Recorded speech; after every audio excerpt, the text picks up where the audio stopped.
Yeah, it looks like we're good to go. All right. Very cool.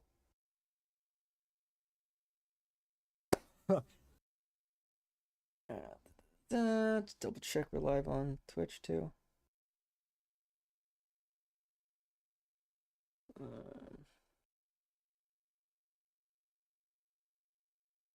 Yeah, looks like we're good. Looks like we're good to go. All right. All right. So, all right. So on Friday, Nick put out this response to Tucker Carlson, his interview with Candace Owens. They both got on this interview together and essentially smeared Nick. Bunch of accusations, all kinds of accusations. I guess before we really dive into it, we can really kind of I'm not gonna watch this whole 2-hour show, bullshit ass show. Oh man, dude, already the instant I go live on Kick, I swear somebody's trying to sell me something.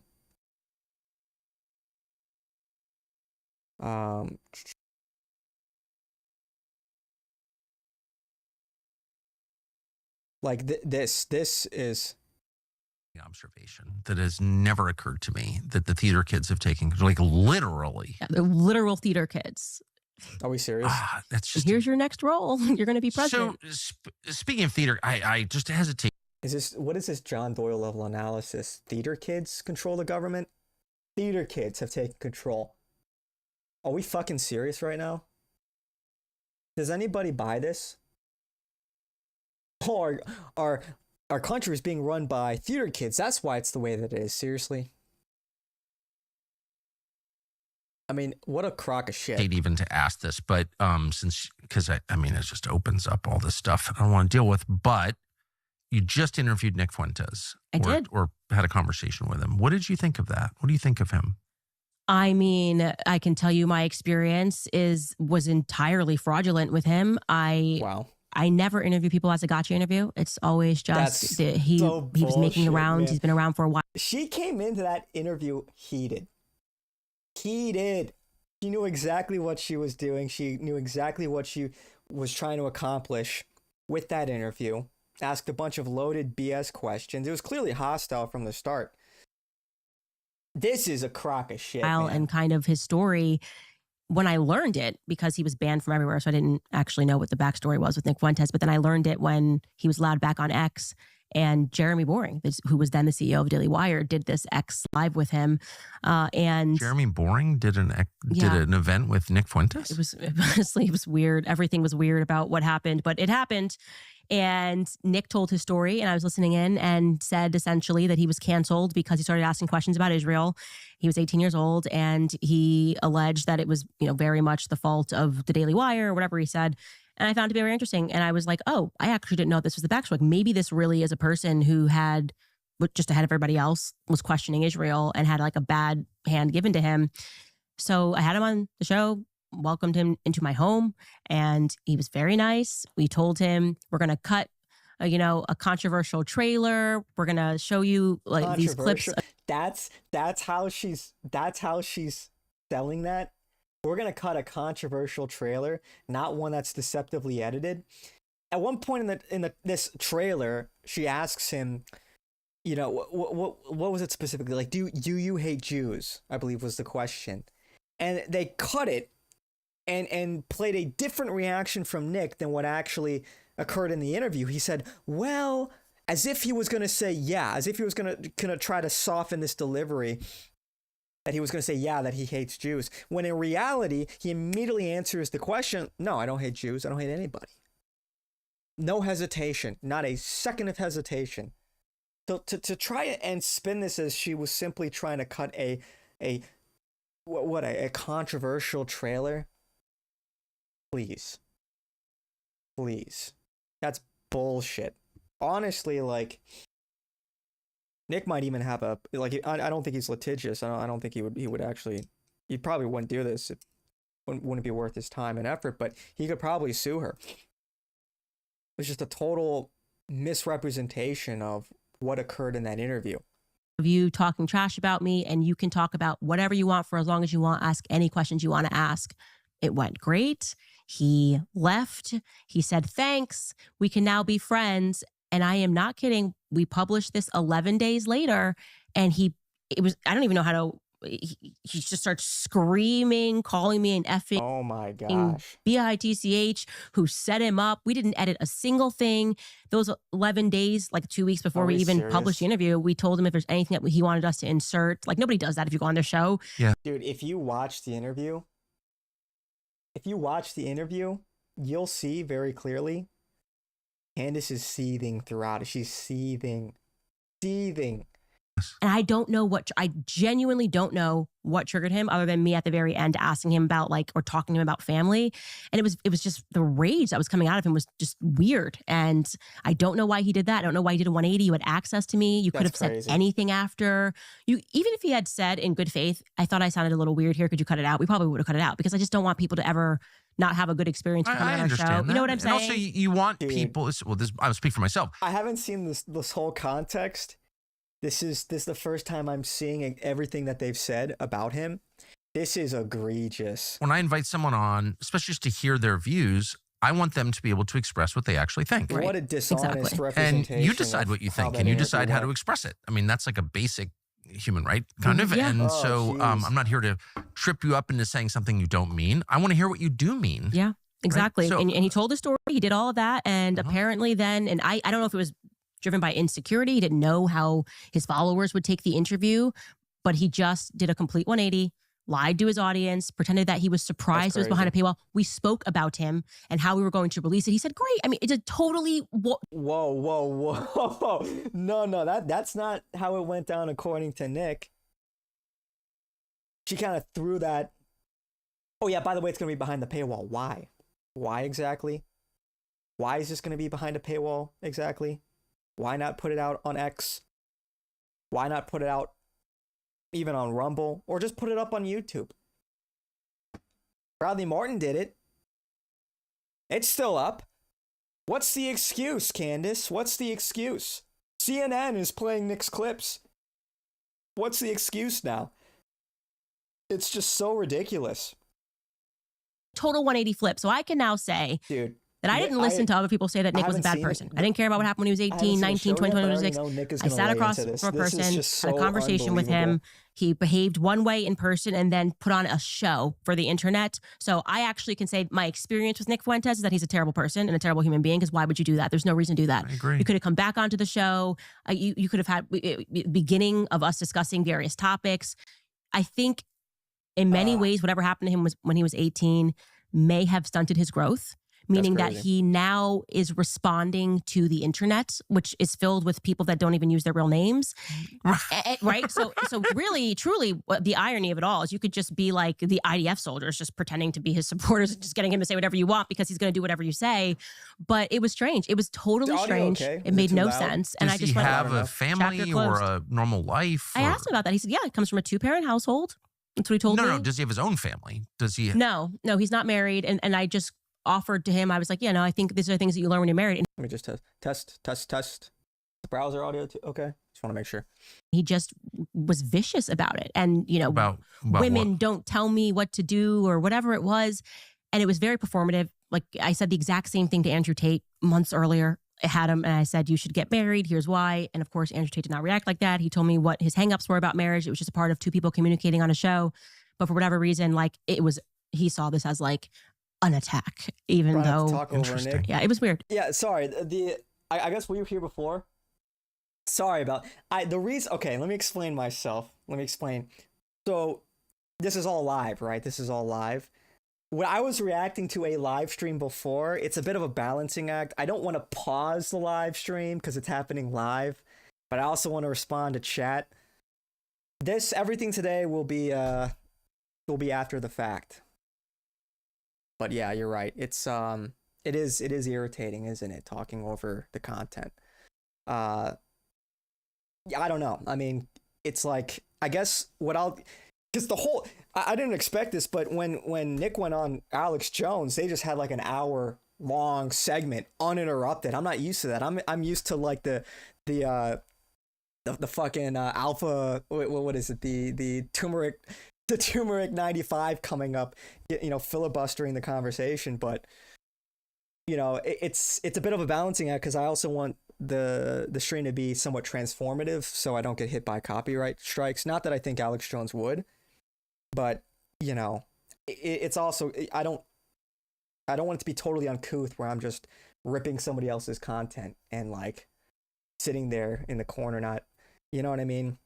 I don't want to steal other people's content, so I try to make it transformative. But yeah, I'll be pausing throughout because you're right. It's not very good having the content and then me talking. It's not good. So noted. I a lot of people pointed that out. I'm like, fuck. At first I was like a little mad. I'm like, damn it, do you people know what a live stream is? But I'm like, nah, but they're right though. I gotta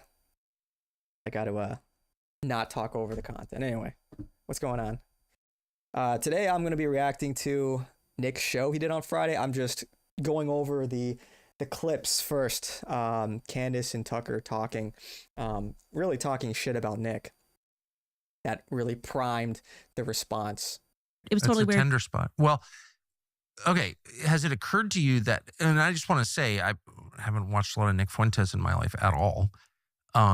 But what I've seen, the guy's very talented. Like just as a, well, let me just say this, as someone who's talked to cameras his whole life, it is very hard to sit and just like riff for 20 minutes. And I think it's an amazing skill, and he has that skill. But I also have noticed that his targets are all people who are sincere, non-crazy, non-hateful opponents of neocon politics. Right. So you have to kind of wonder about that. So Nick Fuentes is like, oh, I don't like the neocons. But then his targets are JD Vance, Joe Kent. He got involved in Joe Kent's campaign with a super, oh yes. You, me, and it's like, what is that? Dave Smith. And I asked him about that because that's a question that I had. So I did the right thing by asking him to his face. What's up with this? Like, why do you attack Dave Smith? You say that like your biggest critique is that America's being controlled by Israel. Then you have Dave Smith, who has been such a sound voice. And by the way, opposite experience with Dave Smith. I have my podcast. He's a fantastic human being. I judge Dave people. Smith is one of the nicest. This is one of Nick's major criticisms is, all these people that they're talking about, they're framing it like these are all just honest, everyday people, just asking questions, just having some real human being moments of critique about Israel, not the real anti-Semites. All Nick is really doing, in reality, is looking into who these people actually are and who's promoting them. The mainstream response to these people, it's very telling. And so when you look at people like JD Vance, Tucker Carlson, Joe Kent, first of all, Tucker Carlson and Joe Kent are CIA. I mean, that's like, there's an abundance of evidence to prove that. Joe Kent is somebody that disavowed Nick Fuentes, said he wants nothing to do with it, wants no part in that, just doesn't co-sign anything Nick is about. Nick was actually willing to give Joe Kent his endorsement prior to that election until this odd disavowal. And that's very telling. And, you look into his background, you find out, well, it's obvious he was a CIA contractor. That's in his CV. But it points to this larger strategy, the CIA strategy of W Nick, of badge jacketing. It's what these people do. They badge jacket and they have limited hangouts. So they're realizing they can't keep the criticism of Israel on a lid, as one example. And so now they're beginning to slowly roll out some criticisms. But they're trying to keep it very controlled.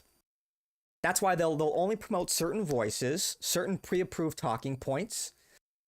And anybody further to the right of Tucker or Dave Smith, anyone more identitarian, more critical of Israel, or the fifth column of, well, we're on YouTube. I don't know if I can really point that out, but I guess we'll just say it because we're, this fifth column of Jews that are pro-Israel, that are influencing our government and our society for the interest of a Jewish collective. Well, that's too far. That's hateful. That's bigotry. That's anti-Semitism. That's Jew hatred. We disavow that. And it's very telling. It's very telling. So they'll sort of reel out a few weak red pills to placate the masses, to encourage them to go no further. Never forget that Tucker Carlson has been in media for over 30 years. His dad was a CIA asset. He was in Nicaragua in the 80s, supporting the Contras against the so-called communist revolutionaries. This guy is way more in the know. He's been in the know for decades, and only within the last year he has something to say about Israel. For 30 years he doesn't say a word, but last year all of a sudden he's going to realize that Israel exists. Meanwhile, people like Nick have been canceled over criticisms of Israel, or many of the other people that have taken the brunt of cancellation. So this is a classic CIA tactic. And once you see it, it's totally transparent. Yeah, the juice. Yeah, the juice. I know we're on YouTube. It's you got to play the game to some degree, but look, sometimes you just have to call it how it is. And I don't hate anybody, but it's true. Look at Mark Levin. Look at Ben Shapiro. What do they talk about all day? Every show, it's like Israel this. We have to combat anti-Semitism and Jew hatred that. And it's like, what are you going to talk about being an American? It's always this Jewish chauvinism. Are you going to talk about the issues, I don't know, white people face? Oh, you don't want to talk about that, right? All of a sudden, Ben Shapiro, Mark Levin, they don't want to talk about the problems that are unique to white people. They just say, well, buck up, pull yourself up by your bootstraps. Ben Shapiro said he doesn't care about the browning of America. So they clearly can barely hide their contempt towards Gentiles, towards Europeans. Anyway, without going off the rails, it's so clear what's going on here. All these people are so fucking fake. It's unbelievable. Like, who is Candace Owens? Anyway, fantastic human. Yes. And so I judge people according to my experiences with them. And so Nick is being judged according to my experience with him. But like, what is this? I don't get Where it. does I don't the funding understand come it. from? I probably shouldn't even say this, but I had the only reason. The funding comes from super chatters. The funding comes from John Dave Irving. The funding comes from, all of the repeat super chatters that cause Nick to crash out every single night. Americans like this guy, Americans that are out there telling the truth. That's where the support comes from. Where does Tucker's support come from? He was on primetime television on Fox News. He's getting his cut check by he was getting his checks cut by the Murdoch family. Who do you trust more? Who's more likely to be a Fed? Like, seriously, the guy whose dad was a super Fed, he spoke in primetime television for years. Or Nick Fuentes, who's been canceled everywhere, put on the no-fly list, had his credit card processing payments declined. He's been banned from owning a credit card, running a podcast from his bedroom, pretty much. He's got a studio now in his home, but you get the point. Who's more likely to be a Fed? If you're careful, you could really do well in YouTube these days. I don't know if you saw channels like Atlas Thugged are getting tons of views covering their content. Times are changing. They are changing. I will agree. And it's funny. It's funny because I always use Asmongold as like the litmus test for like kind of the normie barometer. Like, what are normies? What's going on in their world right now? And I saw, I think today or yesterday, that he reacted to one of Nick's clips, and like the whole comment section is positive. So times really are changing, and Nick was featured on CNN. They can't keep it censored anymore. They just can't. It's crazy. I never thought I would see it. It's exciting. It's a little scary at the same time because clearly their badjacketing attempts aren't working, and I don't want to will things into existence. Like, I want to make that clear, but. Look, they've tried to hurt Nick before.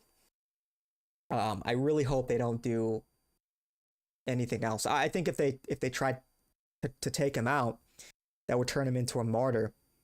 And I think they're losing control, and I pray that they don't do anything too drastic. But that's who we're dealing with. I think, as to go off on a bit of a tangent for a second, a lot of people think this is just like fucking internet blood sports. A lot of people think this is just like some kind of game. These people kill people. These people overthrow regimes. The people we're truly talking about here. They'll kill thousands of Americans, assassinate world leaders. Look at what they're doing to the Palestinians. It's like the rest of us, the Americans, the Gentiles, like nothing. We're nothing. We're like, so it's very scary. It's very scary times. A lot of people have thought about, they've made this prediction about a potential false flag.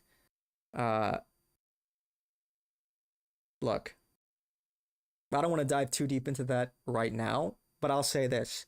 We live in a post Pearl Harbor, post USS Liberty, post 9/11, post JFK, post RFK, post COVID world. Everyone is skeptical. Everyone is on high alert.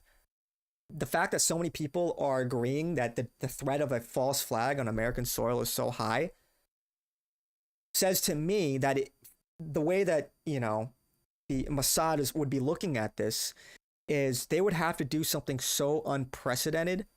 So the level of destruction would have to be so unheard of that it shakes people to their core and terrifies them into compliance. And because it would be an unprecedented attack, it would necessitate like an unprecedented response. Think of like martial law, police state, mass censorship and surveillance. So with the fear about the Iran nuclear facilities, I don't rule out, heaven forbid, like some kind of nuclear detonation on American soil. I don't even like saying that, but it would have to be something so shocking and severe, and would have to create a sense of urgency, and that would give them the pretext to then say, "Look, we told you so. We got to go into Iran now, and then we'll nuke Iran or something like that." The problem is there's nobody like Nick. When he says, "I am the movement," he's not just saying that. If Nick goes down, we'll be set back 100 years unironically. No, you're right. There is nobody like Nick. There's nobody like Nick. I don't know who would fill his shoes. There's really nobody that can adequately fill his shoes. But I don't know. I think whoever comes out of whatever the stuff that's going on now, whatever comes out of it, it'll either be Nick or it'll be someone directly inspired by Nick. The people that will run things will be Nick's acolytes. Hard for regular people to grasp that foreign cultures don't share your values. What is unthinkable to you is entirely unthinkable to them. That's 100% true. And that's kind of the liberal ethos, right? They think that everybody's like us. They just need to be educated. And it's like, no. First of all, here's a shocking statistic. In 2011, a survey came out, and 61% of Israeli men said that rape is totally fine. That forcing sexual interactions with women is totally cool. 61% of Israeli men. There's a similar statistic in Africa. They don't even understand. They don't even understand what rape is. Gotta pray for Nick. Absolutely, we have to pray for Nick. He's on an absolute generational run. It is inspiring. It's gotten so many other people to have the courage to speak up. It's becoming mainstream. It's becoming really, it's unstoppable now. It's on, like, we can be happy that this sort of awakening is unstoppable. The process of going from 0 to 60 is slow, but 60 to 100 is like that. It accelerates, and maybe we're already past 60. Maybe we're sort of in the accelerating phase because it's like everybody's talking about this. Maybe we're not at 60 yet, but we're right about there. It's something that people can really, they can't hide it anymore. Here's another interesting statistic to go back to the previous point I was making. There's this one particular gene. I forgot the exact gene, but it's prevalent in about 25% of Europeans, most Europeans, but it's prevalent in about 95% of Pakistanis.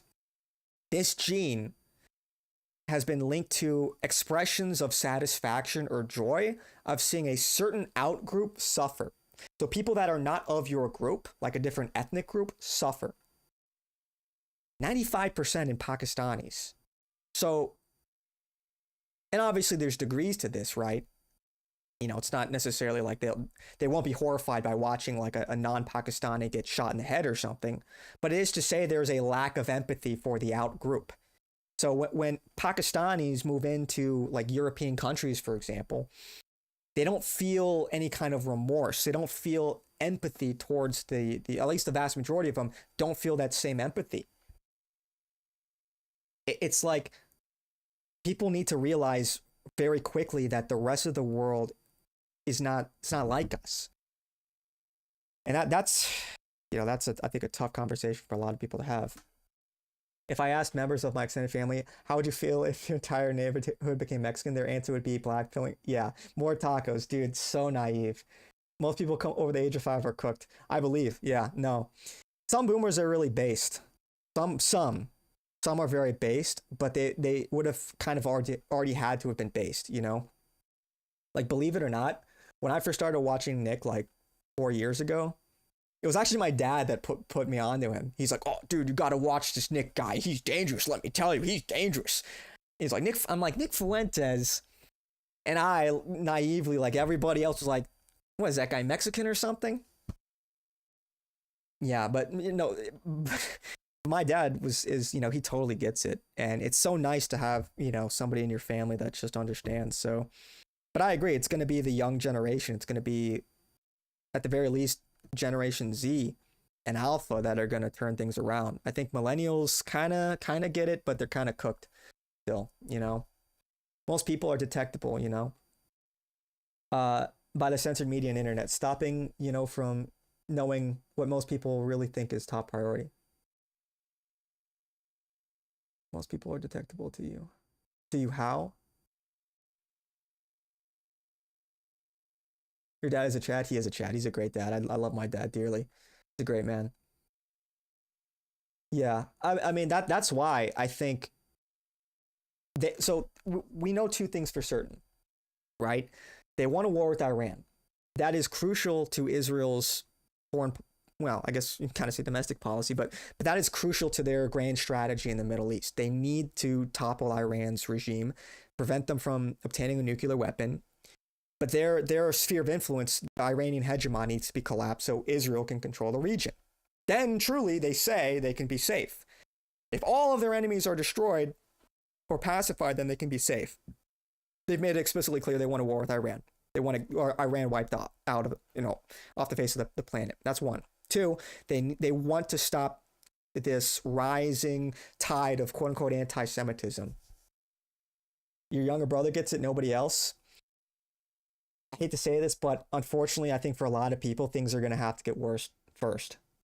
You know what they say, Weimar conditions necessitate Weimar solutions, but most people are still a little too comfortable. And until it hits home, they have no reason to question things. Yeah, not that's another thing entirely. A lot of growing up, I kind of assumed a lot of people had like some level of intellectual curiosity. Like they want to know the truth. I want to know what's true just for the sake of knowing what the truth is. And in my time, I've realized not a lot of people actually have that kind of prerogative. You know, a lot of people, they seek comfort over the truth. And look, part of the problem with all of this is it is a very difficult thing to kind of wrap your head around and understand and come to terms with. It is to say that most people, when they get red pilled, it's a very tumultuous, uncomfortable, at times chaotic experience where your entire worldview gets shattered. Everything is flipped upside down. And now you have to figure out how to navigate life. It's like, fuck, man, you know, like, who do I trust? What do I believe? And so you see a lot of people that get red pilled and then they start going down the rabbit hole of just like, you know, more and more esoteric theories. And then they start believing in some like truly ridiculous shit and they don't know when to stop. It can be a dangerous time, but a lot of people don't even want to, they can't handle the pain that comes with the realization. I just said, we are, oh, yo, what's up? Come quiet. Thanks for checking in. As you said, we are at 60% and accelerates fast. They know that. So Trump purged all universities of resistance. They know how close they really are to a tipping point. Yeah, and that's a little bit of a terrifying prospect because we know the top universities are pipelines for running the government. They're pipelines for the judicial branch, for various State Department positions. I mean, you just look at the list of people who run the country in the most powerful positions. They like all come from Ivy League schools. It's crazy. And so they're purging any sense of quote unquote anti-Semitism from the elite universities so that everybody that comes out of them will be pro-Israel, at least ostensibly. It's a very scary thing. Anyway, taking a massive shit. All right, let's go, Kumquat. Good on you. Anyway, so yeah, shit. Scary stuff, man. But I tell you, people are waking up. They're realizing, wait a second, why are my grocery prices still going up? My paycheck is the same, yet we're giving all this money to Israel. We can't talk about Israel. We could call Jew haters if we ask questions. Things of that nature. The good news is normies don't organize politically or create propaganda. They go to no king's protest. Yeah, America First is in position to eat up the entire right wing because we showed up. That's so true, man. And that's the red pill, man. Or not the red pill, the white pill. That's the white pill. All of the TPUSA ambassadors, they're all groypers, man. They're living in Charlie Kirk's walls. And they're gonna rape him. No, I'm just kidding. But they're taking over. They're taking over. And so everything is looking up from that perspective. The future is ours. I'm kidding. That was a joke. In Minecraft or whatever. But yeah, it's very white pilling. Yeah, it's exciting times. I tell you, we are watching. Not to be dramatic, but we really are watching history unfold. I think this is probably the most important inflection point in human history. It's like either we win and we have this incredible prosperity.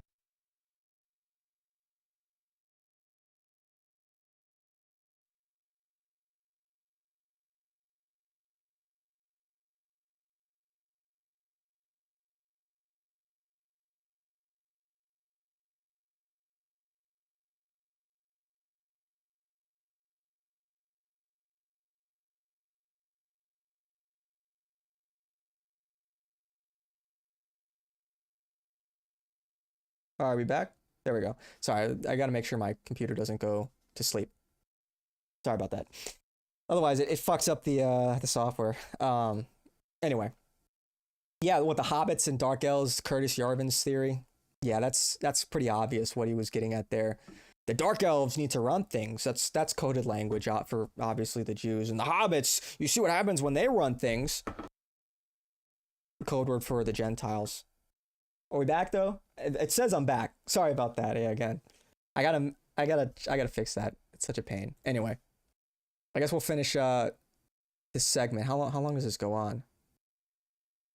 Looks like a couple more minutes. The reason I know who he is because someone sent me a video a few years ago of him attacking me, and I was like, So I'm looking at this, and I'm like, well, first of all, this kid's really talented, like legit, and I can assess that just having done the job for so long. So it's like, wow, Sounds lots good. of talent, native talent.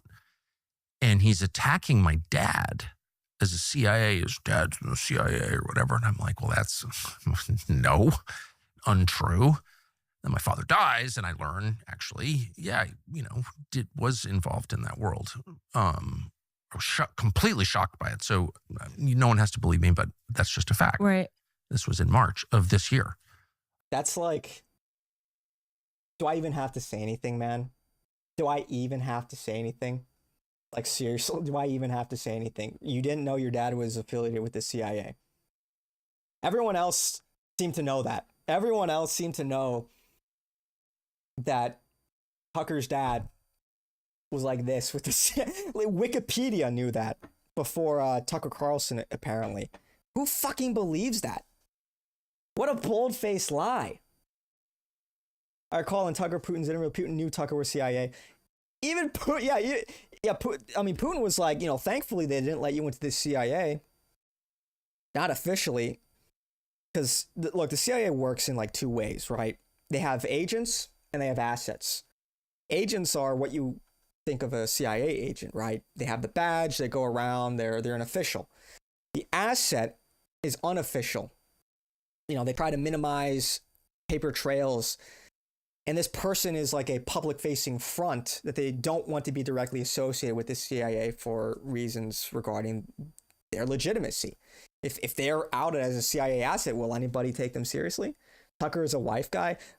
Look at his fucking jowls, dude. Look at his fat fucking jowls. It's like, dude, can you like do some like jaw exercises or something, you fat fuck? Look at his stupid head. I'm like, well, why What is this? What is going on? It's been like that for 20 fucking years. I was watching some clip of him from like 99 or something. Like, dude, come on. Mew, you got a wife? You got a look smacks, my guy. What is wrong with you? Like, somebody get this guy in a protocol. Oh my gosh. Get him the red light therapy ASAP. Get him the mastic gum. Get him the nasal strips and the mouth tape pronto. Man out here is drowning. How the hell would this child from Chicago? My dad was 84 when he passed. Like, who does this guy know who my dad is? And like, he's in intelligence. How would he know that? And I Wait, so that was his critique of you? Because I didn't see it. It was like, someone just sent me this video and it was like, you can't believe anything Carlson says because his father was in the CIA and he's a CIA working on behalf of the CIA. Well, I mean, I think it's pretty obvious, and I actually feel emotional in my anger towards CIA. And I think that comes out on the air quite regularly. Right. And so the idea that I'm really working for the CIA is like deranged. Well, if it helps, he said I'm funded by Russia now. Since the interview, he then did a thing and said I was funded by Russia. But you would be a lot more likely to take Russian money than I would be to work for the CIA, because you would never take Russian money and you're not Russian. But I mean, I really hate this. I actually think the theory that she's taking Russian money is pretty, I think that's a pretty solid theory, if I'm being honest. I don't know if you remember, child, by the way. He's a gay child fed living in his mom's basement. Where have we heard that before, man? I'm so sick of these people. But it's like, look. I actually think that the theory that Candace is taking Russian money is actually pretty solid. I don't know if you guys remember the whole Tenet Media debacle, where that whole company, which had people like Lauren Chen and a few others, Tim Pool, they didn't quite get on the charges, but they were taking money from Russian state propaganda money. They went down for that.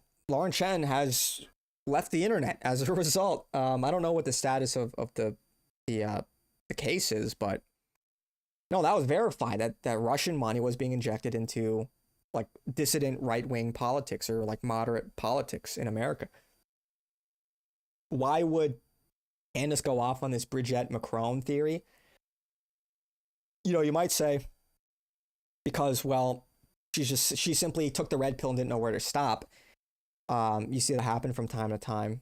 But I think that the more likely explanation is that, well, France is the chief adversary to Russia because of the current power struggle going on in West Africa. They're both using proxies to wage war over these Western African countries over the resources. The old French colonies are being threatened by the encroaching Russian hegemon that's headed by Wagner Group. And so they wanted to discredit France. They want to create that kind of schism. I think that's a pretty plausible theory. I do think that's pretty plausible. But regardless, these people are not, Candace is not a legitimate actor. Her background makes no sense. And I'm sure Nick will yeah, and I mean, that's like very offensive to me. So why would you? It's like personal for you. Well, a little bit. Yeah. And anyway, like, who is this kid exactly? Mm-hmm. And maybe it's just an accident that the guy exclusively goes after people who are in roughly the same. And then he gets up there and he's like, making Holocaust jokes. And it's like, is it possible that this is like David Duke? And David Duke, every time I had a new show, David Duke would endorse my show. Dude, I don't think David Duke is a bad like I think he's a genuine actor. I don't think he's good optics at all for obvious reasons. Anything KKK, just miss me with that. They're KKK is also not fond of Catholics, but I don't think like David Duke is a bad actor. I think he's I don't think he has a pretense, but he's like 1 billion years old too. When they want to get you, you being sued by Prime Minister of France over his trans wife's penis is just such a weakness. They have money to help your family with legal expenses. When they want to get to you, you being sued by Prime over his trans is just such a weakness. Yeah, look. Candace has money to burn, man. She and her husband collectively are easily clearing 100 mil. Easily. So, I think financially she's doing fine. I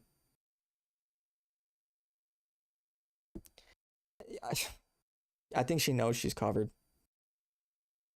I don't know. Who the hell is David Duke? Well, David Duke is obviously part of a campaign to discredit people on the right. The direction Candace should have gone was having Nick on immediately after the famous Jeremy Boring Twitter space. She didn't do that, and we know why. She's not who she says she is. 100%. 100%. As soon as Candace got let go of the Daily Wire and Nick was out there, he was very vocal. Candace Owens, remember that? Candace Owens? He was supporting her, backing her up, glazing her, doing fucking tricks on it, right? Because, it ostensibly, to all the outside observers, it looked like a courageous moment. Looking back in hindsight, you do kind of have to wonder, was this some kind of staged event?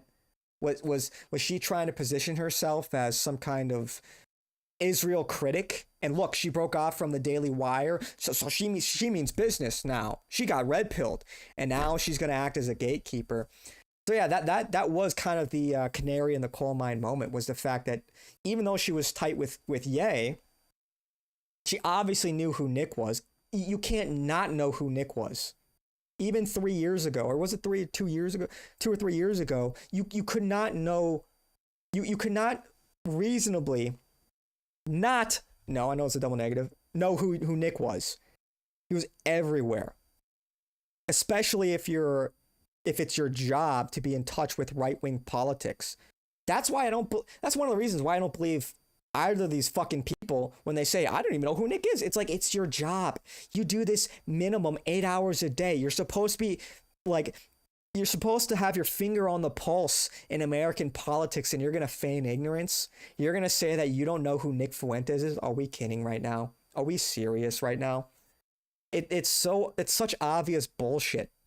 You're telling me somebody like Hassan Piker, who's known about Nick Fuentes for 7 years, knows more about domestic right-wing politics than Tucker Carlson or Candace Owens? Are you kidding me right now? It's just so unbelievably hard to believe. It's so obvious, man. Once you clock it. Obviously. And I think it's very obvious that Nick Fuentes is exactly the same. Doesn't mean everything he says is false. It doesn't mean he's not talented. He's enormously talented. Doesn't mean he's a bad person. I'm not attacking him personally, but he is clearly part of a campaign to discredit non-crazy right voices. Non-crazy? That's obvious to me. I've been around. Does he know who he's talking to right now? Candace Owens, for the past year and a half or so. What was like the first thing? So she talks about Israel, then she's going off and talking about this obscure satanic cult called the Frankists. It's not actually Jewish chauvinists, it's the Frankists. Weird. Never heard of that shit before. Then she's talking about how space is fake and and Earth is flat, and she's talking about free energy and plasma, and Bridget Macron has a penis, and that Bridget Macron is Emmanuel Macron's dad, but at one point she claimed it was his brother. Who's doing more to discredit the right wing? Nick? You watch his show, he's incredibly articulate, he's got the receipts, he's got the sources. Or somebody like Candace, who is like, dude, she's a kook. She's baffling, honestly. The most damning thing is that the Candace Owens merch she released, dude, after the dog whistle us, that is so calculated. She wants to make money off of us and nothing more. Same with the $2 interview. and that's like, she has more like over, like I just said, she has over $100 million collectively with her husband. Easily north of 100 mil. Easily. Like, what is she doing penny pinching? What is this? Did she pick that up from her time at the Daily Wire? I'm not attacking him personally. This gay kid living in a basement. Yeah, for real, right? This guy who has so much... You know how many... Okay, I'm going to be real for a second. You know how many guys in this generation are underemployed, realize they can never own a home, moving back in with their parents, and it's fucking schmucks like this who he's the heir. His grandmother was the heir to this enormous fortune for some frozen foods empire. He was a trust fund baby. He was born into an immense wealth, and he can barely hide his contempt for everyday Americans, our generation, that have to struggle with these current challenges that he will never know. He will never experience, and he doesn't care. He looks at the rest of America with this utter disdain. It's so clear how much of a schmuck this guy is. This elitist guy that's pretending to be us. He's skin suiting as a regular American. Oh, I'm just asking questions. I don't know. I don't own a TV. Does anybody fucking believe that? Give me a break, man. People only make these hit piece type shows because higher powers demand it to you. Tucker and Candace, even making this is suspicious. I mean, it's clearly a hit job, but clearly they have a motive here, right? Clearly they're trying to slander Nick. That it's like that much is abundantly clear. Just the way that they're framing it, the way that they recount their interactions with Nick, incredibly uncharitable. They absolutely are trying. Like, these are not good faith actors. I think that's totally obvious, because otherwise Nick would have been on Tucker's show and Candace's show years ago, or they would have been in communication at least years ago. I understand, things were a little more contentious, 4 years ago when people were getting banned left and right, but you could certainly pick up the phone. So I don't know. Man. I don't know. I think this guy's a little suspicious. Long time. I know it when I see it. Yeah, and I will say I don't understand it. We were very kind to him. Like, I truly, we almost said, we felt maybe he was a bit lonely. We should invite him back for dinner. I mean, that's how good of an experience I had. Clearly it's and then sad. it was a 180. So it's either it's being he's driven from a little boy insecurity, angry little guy. and he just was so worried that he just went on the attack because he doesn't know how to have normal relations after being banned everywhere. Well, I think there's that could be one element. The angry gay kid thing going on. Yeah. Or it's what you're saying, where he does this, he's lying to everybody and pretending that things are one way when it's not. I can say why is he attacking Joe Kent, who, Joe Kent worked as a CIA contractor, military contractor. He was in the U.S. military for years fighting our Neocon wars. And his wife was killed in Syria in one of those wars. Joe Kent is the single most sincere critic, and I would say the one with the most credibility in the United States, to say this foreign policy is bad. It killed my wife. I was a part of it. Joe Kent is actually someone the CIA doesn't like at all because he understands how it operates. And for Nick Fuentes, who's like some child from Chicago, to go after him specifically, one congressional seat in Washington State. That is random. It's not random though. It's the opposite of random. Joe Kent was number one on the list of people they wanted to knock off, people who believe because he's fake. That's why. What's worse than your known enemy that admits that they're your enemy, your opposition, are traitors in your ranks.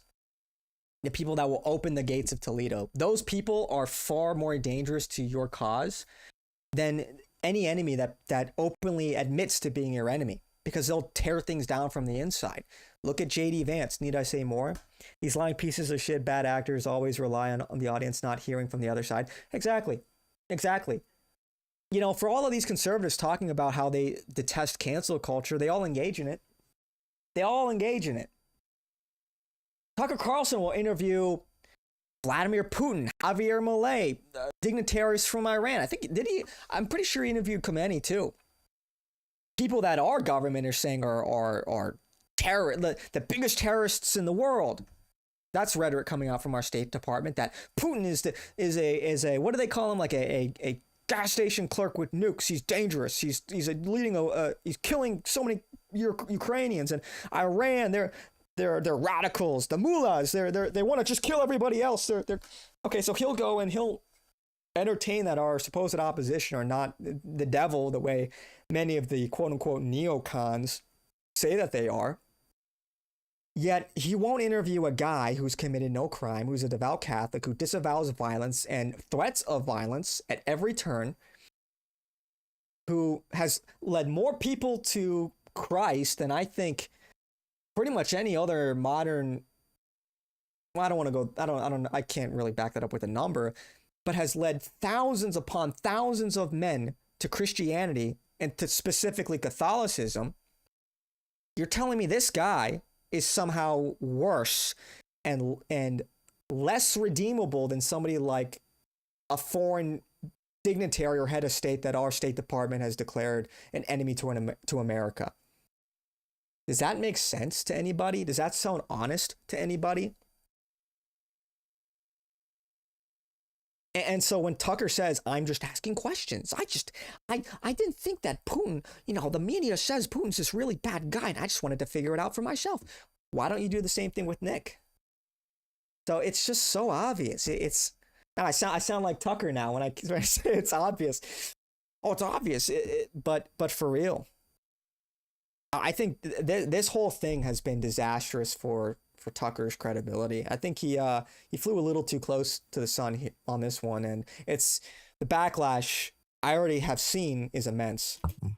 Neocon foreign policy. They wanted Joe Kent out because he could stand up and say, I actually know. I've got the receipts. My wife was killed in Syria.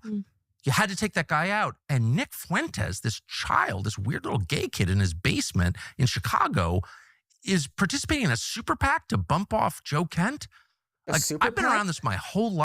Okay, the super PAC was a website put up for like $100 called Joe Kent is CIA. And it had all the receipts that he's clearly a Fed.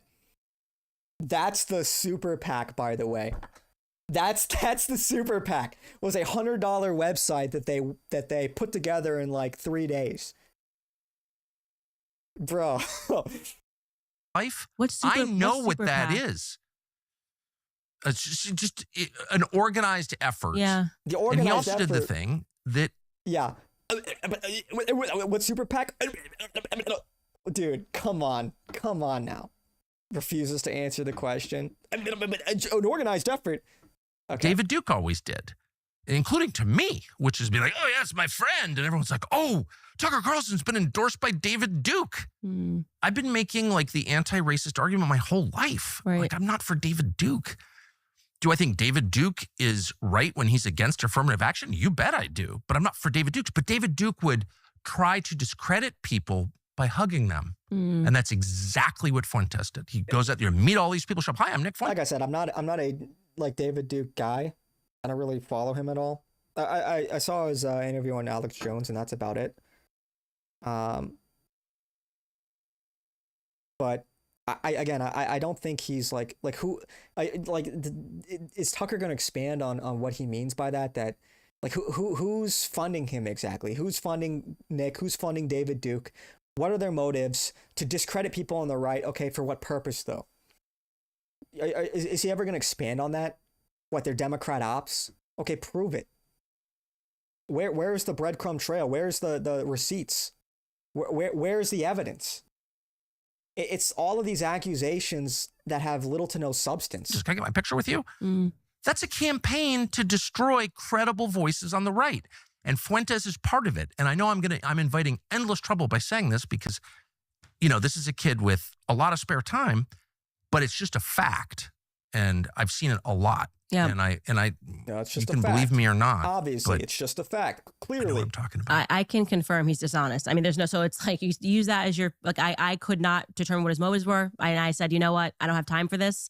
I gave you a fair chance, gave you a fair shake, and you are a fundamentally dishonest human being. There was no reason to do it. If he had not done that show and screamed and yelled, his followers would have been like, oh, that was an interesting conversation between two people who agreed some, disagreed some, and like that was it. It was interesting that he got there. He doesn't want to be, and I can tell you that he doesn't want to be anywhere but where he is. He doesn't want to have normal relations. And it did sort of feel, and I said that to him, that he's like responding to orders somewhere, because why are you attacking me? Well, why are you attacking Dave Smith? What is the issue with Dave Smith? And he couldn't answer the question. Exactly. He couldn't answer the question. He was just like, well, the fakest thing I've ever seen. And I'm like, well, why do you hate Dave Smith over Joe Rogan?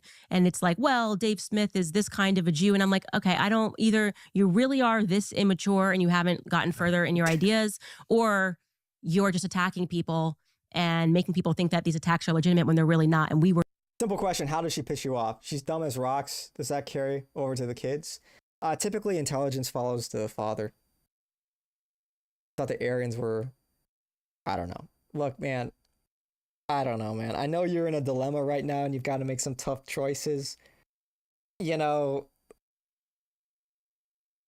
I don't know, man. You know, you're not giving me a lot to go off of here. Were so kind to him that I was just like, okay. He's attacking Dave Smith because Dave Smith is effective and credible. He's very effective. Oh, dude. Because he's smart. He's a decent person. There's no hate on Dave Smith. And you would smell it if there was and there isn't. And he has credibility and he has knowledge. And he's a marvelous debater. And once again, a really good person. So you have to take out Dave Smith. You have to take out Joe Kent. Those are the good people. You have to take out JD Vance. He was against JD Vance. So if you're against like more pointless wars on behalf of foreign powers, like you're probably not going to be attacking JD Vance. And Vance was exactly the person he was attacking. So this. Honestly, if your wife kind of doesn't annoy you in general, I think you're doing something wrong. You're probably a wife guy. Oh, go get your tendies, bro. Sad thing is, and I know that no one who watches him will believe me because they're desperate, because they are the victims of a system that hates him. It's young white men who've been totally cut out of our economy, attacked mercilessly, given, narcotics, just go die. I mean, they really are the victims and they're desperate and no one speaks for them. So they go to Fuentes because he's like incredibly articulate and they think he's our leader. But in one of the saddest ironies of all, like he's acting against your interests, actually. Wasn't this guy supposed to be speaking for America? Wasn't that his claim? He's just an everyday American, just an average American. Isn't that who Tucker Carlson was supposed to be? Yeah. It's really dark. Yeah, I don't believe he says. I no longer think that he believes what he says, and I can say that. Like even the whole, I just say I'm a racist. I know in part he says stuff to be entertaining, and that's fine. There's an element of it that is meant to be entertaining, but you got on a flight to come down onto a podcast with a black woman. Like, I don't think you're racist. I don't believe your ideas that women, it's like, women need to shut up. It's like, okay, why are you on my podcast? Why are you saying that you want people to have you on their podcasts? So there's just there's a gap between what he says and how he acts. And for me, that's just worthy of dismissing, full stop. Be authentic. I don't care who you are. Like, genuinely, I kind of like Taylor Lorenz because I know that she actually believes what she says. Totally You get what I'm agree. saying? I Like, at totally least she's agree. authentic. And she's been wearing a mask for 5 years. Okay, it is real to her. COVID is real to her. This is not a performance. She is not. This is not CNN. It's not really Jake that funny? Tapper. And I respect it. I told my parents, I was like, I kind of like her. It's weird because I know she's authentic, and we would just genuinely never agree. We would always be at odds, but we would recognize that you truly believe this, and you are still double masked in 2025. I'm so with you. Yeah, I like her because it's real, and that's all it takes for me to like someone. I have to know that you believe what you're saying. And I'm good with Taylor Lorenz. Oh, that's so perfect. That is such a great. I ran into her in some foreign country. I was giving a speech somewhere in a foreign country. I think it was in the Middle East. But anyway, she comes up to me at the speech and she's wearing a mask. I have no idea who this person is. But I look at her eyes and they're kind of going in different directions. And they're like super intense. Which country was that? She goes, "Hi, it's Taylor. I don't know her. I've never met her." Taylor Lorenz, I mean, like, which country would she likely be in? Taylor Lorenz is Jewish. Can we think of a likely country that this took place in? And I was like, "Oh, Taylor Lorenz?" And she's like, "Yeah." And so my only takeaway was the intensity is real. Yeah, it's real. Oh, yeah, she's so it's like, Jewish. how She's can you in not with like the her? kabod. The people that I Little can't bitches. stand are people who get up there, like the Jake Tappers of the world, who get up there and they say stuff they don't believe. It's not how they Okay. live. It's not what their true positions are. They Right. say it for a check. Taylor Lorenz, it's not a check for her. Okay, I'm like, that stops at wearing. She's She's wearing. totally real. Just two real people agreeing about another real person. That's totally real. All right, let's just get into this. Man, this is gonna take a while to get through. But this is supposed to be like Nick's best show ever, and I'm excited. And in fact, actually, I'll be right back. I'm gonna use the bathroom real quick. I will be right back. Maybe I'll just back this up. Just so, yeah. Be back in like 30 seconds.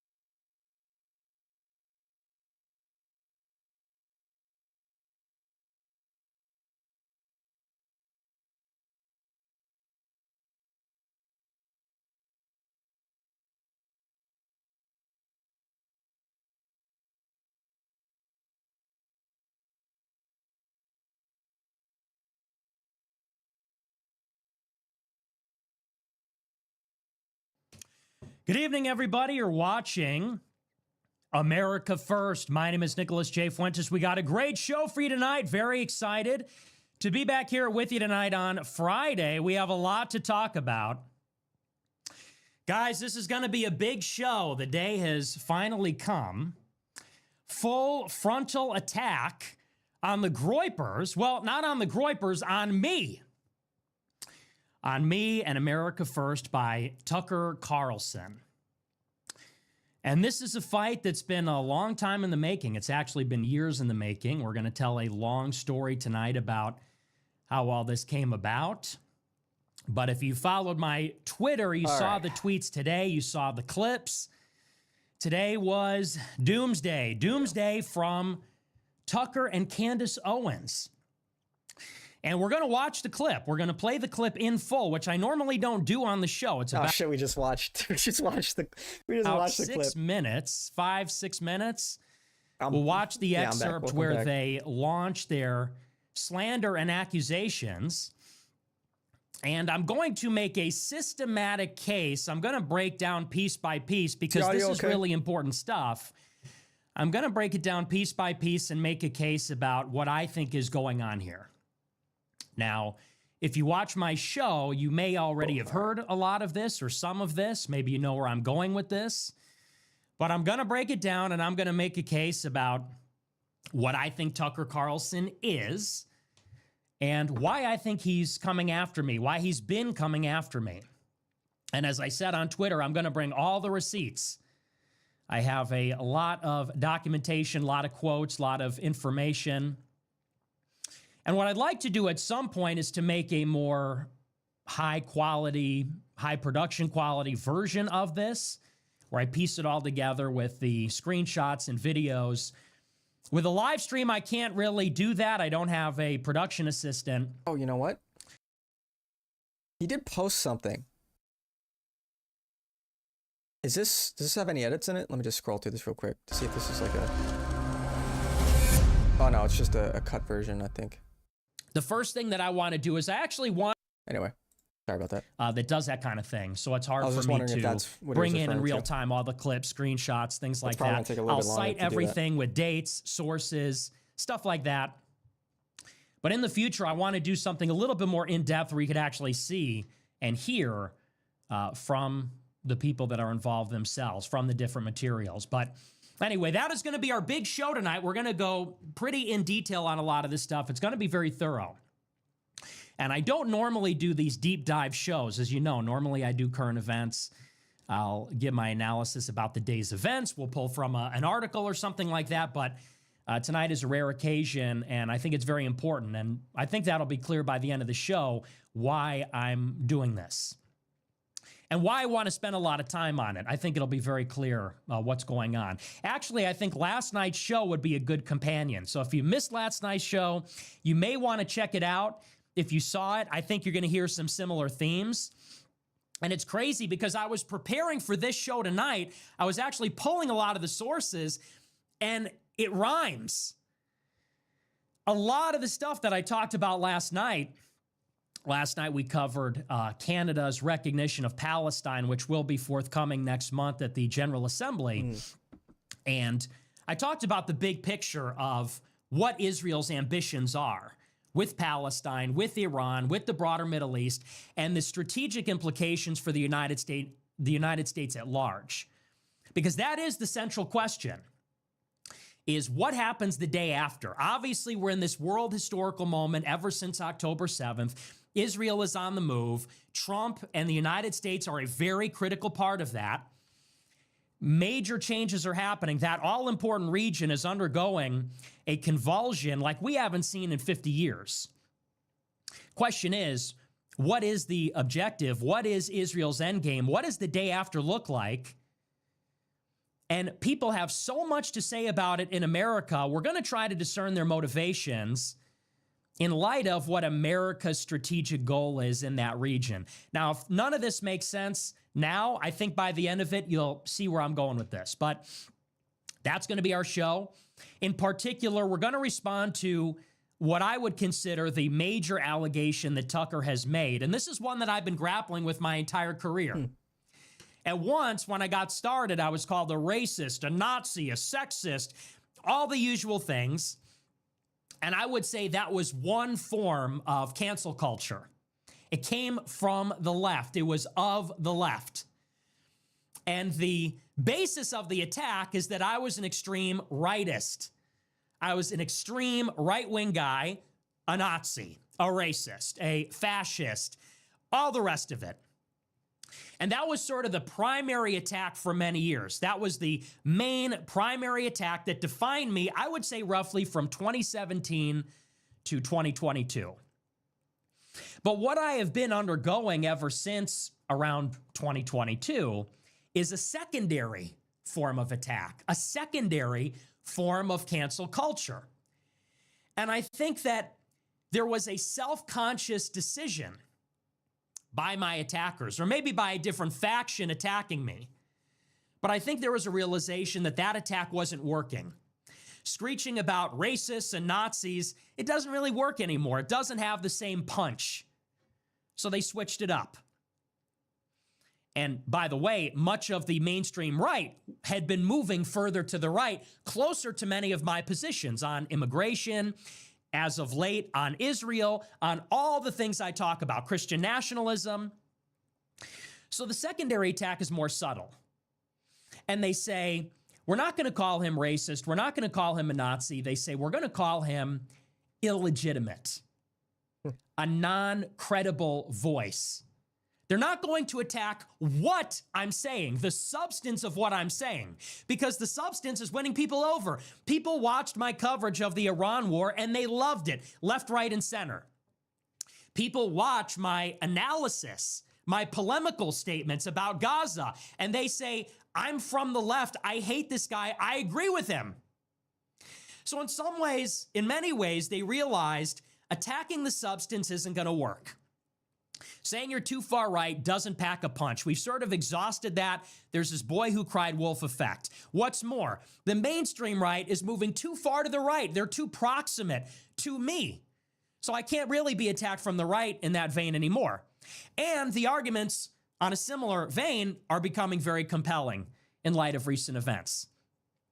So instead they've pivoted, and now the thrust of it, although it takes different forms, is not credible. And so they focus on, for example, accusations that I'm involved with the federal government in some way, or foreign intelligence. They talk about how my show is funded. They talk about my interactions or lack thereof with law enforcement. And what's the point of this? It's to say you're not an authentic, sincere actor. So maybe you might agree with Nick Fuentes, but you can't like him. You can't watch him. You can't follow him, because although he says the right things and is credible, or rather, although he says the right things that you might agree with, he's not credible. He's not authentic. He's a Pied Piper of some sort. And this takes other forms too.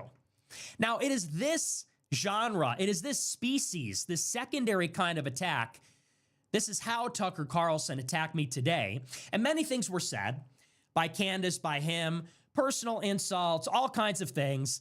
But the general thrust of the attack was to say this.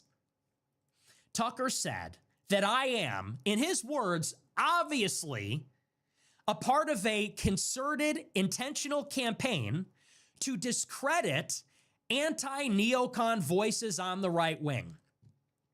Now, what is loaded up in that statement is that I'm inorganic.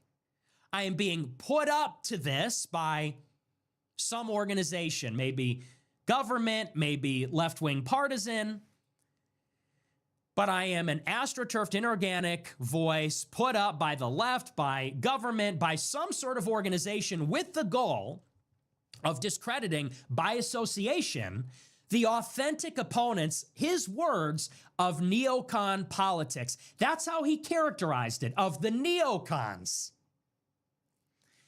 He said, and this is how he put it. We'll watch the clip and I'll react to it specifically, but just introducing it. He said, this is an artificial category he introduced.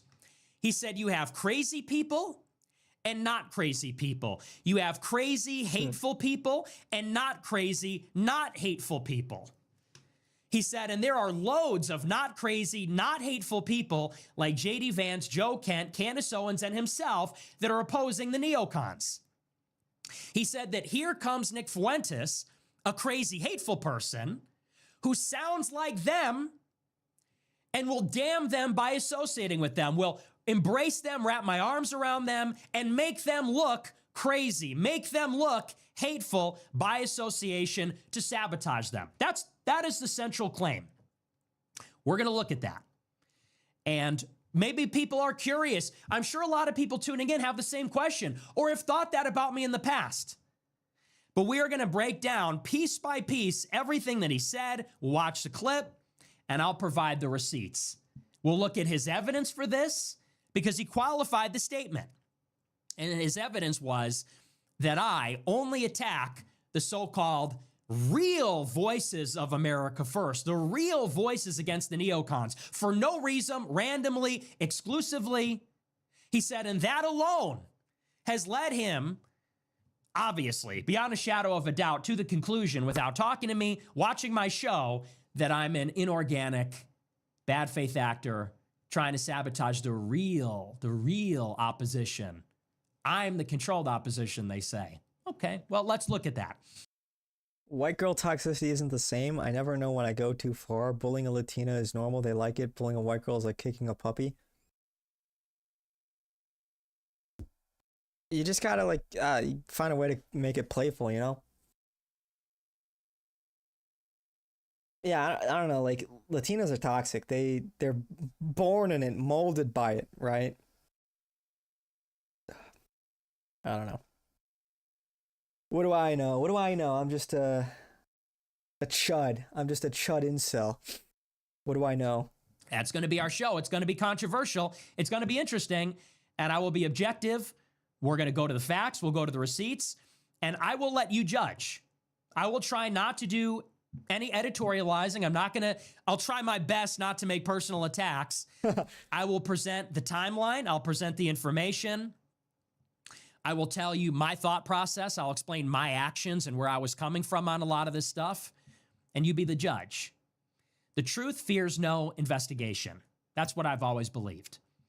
And I will say one last thing before we dive right into it. The easiest way to find out what's going on, go to the source. So I would say before we even begin the discussion to Tucker Carlson, to anyone that knows him, share this with him. He will never see it because he claims to not have a TV or email or anything. So who knows if he'll see this, but if you know him and if you see him, and if you'd be a friend, pass along this message. Clip this and pass along this message. Tucker, I'm ready. You are a journalist. You have made an accusation. You have asked a question. Now, Tucker says he has not watched my show. He's never met me. We've never talked. And if there was any uncertainty before, I will dispel all ambiguity right now. I have never spoken to Tucker in my life. I don't know him.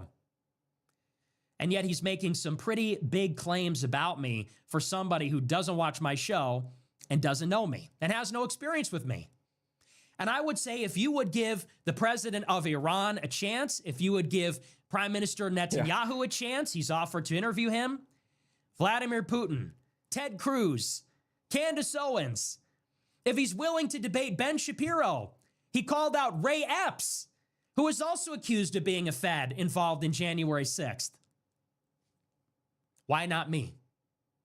If I am the Pied Piper, as he claims, leading the disaffected young white men down a bad path, if I'm an inorganic actor, I'm a big boy. Ask me the tough questions. Interrogate me like you interrogated Ted Cruz. Get to the bottom of it. You are a journalist, after all.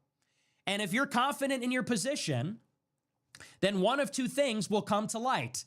Either you will prove beyond a shadow of a doubt before the whole world, you will impeach my character and prove that I'm a bad faith actor.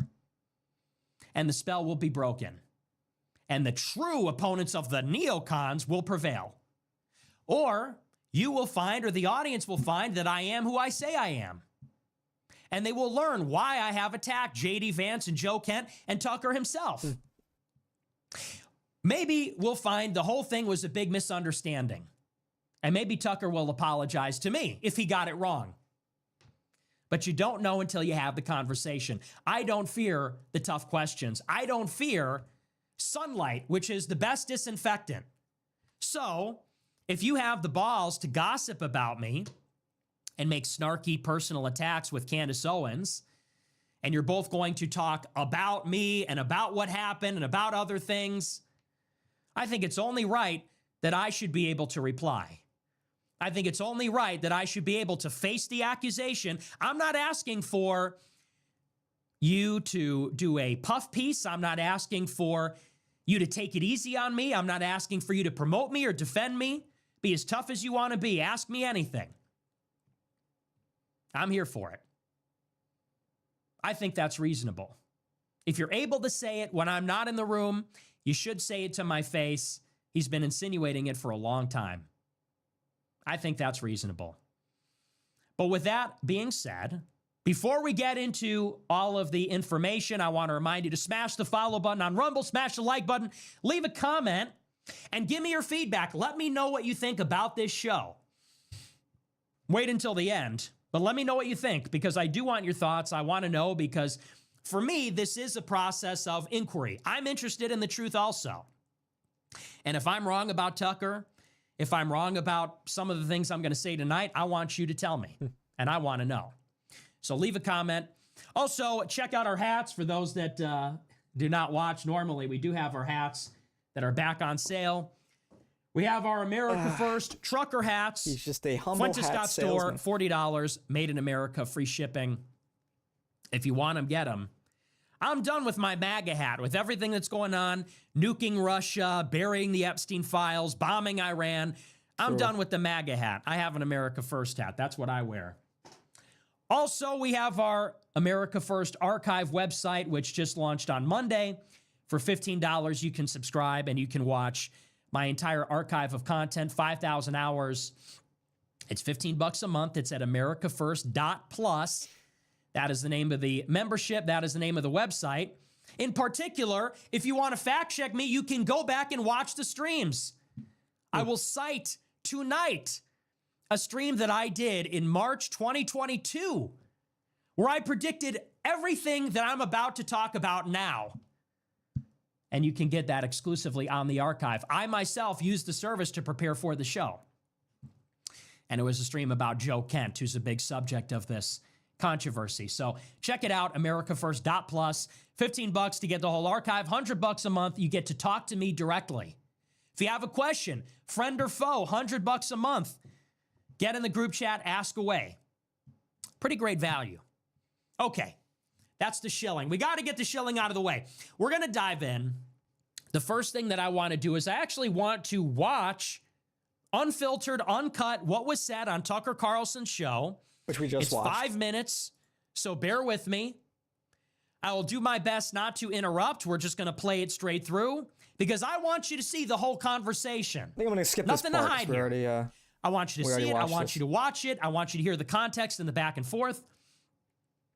I already have my notes. I took out the sections for analysis later on that I'm going to respond to, but I want you to watch the whole thing unfiltered right now.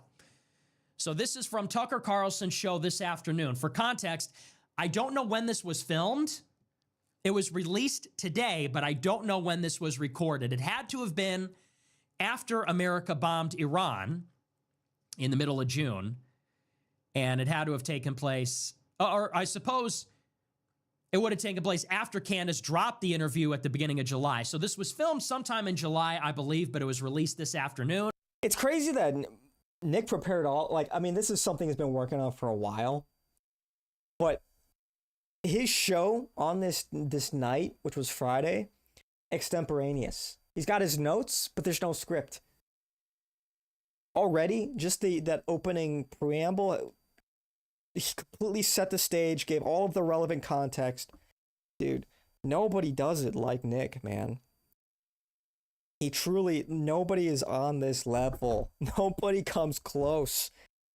It's like he just sees where he wants to go and he just weaves his whole spiel essentially for the next hour and a half or however long it takes him to get there. And he knows exactly which points to hit, how to build his argument.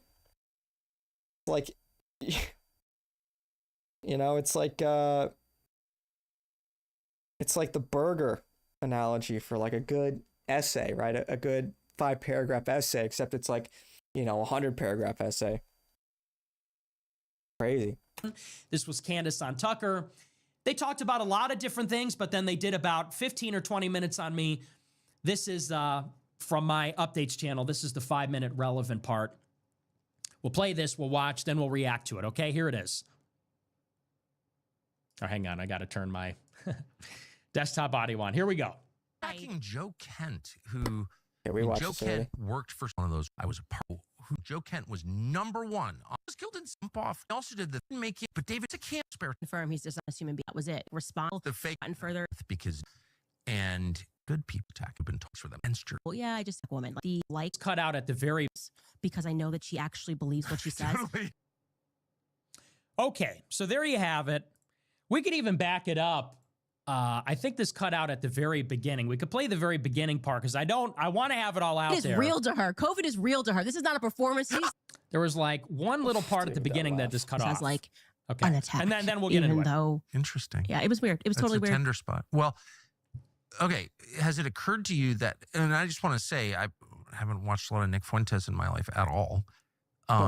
But what I've seen, the guy's very talented. Like just as a well, let me just say this. As someone who's talked to cameras his whole life, it is very hard to sit and just like riff for 20 minutes. And I think it's an amazing skill, and he has that skill.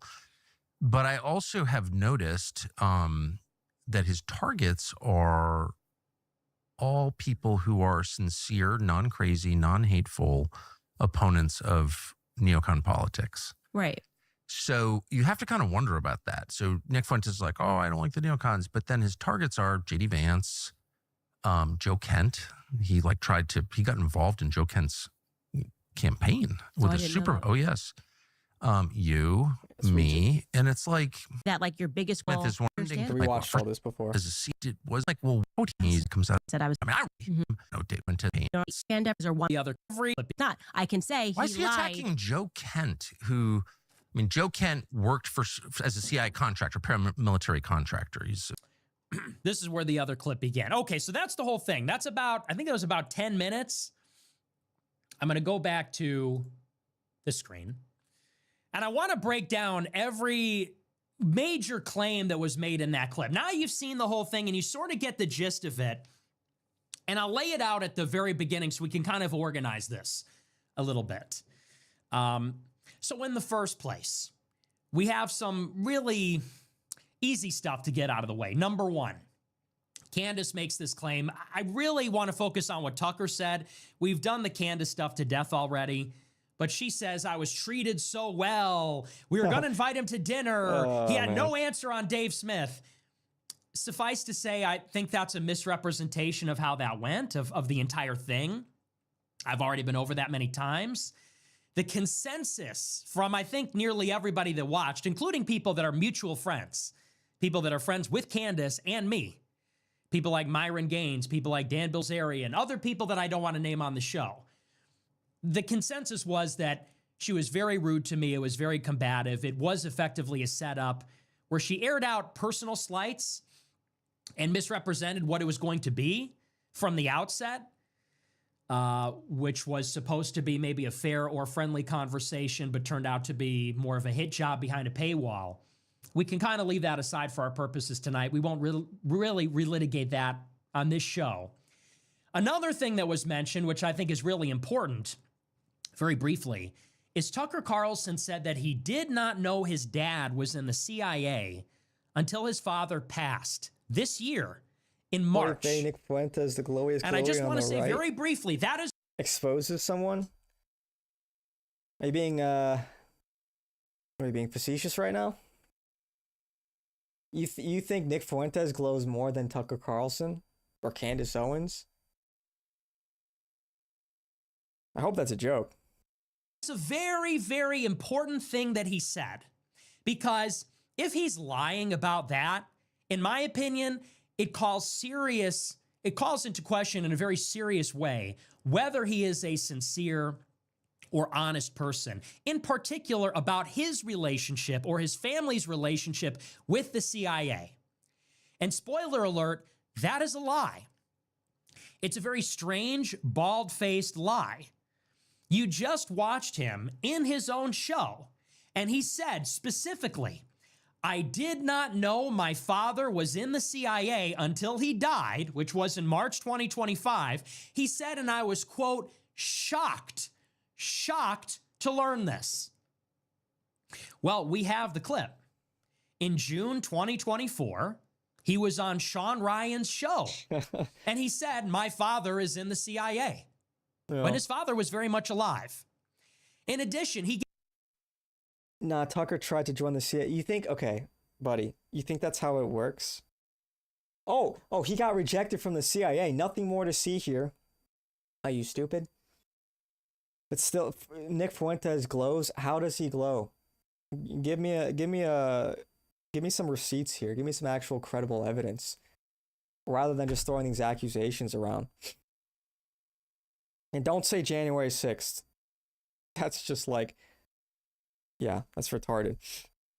If you think that he should have gone to jail on January 6th for doing literally nothing wrong. He gave details about it. He said that he lived down the street growing up from the CIA. Yeah, these are sick headphones, yeah. Hi-Fi Man is sick. Officer who was involved in the overthrow of Iran's government led by Mossadegh in the 1950s. So this raises some serious questions. Why would you lie about that? It's on record that you lied about it. And in particular, why would you lie in such a way? He said he was shocked to know that. But as we're going to work through the material, it's very clear there was no surprise. Not only did Tucker Carlson know that his father was in the CIA, he had to intimately know. Because Dick Carlson, his father, was very involved in the CIA.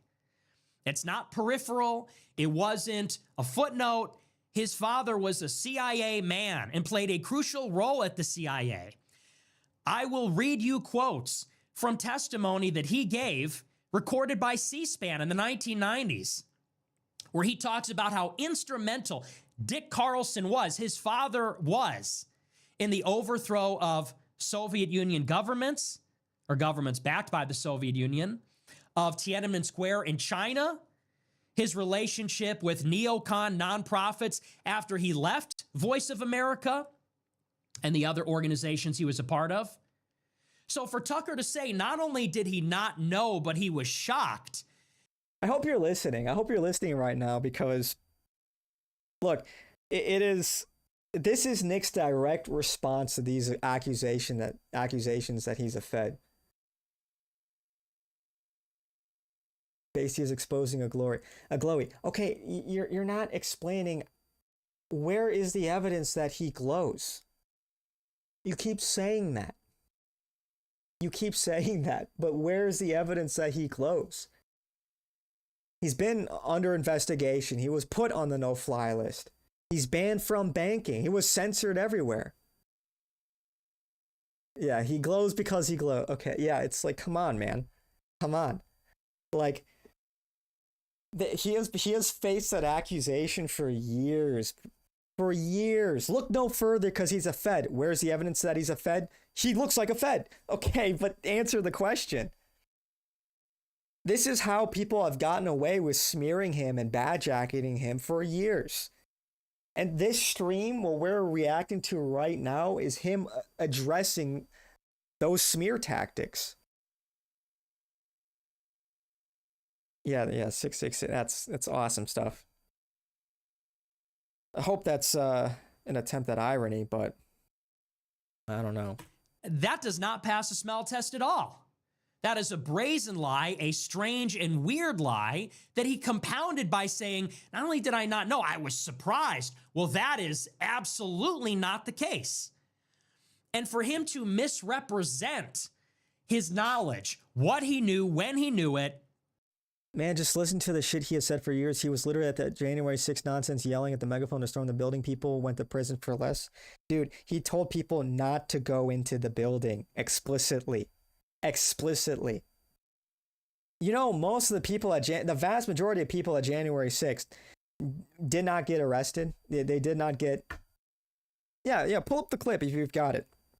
Pull up the clip, because I promise you, man, if he actually said that, he would have been he'd probably be in jail, or at least he would have been put in jail. But him and Alex Jones were both there on the megaphone, and they were telling people not to do that, to de-escalate. You know, people have been saying that for years, man, and it's an unsubstantiated claim.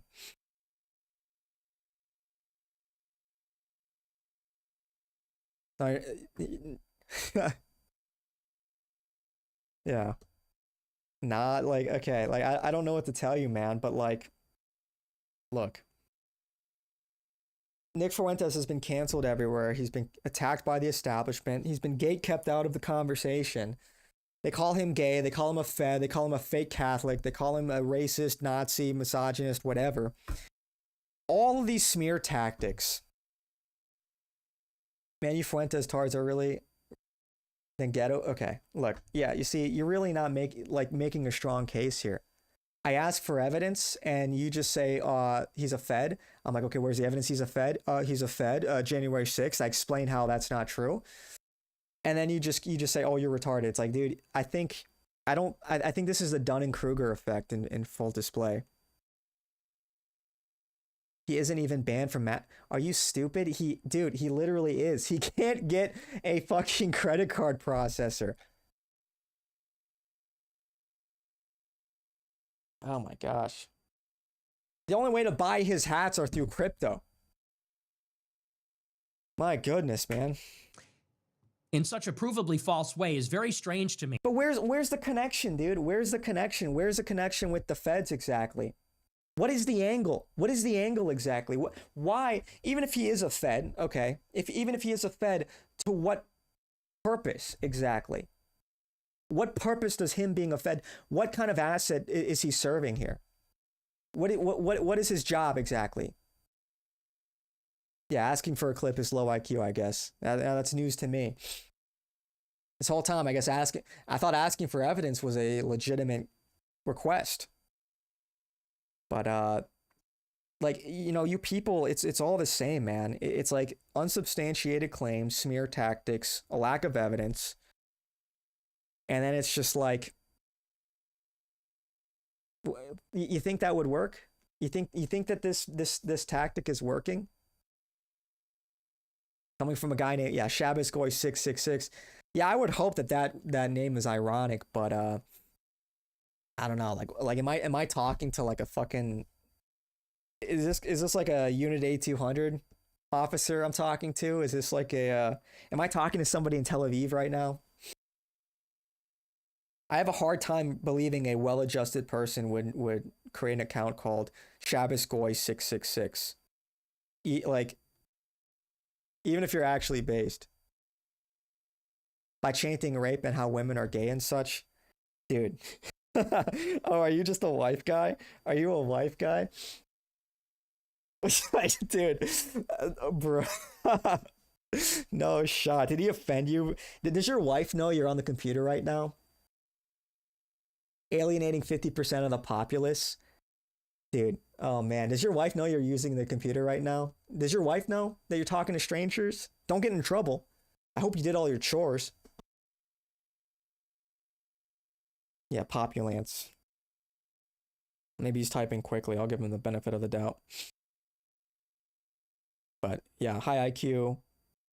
Elite human capital clearly is who I'm talking to right now. So he makes the right wing look bad by chanting rape and like, dude, look, have you ever watched his show? First of all, do you know like he makes jokes? Sure, some of the jokes are edgy.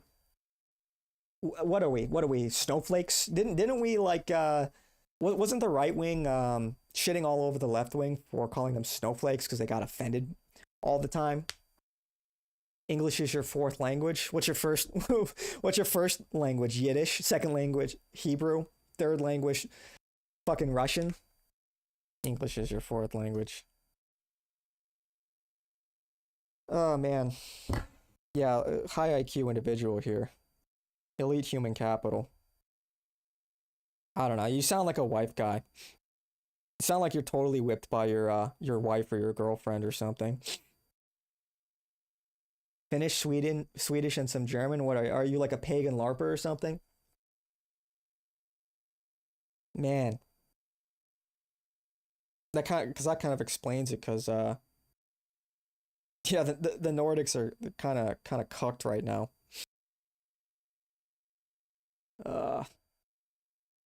Yeah, and yet you're addicted to American politics. Yeah, that's very true.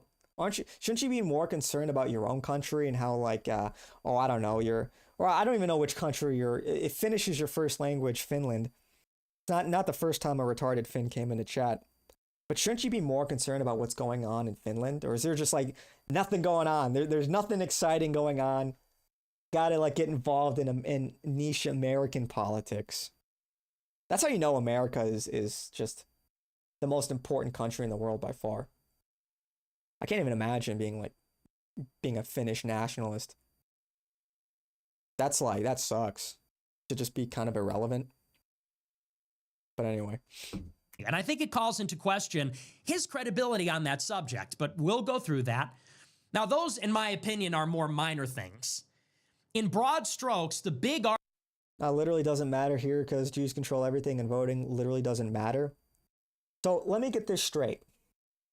Nick Fuentes, who's brought these talking points to the mainstream, he's going viral. They're playing his clips on CNN. Everyone is getting red-pilled in record fucking numbers. And you think he's a Fed. You think he's a bad actor. Because he says, because something January 6th and, oh, he's mean to women. Dude, if control your bitch. Yeah, voting doesn't matter. Yeah. Dude, yeah, come on, man. It sounds like you have a personal grievance with some of the things he said. He is a Fed and you are 60 IQ if you don't see it. Look, man. Look, it sounds like you're just bitter because, you know, he attacked your lifestyle because you're a cuck to your wife or your girlfriend. You're a total fucking simp. You're low T. You're not as smart as you think you are. But you're just like this petulant person. Otherwise, you would have realized all of the things that, like, Nick is making incredible headroads on these topics. And yet you have this problem with him because you think he's a Fed based on what? You don't like some of the things he says and therefore he's making the right wing look bad? He is the right wing now. He's taking over the right wing. So how is he a Fed? How is he a Fed exactly? Everyone is parroting his talking points. TPUSA is filled with groypers. How is he a Fed exactly? All the young people are red-pilled on these questions. And you're saying that he's a Fed. Damn, go ahead, like, yeah, go. So you say, damn, go have sex with your boyfriend because that's less gay. And you're calling me low IQ. You're calling me the low IQ one. You're a fucking retard. All you have are these like personal attacks, this slander. Bro, you've got to grow up, man. You've got to grow up.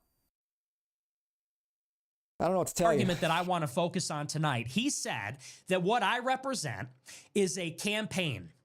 He said I'm an inorganic actor as part of a bad faith campaign to sabotage what he said are, quote, the non-crazy, non-hateful, credible voices against the neocons in politics. He said, that's my mission. Now, in his own words, he says he doesn't watch my show. He doesn't know me. He doesn't spend a lot of time watching me. He said the only time he saw me was when I was attacking his father. But yet he is sure, and he says it is obvious, in spite of his ignorance, that that is what I am. His only... It's just because he is saying the same shit the right has been saying forever means he is red pilling everyone. Dude, yes, actually... Yes, it does. First of all, nobody can put it together in the way that Nick does. He is clearly the most gifted orator, period. Find a more gifted public speaker than Nick Fuentes in politics. You can't find one. You can't. And second of all, he never said that the crux of his ideas are original. America first, Christ is king. These are two things aren't exactly, they've been around for a very long time. That's not what really matters here, is it? But his movement clearly has the most motion. So again, your objections to him are very surface level and petty. It's somewhere like from 3:40 to 4:40 a.m. in Europe, depending on where you are. Go to sleep, man. This is an American dream, kid, out for real. Dude, I'm arguing with the fucking Eurotard about this. Look, all the best Europeans left Europe and came to America. All the best Europeans are here in America. So, get fucked. Proof for the claim is that, in his words, I exclusively attack those kinds of people. The non-crazy, non-hateful, credible anti-neocon voices who he listed. And the names he gave were these. He said JD Vance, Joe Kent, and himself. Candace Owens chimed in and said, Dave Smith, we will analyze each of those people.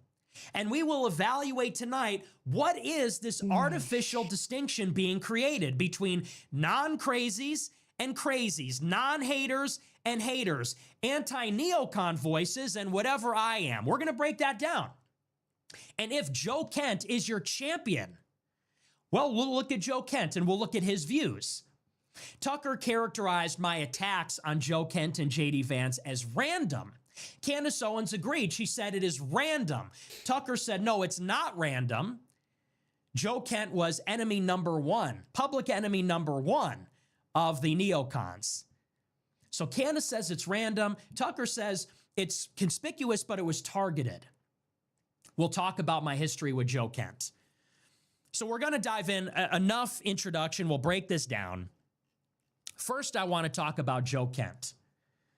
And we'll talk about him in particular because that was really... Wait, yeah, you timed him out? Dude, it's actually crazy. I don't know which one's more believable. Quick poll. Do we think that there's legitimately somebody out there? His account was made 2 days ago, by the way. Well, he's probably a ban evader. He probably gets banned.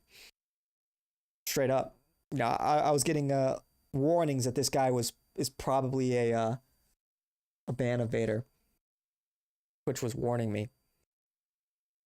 What do we think is more likely? That there's actually somebody out there that's that like deranged and mentally ill to like go into chats, like spewing this retardation, like scouring Twitch? Does he put in like Nick Fuentes into the search bar? Who does this? What kind of well-adjusted person? I really question this person's legitimacy. Am I literally talking to some kind of like Mossad officer sitting? Because that's what they do. Am I literally talking to somebody in Tel Aviv right now behind a computer, posing as a supposedly based right-winger? Am I talking to some kind of like sophisticated AI chatbot or something? It's like any of those potential outcomes are like kind of they're very off-putting. I just what a weird person. The centerpiece of the story, and that is the center of my relationship with Tucker Carlson. And I'm going to tell the story in full. We're going to go back to the very beginning. So for many years, and as I said, I have never talked to Tucker Carlson. I don't know him. It's you. But he is a broadcaster. I am a broadcaster. Control the when accounts. I got started, when I was a teenager doing my show, I had very mixed feelings about. I hope you're joking, because, you know, maybe this is just like a hyper advanced psyop that's being run. Let's see if we can get this fucking guy to go crazy. let's see how far we can push this guy. Tucker Carlson. He said a lot of things that I agreed with, but I was skeptical of him because he was at Fox News. Fox News is controlled by Rupert Murdoch, who is one of the arch neocons. Rupert Murdoch owns News Corp, which is the parent company of the New York Post, Wall Street Journal, Fox News. And these media outlets are the mouthpiece of the Chamber of Commerce of the State of Israel. Rupert Murdoch donated to Bibi Netanyahu's election campaign in Israel. Netanyahu visits him when he goes to London and stays at Rupert Murdoch's flat. Murdoch received military hardware in the 1980s, satellite dishes and other things, years before he started Fox News. So Rupert Murdoch is a creature of the Israel lobby, of the business interests, of the Reagan administration, and the neocons therein. Suffice to say, that is enough about Rupert Murdoch for our purposes tonight.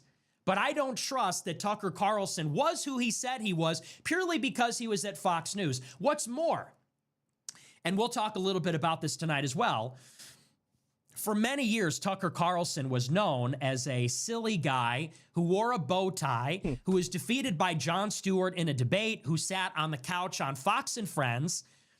He was hardly a populist, hardly a Trump supporter, a nationalist. He was a Democrat for almost his entire career up to that point. For decades, he was an unrepentant elitist, a neocon, a defender of the CIA, a defender of the Iraq War. And when he got the primetime slot on Fox News, suddenly he had a total change of heart, apparently, and became a full-throated, intense, articulate spokesperson of a Trump populist doctrine. So for many reasons, I was skeptical of what he represented. But for many years, I was very supportive of him because I did not have a very developed understanding of how politics worked. And although he was at Fox, I agreed with so much of what he said. My feelings towards him were generally positive. The only time that I was ever negative towards Tucker Carlson was in 2020. After the presidential election in 2020, which I believed was rigged, I went to many of the Stop the Steal protests at the state capitals in Lansing, Michigan, in Atlanta, Georgia, in Washington, D.C., in Harrisburg, Pennsylvania, in Phoenix, Arizona. And I gave dozens of speeches on a megaphone in front of state capitals and governor's mansions and in the middle of the city. And at that time, when many patriots assembled during that Stop the Steal period between the election and the inauguration of Joe Biden, we were out there calling attention to what was voter fraud, either the rigged voting machines, the use of mail-in ballots, the role that the media played in suppressing the Hunter Biden laptop. And Tucker Carlson would not cover any of it, was not pressuring any of the Republicans to defend Trump, was not bringing on any of the evidence of the voter fraud. I was intensely critical of Tucker in that moment, and that was really my only interaction with him that was negative at that point, was me criticizing him at these events. But months later, Tucker attacked the ADL on his show. I said maybe he's hiding his power level, maybe he's based. Let's get to the good part. Enter my relationship with Joe Kent. After the 2020 election, I was furious because at that time, I believed, and I still do believe, that Donald Trump was cheated out of that election. And I was furious that we let it happen because we knew it was coming. I did a show with Alex Jones in June, I believe, of 2020. And I said that there would be a red mirage, that they would count up the votes on election day. It would appear that Trump was winning.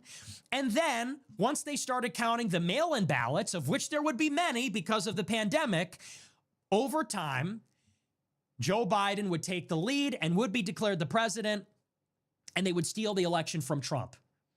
I was furious, not only that the election was stolen, when we knew precisely how it would happen, the manner in which it would happen. But in particular, I was furious at the Republicans because they abandoned Trump. Trump's legal counsel in the White House abandoned him. They made no legal case that the election was stolen. They gave up. The Republicans in the House and the Senate mounted no serious effort to stop the steal of the election. Neither did the Republicans in the state capitals. Out of the 6 or 7 swing states, Republicans controlled almost all of the governorships and state capitals there. And they did not lift a finger to audit the ballots, to claw back the electors, to do anything. And what was even more infuriating, if you remember, is that there were 2 Senate runoff elections in Georgia where the elections were too close to call or something like that. I don't remember the specifics. And at the same time that Republicans in the White House, Republicans in the state capitals, Republicans in D.C., at the same time that they effectively sold him out and then even eventually made a deal with the Democrats to hang impeachment over his head after January 6th to make sure that he left quietly. At the same time that they were abandoning Trump, they were demanding that everybody turn out and vote for Kelly Loeffler and David Perdue, who in my view were extremely corrupt and represented the epitome of the Republican establishment. This is all important context. I'm telling you this for a reason. 2020 shaped everything that I've said in the last 5 years, as it should have. Because if the elections are being stolen, and if the Republican establishment is complicit in that process, we got a big problem. So during that time, this is the first time I ever said, don't vote. I said, we should not go to Georgia and try and rally the base or rally the Republicans to vote for Loeffler and Perdue, 2 corrupt establishment Republicans, to give Mitch McConnell the Senate leader position after they just betrayed Trump. If you want your Senate majority, then you got to fight for Trump. And if you're not willing to do that, then we shouldn't go out and vote. Now, at that time, I had a major dispute with a Republican operative named Ryan Girdusky. Ryan Girdusky was one of the big politicos who is close to Ann Coulter, in bed with the establishment, who is telling everybody they have to make it their mission to get down to Georgia and rally the troops and get Loeffler and Perdue into the Senate to hold the line and keep our majority.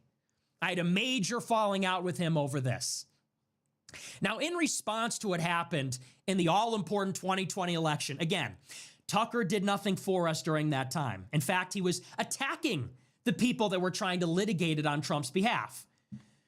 After Ryan Girdusky said, Trump is over, we got to go to Georgia and help Loeffler and Perdue. After I was telling people, stay home, don't vote for these rhinos, I had this idea in 2021.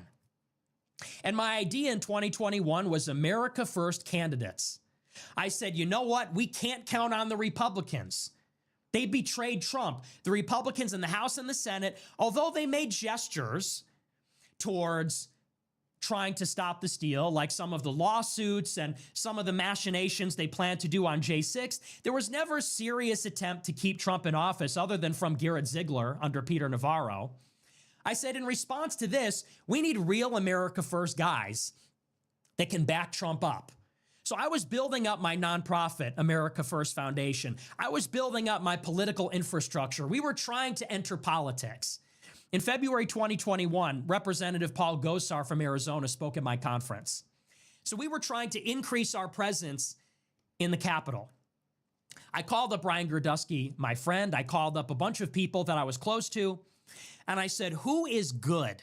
Who is solidly America First? Who is a Trump ally that is worthy of my support and the support of the Groypers in the midterms in 2022, because I would like to support them. I'd like to fundraise for them. I would like to get the Groypers on social media and on the ground to get them elected. I talked to somebody from the administration, not Ryan Girdusky, and I'm not going to say who, but somebody passed me a list, and they said, these are the guys that have Trump's back.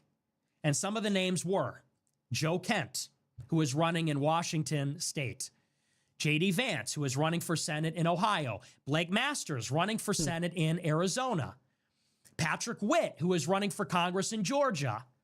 Gibbs, who is running for Congress in Michigan. And there were a number of other names too, but those are the ones that I remember, and those are the ones that I have in my notes from many, many years ago. Now, I got in touch with Joe Kent in 2021. We'll focus on him. I got in touch with Joe Kent through his campaign consultant, Matt Brainerd. Matt Brainerd was an exhibitor at my conference at AFPAC 2 in February 2021. This is a month after the events of January 6th and the Senate runoff. So I knew Matt Brainerd. I had a relationship with him. I was introduced to him by Michelle Malkin. She was friends with him. He was very involved in Stop the Steal, as was she. Bro's back? Matt Brainerd put me in touch with Joe Kent. Was I gone? I had a phone call with Joe Kent, I believe in the summer of 2021. And the phone call went like this. I called up Joe Kent, which, by the way, he does not deny, and I have text messages with him. I said, listen up, Joe. We want to support you in this election. I said, we want to help you build up your social media. We want to retweet your profile. We want the Groypers to support you. We want to door knock for you. We want to fundraise for you. I said, but here's the caveat. I said, and you can take this or leave it. I said, but we want to help you. We believe you're America first. We want to get you into office. I was very pro Joe Kent. I said, I remember that. He really was. But here's the deal. And I love how Tucker, he feigns ignorance because he doesn't cover any of this in his criticisms of Nick. The stream was taken down for TOS violations an hour and a half ago. Really? No shot.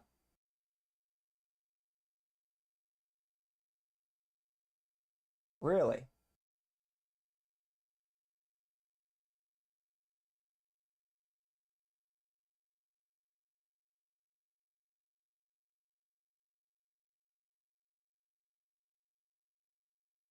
Huh. I didn't get any kind of notification or anything. Literally, I didn't get any notification. If that's true. That's a little scary. Oh well. Oh well. Whatever. You can't disavow me. I said, now, if you want our support, it's contingent on that. I said, because although I'd like to keep this discreet, and we don't have to tell everybody that we're helping you, I said, but if the day ever comes that the left asks you about me for any reason, I said, you cannot disavow. I said, because if we start disavowing each other, this is how the right eats itself. And well, I'm glad I'm back. Cool. I hope I don't get taken down, but that would suck. Like I said, I didn't get any notification at all. So you're telling me now for the first time? This is how the left wins. I said, today you're disavowing me. Tomorrow, somebody's disavowing you. What's more, I said, I don't want to help people. I barely have an operation. I don't want to use what little I have to help somebody if they're going to turn around and throw me under the bus. Because that's exactly what happened with Paul Gosar during AFPAC 2. He attended my conference, and then he disavowed me, pretended like he didn't know me the next day. And there were other events too, but that was the big one. So I told Joe, I said, here's the deal. You cannot disavow. We'll support you. And Joe Kent said, not a problem. He said, and you know what? They call you a racist. He said, the Democrats are the real racist. And I said, yeah, that's great, Joe. But I mean, that's really the deal. And so it was. Joe Kent actually spoke out in favor of me. When I was put on the no-fly list in May 2021, he put out a tweet defending my rights. When I was banned on Twitter, I believe he said something also. So we had a working relationship. We had talked on the phone. I was fully behind him. We were supporting his social media. We had planned to go to Washington State to campaign for him, and he did defend me on social media as well. Fast forward to February 2022. I did my third AFPAC, my third conference. Marjorie Taylor Greene spoke there. Paul Gosar spoke there. The Lieutenant Governor of Idaho spoke there. It was a pretty big deal. We had 1,200 people. It got a lot of negative media attention because of things I said about Russia, comments I made about Hitler, other things. Now, Joe Kent did not attend AFPAC 3. He had no relation to AFPAC 3. But he was accused by somebody who was in the race in his district of having a relationship with me. Someone who is in 4th place put out a tweet. It got about 15 likes on Twitter. She said, Joe Kent is like a Nick Fuentes type conservative. Joe Kent put out a tweet unprovoked on March 2nd, 2022. And I'll read to you what he said. He said, quote, "My opponents are again spreading lies about me. I strongly condemn Nick Fuentes' politics, especially in regards to our ally, Israel. I ignored his invitation to speak at his recent conference in Orlando, and I am not aware of, nor do I accept any endorsement from him." Later, he said no one should be deplatformed or put on a no-fly list for their political ideas. I don't want Fuentes' endorsement due to his focus on race and religion. The fights he's picking are counterproductive. This is not my message of inclusive populism.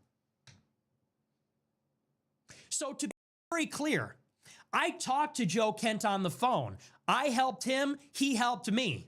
And the agreement was I would help him discreetly. Contrary to what Tucker Carlson said, that my aim is to embrace people, to bring them down publicly, I told him, and we maintained a relationship in secret, in private, for almost a year. You know what's crazy? It's crazy Tucker thought he could get away with this. It's crazy. It's crazy Tucker could say this feigned ignorance. Oh, I don't know why. He would go after Joe Kent. He was just America first. He was a page. It's like, bruh, if you watched Nick's show, you would understand why. It's a very legitimate reason why. You think Nick wouldn't come back with the receipts? You think that Nick wouldn't respond? It's like, dude, what a miscalculation from Tucker. Seriously. It's actually kind of mind-boggling that Tucker legitimately thought he could get away with these accusations. And that Nick wouldn't fact check. Nick has the receipts. It's like, who does he think he's talking to? It's crazy. Before he, unprovoked, publicly went on the attack against me, condemning me completely on the basis of my opposition to our support for Israel, and because I talk about race and religion. He said that my version of America First, this is important, Kent said that my version of America First is condemnable because his version is inclusive, not focused on race and religion, and not critical of Israel. This is a very important concept, which is going to show up again and again and again on this show tonight. Joe Kent, who Tucker said is the epitome of a reasonable, credible, not crazy, not hateful, anti-neocon voice, Tucker said he is the archetype. He is emblematic of a credible, authentic opponent of the neocons. Tucker said that I attacked him in a targeted way, which was very conspicuous. I was put up to do this. I wrapped my arms around him to bring him down. Why? Because he's a credible voice fighting the neocons. Well, that is not the case at all. I did not wrap my arms around him. Contrary to what Candace said, it was not random. I did not target him, as Tucker said. We maintained a discreet relationship. I wanted to help him. And then he attacked me very hard over my views on Israel, on race and religion, and said that his version of America First is really inclusive populism. Now, I said on a stream days later, very intentionally, I said that there is something going on in the conservative movement right now. I said, you have authentic America First, which I represent, and then you have what I called at that time, Populism Inc. Populism Inc. People that claim to be like me, sound like me, but are not like me. And there's some things they have in common. I said, number one, they're all supported by Peter Thiel. Joe Kent got $1 million from Peter Thiel. Just follow the money. In 2022.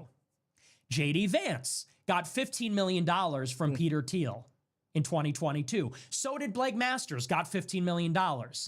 Gibbs in Michigan got money from Peter Thiel. Patrick Witt in Georgia got money from Peter Thiel. That's number one. What about Gosar? Did Gosar get it? Or did he just like cuck out for love of the game, you know? He said, fuck it, I'll do it for free. That's crazy. Number two, all of them were downplaying the significance of race and religion.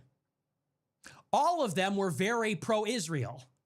I said, so something is going on. There is an attempt, just like with Con Inc., Conservative Inc., just like with Rhinos, there was an attempt in light of the recent rightward shift of the base to skin suit what is an emerging America First constituency in the GOP. And to say, we sound like Nick Fuentes and Michelle Malkin, we sound like Pat Buchanan, but really we're more of the same.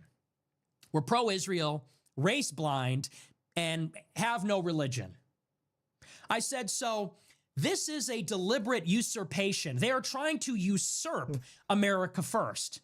Joe Kent is offering a competing version of America First that does not talk about race or religion and is pro-Israel. I said, and if he wins in Congress, he will be the right wing's AOC. He's young, he's handsome, he's well-spoken.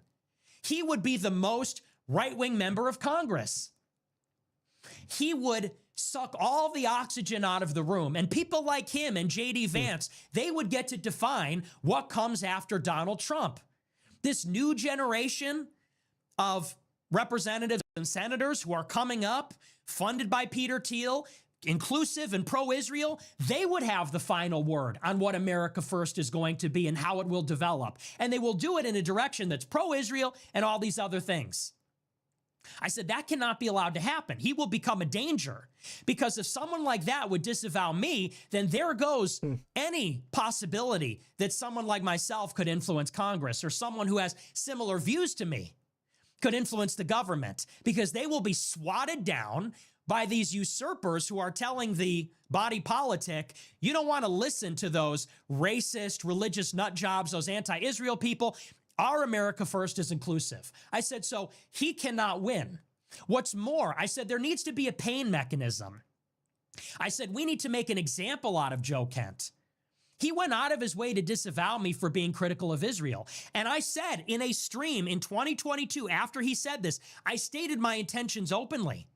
I said, we are going to make an example out of him in the same way that someone who goes against Israel is punished by AIPAC, so they think twice about criticizing Israel.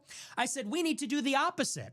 If someone condemns someone that's critical of Israel and is pro-Israel, we need to make them afraid of losing their seat so that they will think twice.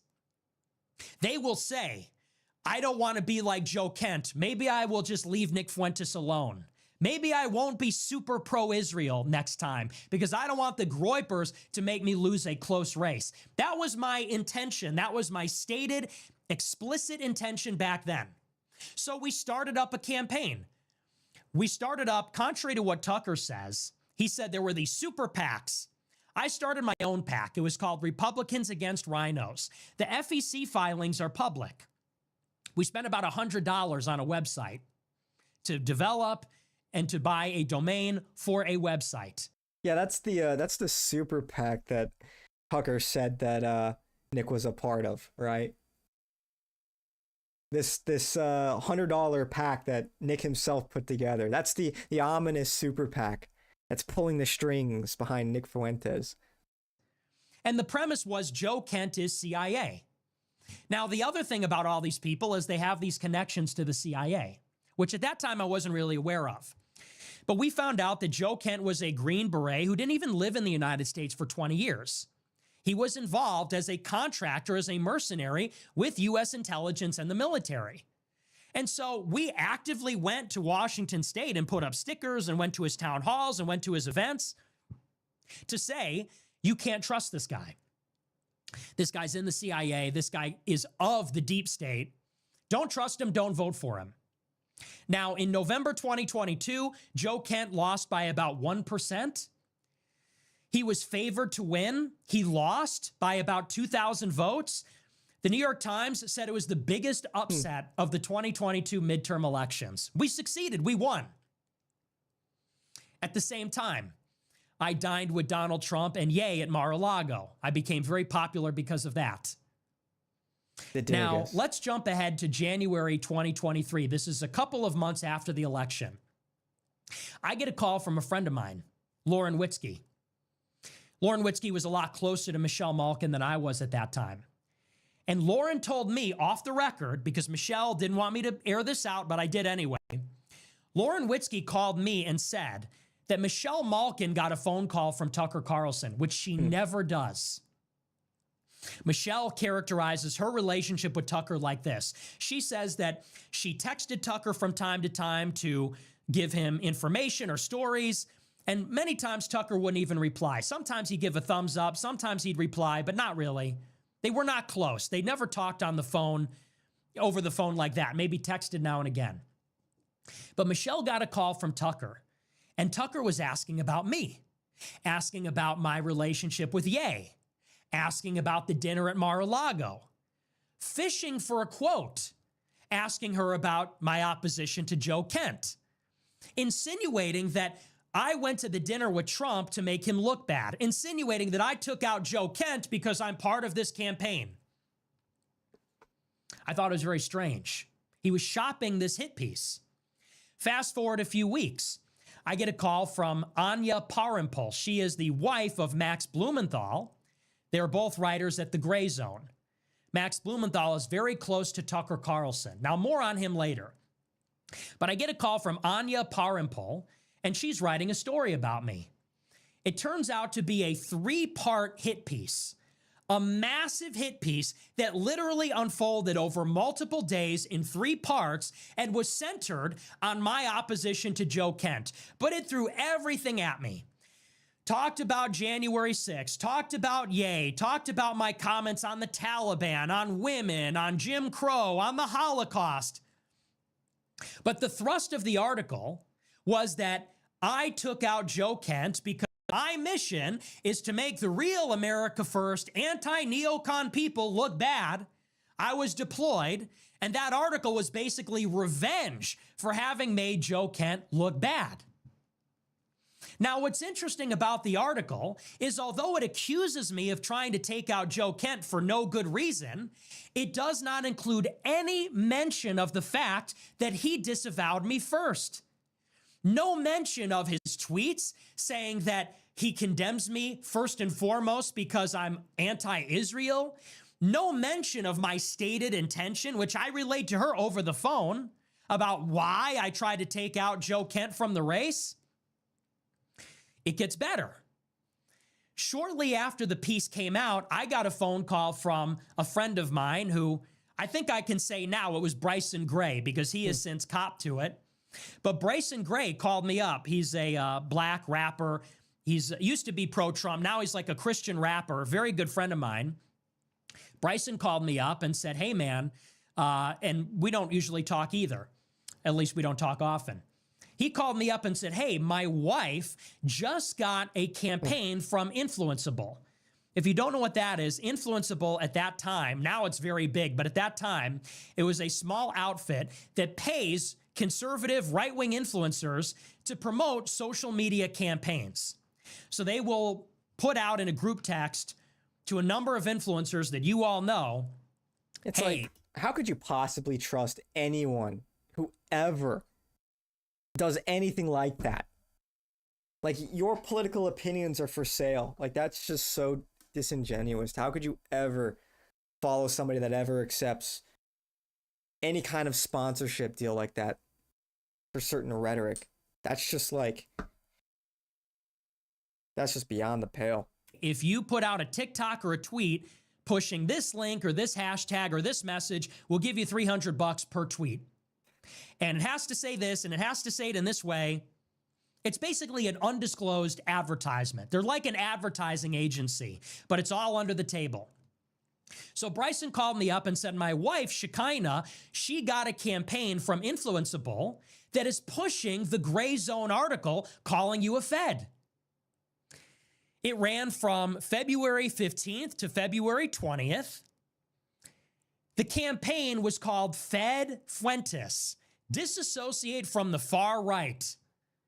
And it instructed the influencers who received it to talk about why I wasn't arrested after January 6th, to talk about the comments I made around January 6th, to say that I have all the hallmarks of being a federal agent.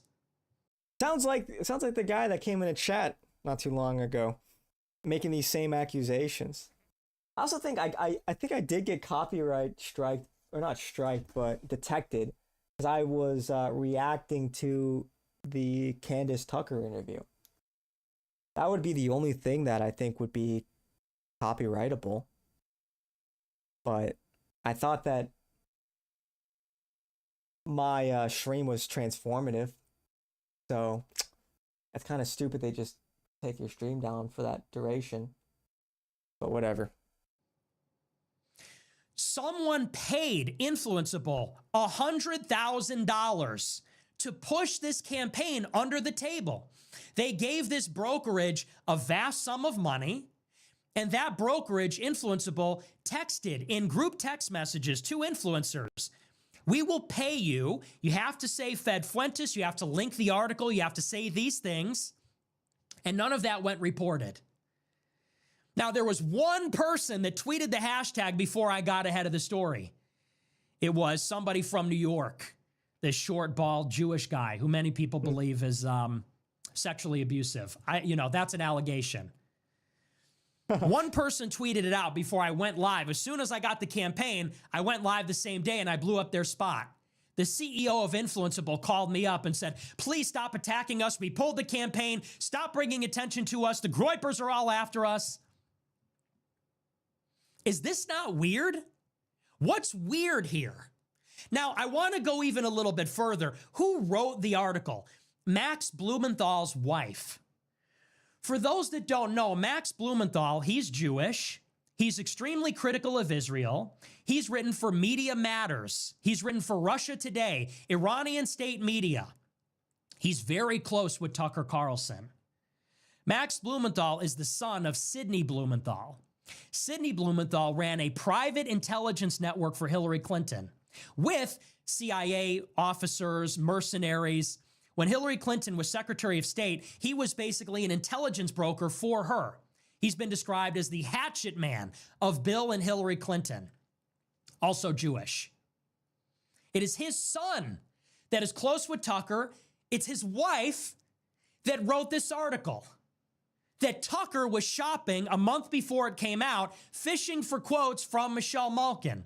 After the article was published, omitting any mention of how all of this started, how Joe Kent attacked me, how I stated why I was coming after him, and the rest of it, someone paid thousands and thousands of dollars to promote this article and the idea that I'm a federal agent. That's where all of this came from.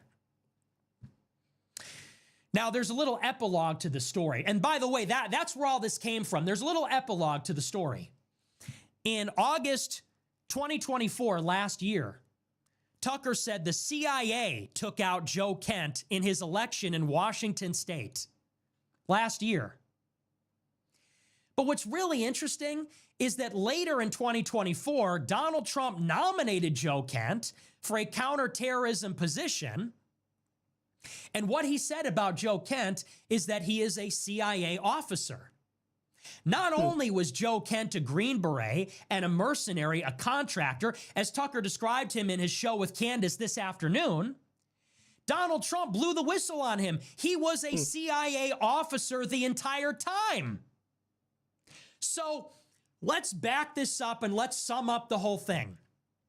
A CIA officer, that was not public information until Donald Trump tweeted it last year after he won the election. Joe Kent, who was a secret CIA officer the entire time, got $1 million from Peter Thiel. He consulted with Ryan Girdusky. He runs for office in Washington state. Initially, I try to support him. I get disavowed for no good reason because I'm critical of Israel. I make him lose to make an example out of him. Tucker Carlson's friend, Max Blumenthal, the son of Bill and Hillary Clinton's hatchet man, writes a three-part hit piece about me with no mention of any of this, accusing me of being a Fed. Then that article is conspicuously promoted by an under-the-table, unofficial ad brokerage with the hashtag that I'm a Fed. Tucker says that Joe Kent, a CIA officer, was taken out by the CIA, who is presumably me. It's just so And retarded. then on his show today, Tucker Carlson says Joe Kent is the epitome of the anti-CIA, anti-neocon, authentic voice that is against hatred and is not crazy. Well, I got to tell you the truth. I am feeling a little bit crazy because that's gaslighting. That is gaslighting. The CIA took out a CIA officer. The gay kid in his basement, the weird gay kid in his basement is the CIA. Taking out the CIA officer running for Congress that got $1 million from Peter Thiel, a CIA contractor, who, when he lost, was defended by Max Blumenthal, whose dad was an intelligence broker for Bill and Hillary Clinton. You know, it's like that meme of Spider-Man. Everybody's calling everybody else a Fed, but I think this one's pretty cut and dry. Who is CIA here? The CIA officer or the guy that made him lose the election? I don't know. I mean, maybe that's a difficult question. So that is the story on Joe Kent. Now that leads to a larger conversation where Tucker Carlson says, of course, the big claim is that I am an inauthentic voice. I am going against the non-crazy, not hateful, anti-neocon America Firsters epitomized by Joe Kent. He said the evidence that I am that is that I went against Joe Kent in a targeted way. Why did I do it? Because you got to take out guys like him. Well, if you can see that the reason I went against Joe Kent is because Joe Kent condemned me for being critical of Israel, I think you could see that it wasn't targeted because he's a credible anti-neocon voice. Actually, quite the contrary. It was because he's a CIA man who is pro-Israel, who was making a concerted effort to redefine America First to be pro-Israel, to be multiracial and religiously diverse or religiously tolerant or something. But let's go further on that claim. He says that if Joe Kent is not crazy, not hateful, then I am those things. I am crazy. I am hateful. Well, I would say, what's crazy and hateful about me? What's crazy and hateful about my views? He doesn't watch my show. He doesn't know me. I will tell you my views. I am Catholic. I am pro-white. I am critical of Jewish power. My views can be summarized by this. I think Jews have too much power. I think America has had too much immigration. Is that hateful? Is that crazy? I think those things are obvious to anyone paying attention. I think those things are descriptive. I think those things are true. Jews do have too much power. They're using it to benefit themselves. It is becoming detrimental and has been detrimental for Americans. And by the way, I'm not saying neocons. I'm not saying Zionists. I'm not saying Israel. I'm saying organized Jewry. And that encompasses the 50-plus major North American Jewish organizations. That encompasses the World Jewish Congress, the World Zionist Organization, the State of Israel, Israeli intelligence, the mega group. It encompasses all of it. I also say that America has too much immigration. America used to be a white country. It is becoming a not white country. That is fundamentally changing how America is. It's making America worse.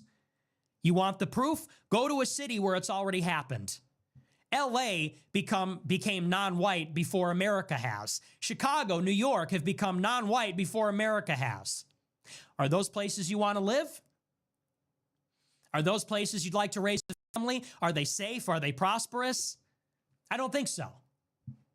Am I crazy? Am I hateful for saying there's a racial basis for replacement migration? I don't think so at all.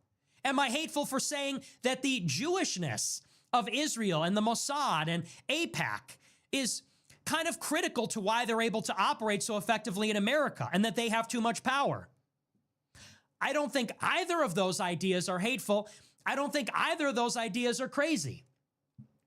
Dude, I just have to say, for for a second, man, this is one of, if not the best show Nick has ever done. I cannot, nobody can say it as well as he is, man. It's just like, dude, he's been going for like an hour, not uninterrupted, no no stutters. I'm pretty blown away.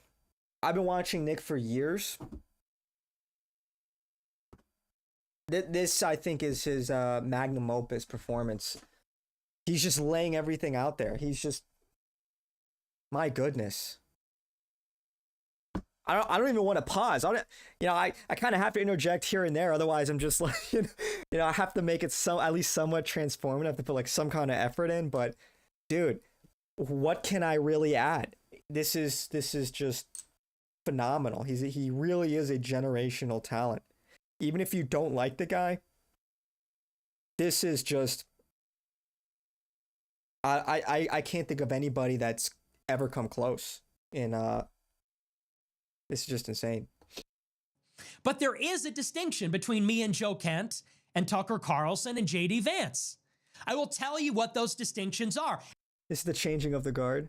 This is the turning point.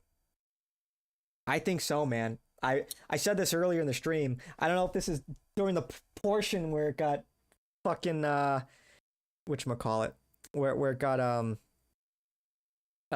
copyright strike. Thanks, Tucker. Fucking. But yeah, dude, it's like we might be at that 60% mark. 0 to 60 is pretty slow, but 60 to 100 happens like that. This feels really like the inflection point. The house of cards is crumbling. Like Tucker, like he's getting fucking demolished.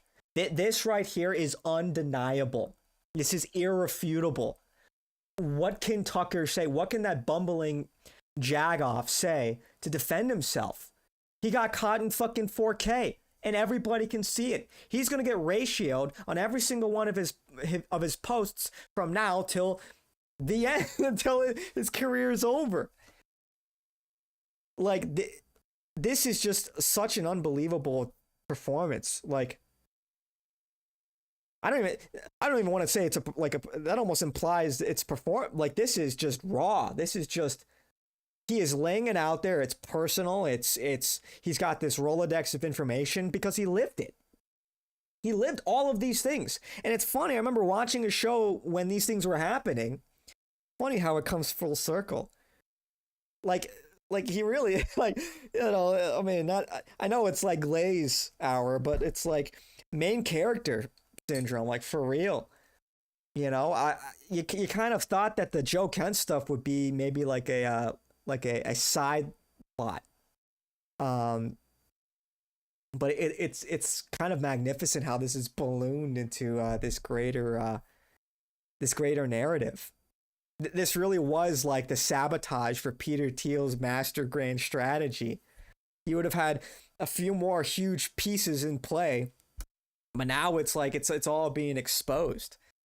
The op has been exposed, and Nick is winning. He's taking them all out. He took out Charlie Kirk. Nobody takes Shapiro seriously anymore. Candace Owens just got taken out. And now Tucker Carlson, who was the golden child of the right wing, the golden child for the GOP for about 10 years now. Now he's just getting totally dismantled here. Total, like, his credibility is gone. Who do they have left? Seriously. Who's left that can gatekeep at this point? This is absolutely phenomenal. Absolutely phenomenal. And even Dave Smith, for that matter, because they are right. There is a distinction. Me and Tucker are not the same. Me and Kent and Vance are not the same.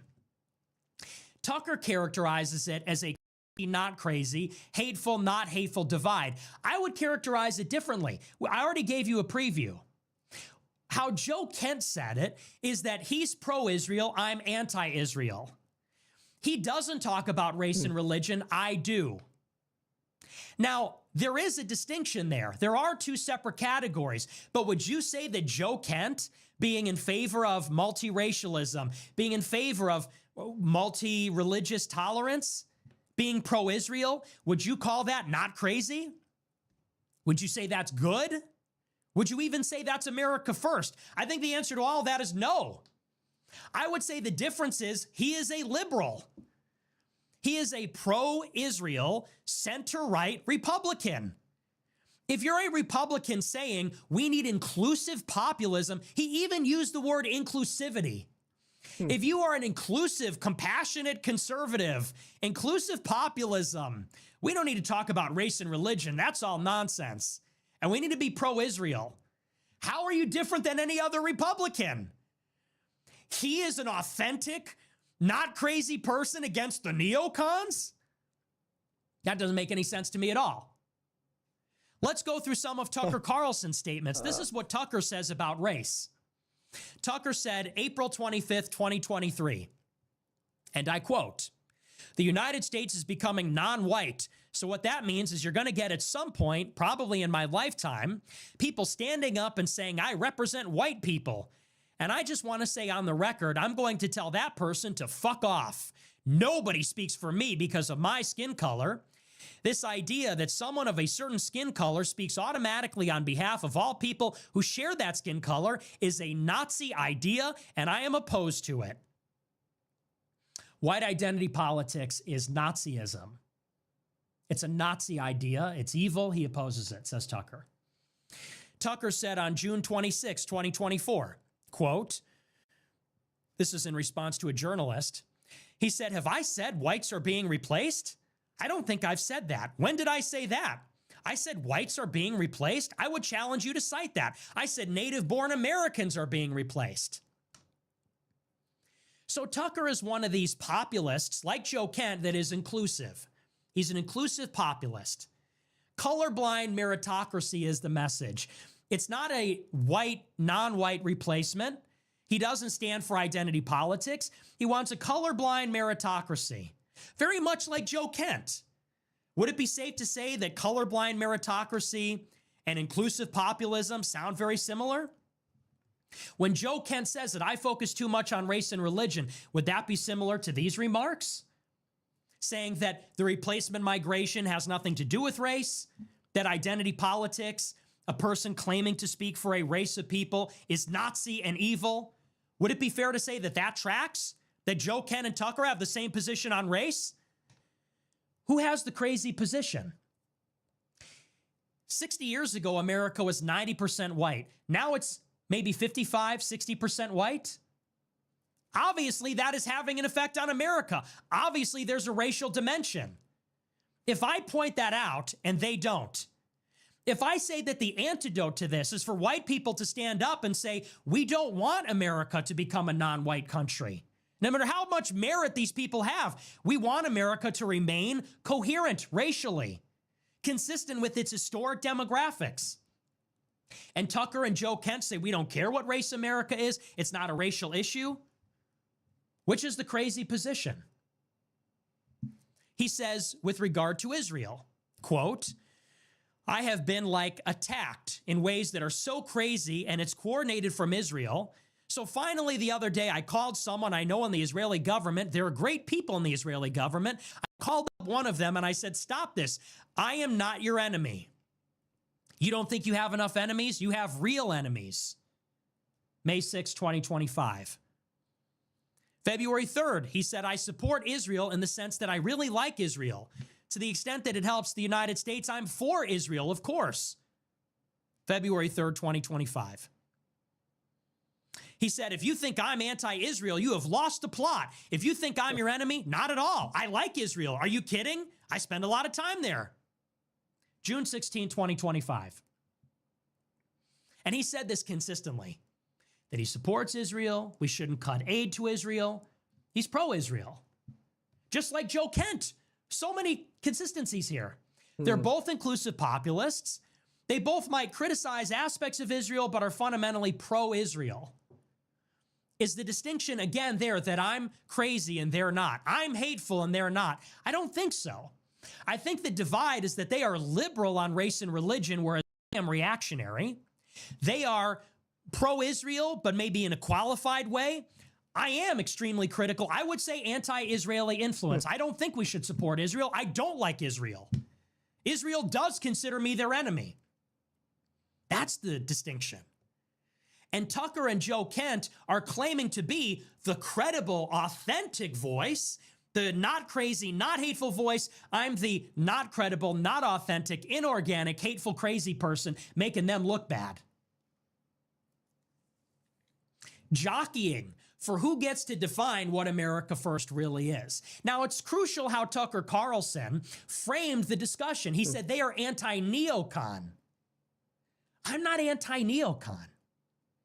I don't think neocons are the problem. Have you ever noticed that that is how Tucker consistently characterizes the issue?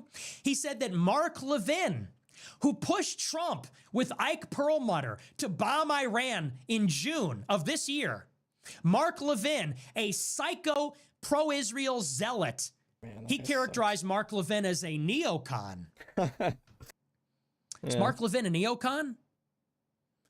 Is Ben Shapiro a neocon? Is Mary Matelson a neocon? I would say they're all Jewish. I would say they're all Jewish, and the reason they're in favor of Israel is because they are Jewish. Obviously, Mark Levin, Shapiro, these people have affinity with Israel because they are Jewish.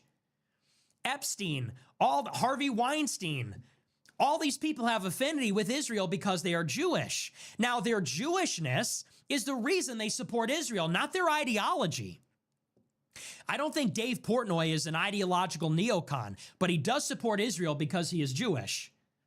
I don't think Bill Ackman is a neocon. He's a lifelong Democrat, but he does support Israel because he is Jewish. It is their Jewishness as billionaires, as influencers, that makes them tribesmen of the Jews in Israel, makes them support that country. And by the way, Judaism concerns their race and their religion. So would it be fair to say that when Tucker and Joe Kent call me hateful, call me fixated on race and religion, might it have to do with the fact that I characterize the issue not as an ideological battle against the neocons, but because I characterize it as a civilizational battle between Jews and Christians or Europeans and ethnic Jews? Might that be why they call it hateful and crazy? Because I call it a clash of civilizations? Great book.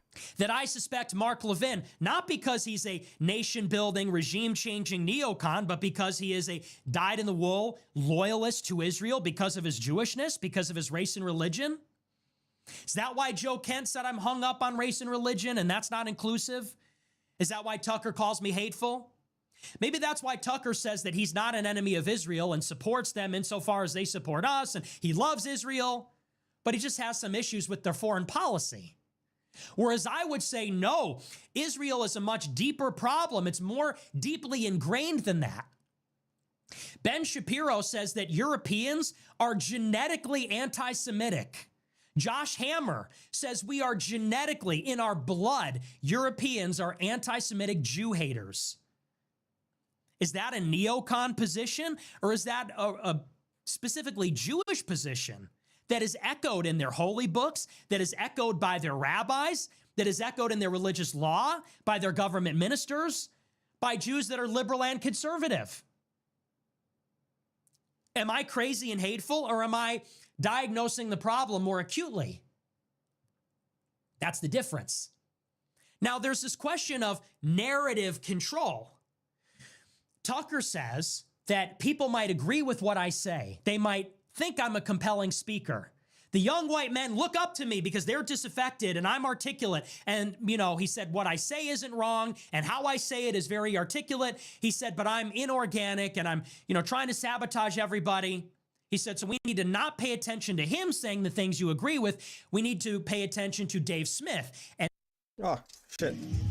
No. Where was I? Actually, I fucking hit my keyboard. Damn it.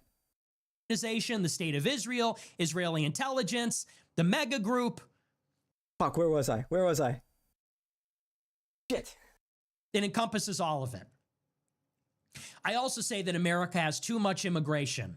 Here, are genetically anti-Semitic. Okay. Like agree with what I say. They might think I'm a compelling speaker. The young white men look up to me because they're disaffected and I'm articulate. And, he said, what I say isn't wrong and how I say it is very articulate. He said, but I'm inorganic and I'm, trying to sabotage everybody. He said, so we need to not pay attention to him saying the things you agree with. We need to pay attention to Dave Smith and Tucker and Joe Kent who say the things we agree with. I want to call attention to a quote from Tucker at Turning Point SAS last month. This is what he said about Jeffrey Epstein. He said, quote, was Jeffrey Epstein working on behalf of Mossad? Every single person in Washington, D.C. thinks that. I don't know any of them that hate Israel, but no one feels they can say that Epstein worked for Mossad. Why? He said, I think the longer we play along with it, the more subterranean and creepy and hateful the conversation actually becomes. So I think it's better to say it right out loud. Do you see these consistent themes, the undertones in everything he says? Well, why didn't he say that 6 years ago when Epstein got arrested? Timing does matter. He says, people in D.C. know Epstein worked for Israel, but they don't hate Israel. They're not against Israel. They're not enemies of Israel. They support Israel. They love Israel. But they, like everyone, know the jig is up. Epstein worked for Israel. He said, why can't they admit it? He said they should admit it. Because if they don't admit it, then everyone will listen to the actual subterranean Jew haters. Those are his words. He says, the more that we play along and we play dumb and say Epstein didn't work for Israel, the more subterranean, creepy, and hateful the conversation becomes. He said, so it's better to say it out loud. It's better for who? It's better for all the people in D.C. that love and support Israel. It's better for Israel if they just admit it. Okay, Epstein worked for Israel. Let's throw him under the bus. And let's just say our critique of Israel is very narrow. We're not against Israel fundamentally. We just don't like what they did with Epstein. So as long as we can acknowledge that and put him down and move on, then the pro-Israel side can move on supporting Israel. He said, if we lose our credibility by denying the obvious, people will not believe us. They will not look at us as credible actors.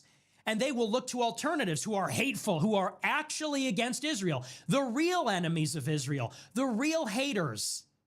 Wouldn't want that. Are you starting to see?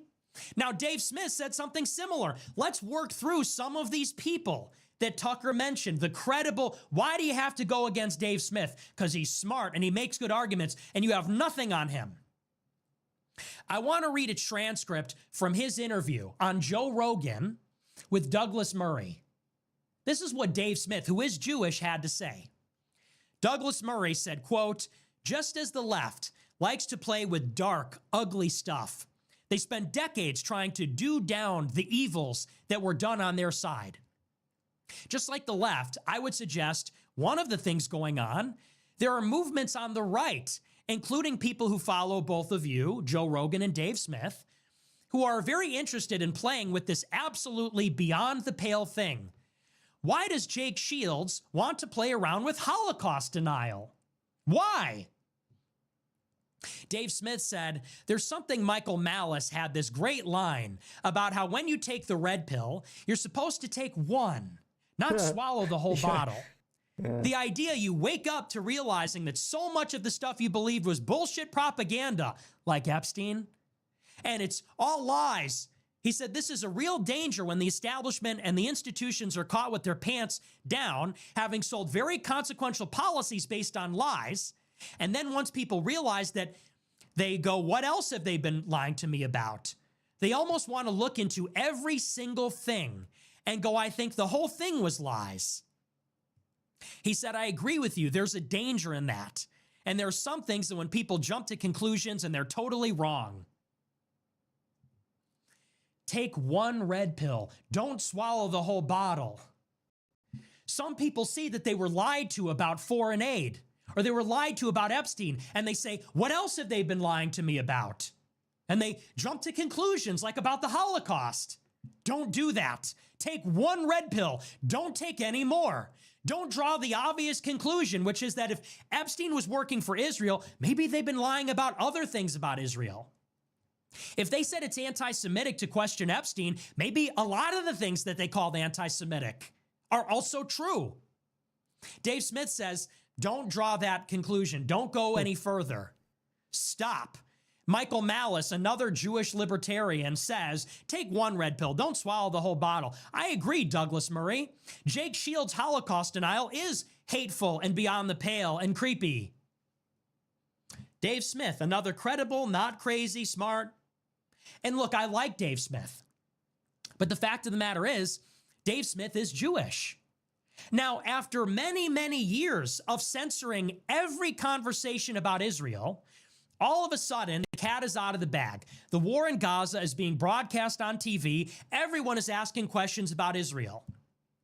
So who starts popping up everywhere all of a sudden? On Candace Owens, on Joe Rogan, on Tucker Carlson, at Turning Point USA. Well, it's Dave Smith. Dave Smith is a Jewish libertarian, a disciple of Ron Paul. He thinks that we were lied into the war in Iraq by the neocons. But he affirms the Holocaust happened. He said, my ancestors died in the Holocaust. And he is Jewish. Now, let's think abstractly for a moment. If you are ethnically Jewish, and maybe you have some even sympathy with religious Judaism, maybe you have some sympathy with those narratives. You grew up hearing those things from your family, from your parents. You maybe have it in the back of your mind. Are you more likely as a Jewish advocate to say that the problem is the neocons and it's ideological? Are you less likely to say that there's something to do with Jewishness that is the issue? Then maybe it's not that neocons need to be disempowered, but maybe that, Jewish people need to be looked at as having a dual loyalty. Well, obviously, you're going to think it's ideological. And if you go on Joe Rogan and say, only take one red pill, don't deny the Holocaust, don't talk about World War II, don't swallow every red pill. And I don't think he's a dishonest guy. I think Dave Smith is honest. I think he has a lot of integrity. But I think there's a reason, of course, that he was elevated. It's because they wanted to set parameters on this conversation. They don't want people to question all the narratives. They want people to focus on the neocon aspect of it. They want to limit the discussion of foreign aid and Jeffrey Epstein, handful of other things, and then move on with their lives. They don't want people to look at it from a religious or ethnic lens. They don't want people to look at this conversation as whites are being replaced. Jewish people, not neocons, not Zionists, but Jewish people have an inordinate amount of power in America, Europe, and Israel. And these things are related, by the way. And for there to be change, we have to get Jewish people who have a loyalty to their own kind over America, who think that Europeans are born anti-Semitic. They can't control our civilization anymore. And this language about ideology, neocons, it doesn't really factor in. Are you starting to see the contours of the distinctions between Tucker, Joe Kent, Dave Smith, and me? It's not that I'm crazy and they're not. It's that they have a race-blind, religiously indifferent view of the world. The world is not made up of whites and blacks and Asians and Jews. The world is not made up of Christians, Muslims, and Jews. The world is made up of neocons, a colorblind meritocracy. All people, their race and religion has no influence on them at all. Whites are being replaced in America, but that's arbitrary. What matters is who is native, who got here first. The fact that Mark Levin wants us to die for Israel has everything to do with his ideology, nothing to do with him being ethnically and religiously Jewish. And Israel is still our ally. We just need to circumscribe how that alliance works and say less foreign aid, maybe don't go to war in Iran. That's the difference. And I wouldn't say that they're not crazy and I am. I would say, once again, they're pro-Israel, religiously indifferent, race blind, and I am a white identitarian. Yes, that's my view. I think that race matters. I'm a race realist. Yes, I think that Jewishness matters. I would say that I think that America should not be run by powerful Jewish oligarchs anymore, whether they're neocon or not. And yes, I do believe that Israel is a real problem. I don't think that they're our ally. I don't think we should support them. I don't love Israel. I don't love a country that tried to ban the gospel. I don't love a country that says spitting on Christians is an ancient tradition. I don't love a country that stole our nuclear arsenal. I don't love a country that dragged us to war. I don't love a country where its rabbis say that we should pray for the death of all Christians every day. I don't love a religion that says Christ is burning in hell. I don't love a religion that says we are not ensouled if we're not Jewish. But they don't want to take it there. They want to take one red pill, not the whole bottle. And, you know, some people have this idea that Tucker is incrementally red pilling people. He's part of a pipeline. They say Tucker believes the things I believe, but he has to take it easy on the uninitiated because they're too moderate. So he's got to leave this trail of crumbs that lead to my ideology and serve as a pipeline to get someone from normie conservative to me. And a lot of people think that's the case. He believes what I believe, but he's just kind of concealing that for the purpose of pragmatism. I would contend that when Tucker goes out and says, if you go further than me, you're a hateful, crazy person, that is obviously not the case. Tucker has real ideological disagreements with me. And when he puts up this block and says, don't listen to him, he doesn't attack my ideas. He doesn't talk about why I went after Joe Kent. He doesn't talk about my ideological disagreements with Dave Smith or about history. When he says, you might agree with him, but don't listen to him because he's fake America first, because he's hateful and crazy, I would say that that's gatekeeping. That's a limited hangout. That's saying take only one red pill. Nick Fuentes is the whole bottle. If you take the whole bottle, you're a crazy, hateful racist. You're not America first. And I'm not even going to watch his show or meet him. He's just a bad guy. I'm judging by what they say. I'm not going to call Tucker gay. I'm not going to say he's a loser. I'm not going to say these things. We're reading his quotes. We're fleshing out these ideological disagreements. This is what's happening.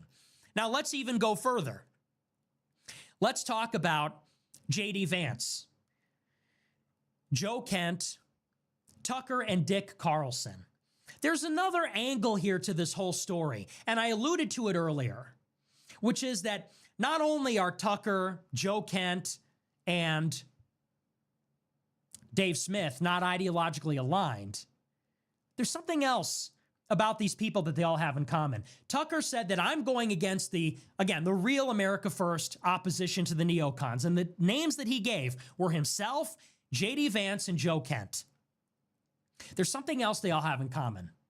We already talked about Joe Kent. Suffice to say, Joe Kent was an officer in the CIA. He got $1 million from Peter Thiel when he was running his race. JD Vance is very similar. We'll stop now and tell the story of JD Vance. We'll do a little background on him. A lot of people don't know this, but in the early 2010s, JD Vance was mentored by David Frum. David Frum was a speechwriter for George W. Bush. He was one of the preeminent neoconservatives in America, major advocate for the war in Iraq. And he mentored JD Vance in the early 2010s. As a matter of fact, JD Vance wrote for his website, wrote 6 articles for David Frum's website. This is a little excerpt from my notes about that relationship. In the early 2000s, after Vance left the Marine Corps, but before he attended Yale Law School, he was described by David Frum as, quote, a strong advocate of national defense and a believer in American world leadership. Frum says, quote, he was recognized by everyone as an emerging political talent.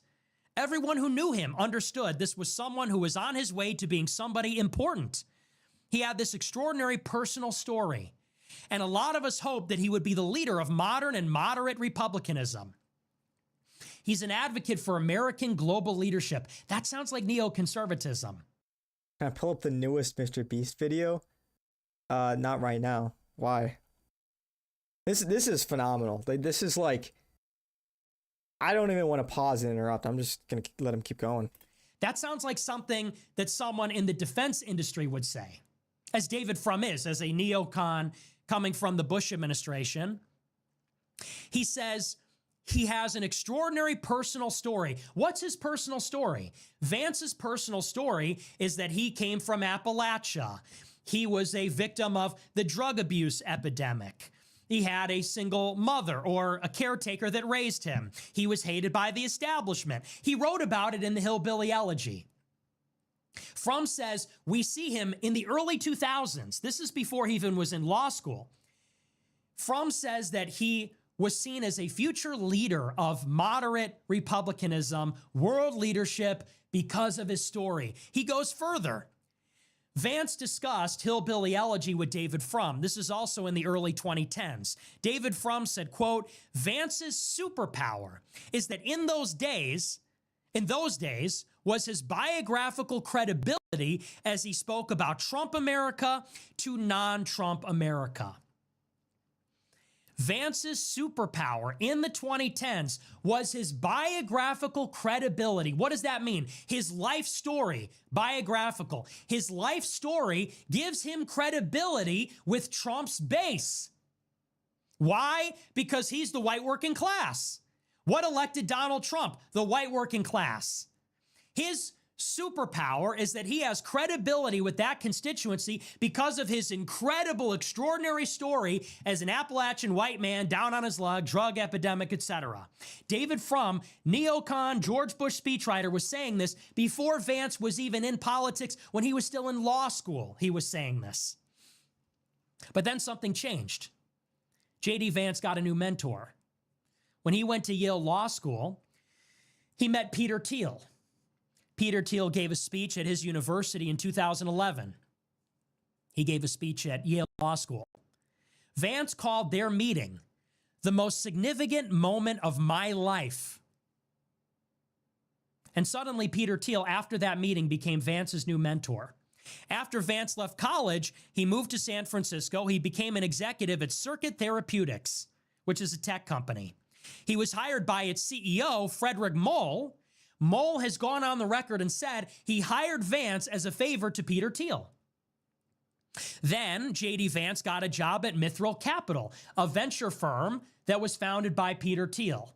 And while he was working there, he published Hillbilly Elegy, his extraordinary personal story that gives him cachet and credibility with Trump's base, his superpower, the memoir he discussed with David Frum. Now, it's important that he was working at Thiel's venture firm when he published the book because his colleagues at Mithril Capital said it was effectively a no-show job. They said they never saw Vance in the office. They know what projects he worked on. 7 months. So Thiel effectively hired Vance not because he's a brilliant venture capital mind, apparently not even to do real work. It was a sinecure. He hired Vance to give him income while Vance went on a book tour during the 2016 election, branding himself as the spokesperson of Trump's voters, of the white working class.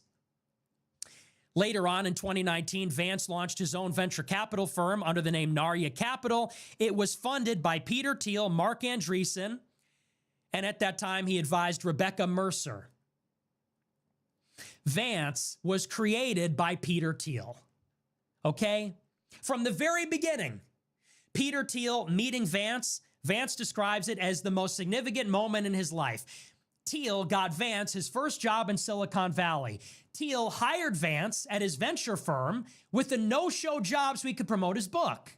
When Vance started his own firm, years later in 2019, Thiel and the Founders Fund and his allies like Mark Andreessen funded the whole thing. And of course, who is Peter Thiel? Peter Thiel is the CIA. Peter Thiel founded Palantir with Joe Lonsdale and Alex Karp, a privatization of a CIA program. Their only client for 7 years was the CIA. The CIA provided a lot of money for them in 2005 through their venture capital arm, In-Q-Tel. And Vance was at Langley all the time making products Peter Thiel was at Langley designing products at Palantir for the CIA exclusively. This is who mentored JD Vance. This is who groomed JD Vance with David Frum, a neocon. And the premise was, you have this story. We're going to get you a book. I'll pay you while you promote your book, and you will be the spokesman to the Trump voters. Now, something unexpected happened. Initially, Vance was against Trump, and Vance's ascendancy was supposed to go something like this. Trump was going to fail, and then Vance would be his natural successor, the guy that understood why people supported him, but also understood why Trump was not the answer to their problems. And he would be swept in by the Trump movement as the Trump whisperer. He understands the white working class that animated that movement. He will steer them to moderate republicanism. Just one problem, Trump won. Now, Vance, who was against Trump and was at the Aspen Institute, basically being a liberal, now he is outside of the Republican Party because Trump is now its leader as president. So Vance mounts a campaign to rebrand himself. And he starts to brand himself as a national populist. He goes to the National Conservatism Conference, which is funded by Peter Thiel, which was founded by Yoram Hazony, a dual citizen. And he starts to brand himself as a nationalist, an inclusive populist. In 2022, he announces a bid for senator. Peter Thiel brokers a meeting with Donald Trump in Mar-a-Lago with JD Vance, where they declare a truce. Peter Thiel puts $15 million behind Vance in the 2022 midterms. And he secures Trump's endorsement for him and gets him into the halls of the United States Senate. So Thiel not only groomed him from the beginning and created his venture firm and his venture capital career and allowed him to promote his book, but he also brokered a truce with Trump in 2022 and paid for him to get into the U.S. Senate. There's some other interesting things about Vance as well. When Vance became Trump's nominee for vice president, the first thing that he said at the Republican convention is that Trump is going to bomb Iran. And you can look this up. I remember that. The first interview he gave to Sean Hannity at the RNC in July of last year, I was there. He brought this up unprompted. He said to bring back American global leadership, you need to hit Iran hard. Harder. That's what he said. We need to hit Iran hard. Not these nothing strikes that Biden is doing. We got to hit him hard and knock him out. Earlier in the year, he gave a speech to the Quincy Institute where he did this. This is according to Jewish Insider. It says, quote, Senator Vance delivered an address at an event hosted by the isolationist Quincy Institute on Thursday, defending U.S. support for Israel as a critical component of a foreign policy agenda, otherwise at odds with his more neocon Senate GOP colleagues. Vance used his speech to differentiate his opposition to Ukraine aid from his steadfast commitment to Israel. He said, quote, I'm supportive of Israel and their war against Hamas. He criticized Joe Biden for delaying offensive weapons transfers and potential sales to Israel, and dug in on why the America First platform he aligns himself with requires a strong relationship with Israel. He said the way that we counter Iran is by combining the Abraham Accords approach with the defeat of Hamas. That gets us to a place where Israel and the Sunni nations can be a counterweight to Iran. Israel with the Sunni nations can police their own region of the world. That allows us to spend less time and resources on the Middle East and focus more on East Asia, in the same way that we want our allies to do the job in Europe. So Vance is being groomed by the CIA. He's being groomed by the neocon David Frum, a defender of global leadership. His superpower is his credibility with the white working class. His extraordinary story. He gets picked up by Peter Thiel, the CIA contractor. He gets a sinecure while he promotes his book. Peter Thiel brokers a truce with Trump and smooths that over. Gets him into the Senate. As he rebrands as a populist under the watchful eye of Yoram Hazony, the dual citizen with Israel, who's born and lives in Israel. Vance, after rebranding as America First, says we can be America First and pro-Israel. After getting the nomination, he says we need to hit Iran hard. This is who is the credible, not crazy, not hateful spokesperson for America First. Once again, I'm hearing a subtle distinction. He's not neocon, but he's not against Israel. He's not neocon, but he's still pro-Israel, just like Joe Kent, just like Tucker Carlson. He has this conspicuous relationship with Peter Thiel, just like Joe Kent, just like Tucker Carlson. Lot of patterns, lot of consistencies. Now let's enter Tucker Carlson himself. When Tucker Carlson hosted his Fox News show from 2017 until a few years ago, Tucker hosted Vance on his show. Do you want to guess in the live chat how many times Vance was a guest on Tucker's show? Guess in the live chat right now how many times 15. JD Vance made an appearance on Tucker Carlson tonight on Fox News. Take a guess. I'll wait for people to post some numbers. 35. I have no and we'll idea. see. I'm just curious what you think it might be. This is a new tidbit of information for me. 35. I'll say 35. Is that crazy? Is that too high? The answer is 46 times. I'm seeing a lot of numbers. 4, 7, 10, 5, 15. 6. 46 times. 46 times. JD Vance was a guest on Tucker Carlson tonight. But it gets better. After Tucker Carlson left Fox News, he was looking for funding for his media network. When Tucker Carlson got fired, he crashed out at Fox. He was looking for investors to start his own rival media company. Do you know the first billionaire that he courted? Peter Thiel. Now, we don't know if Peter Thiel invested in the Tucker Carlson network, but we know who did. A group called 1789 Capital. 1789 Capital gave Tucker Carlson $15 million for his network. Where did 1789 Capital come from? Well, it was born of the Rockbridge Network. The Rockbridge Network was founded in 2021 by JD Vance, Chris Buskirk, Omid Malik, and Rebecca Mercer. There's that name again, Rebecca Mercer, who JD Vance advised when he was at his Narya Capital firm. Chris Buskirk, who's at Claremont Institute. JD Vance founded the Rockbridge Network. It was at a meeting of the Rockbridge Network that Omid Malik and Chris Buskirk founded 1789 Capital. They gave Tucker $15 million for his new media venture.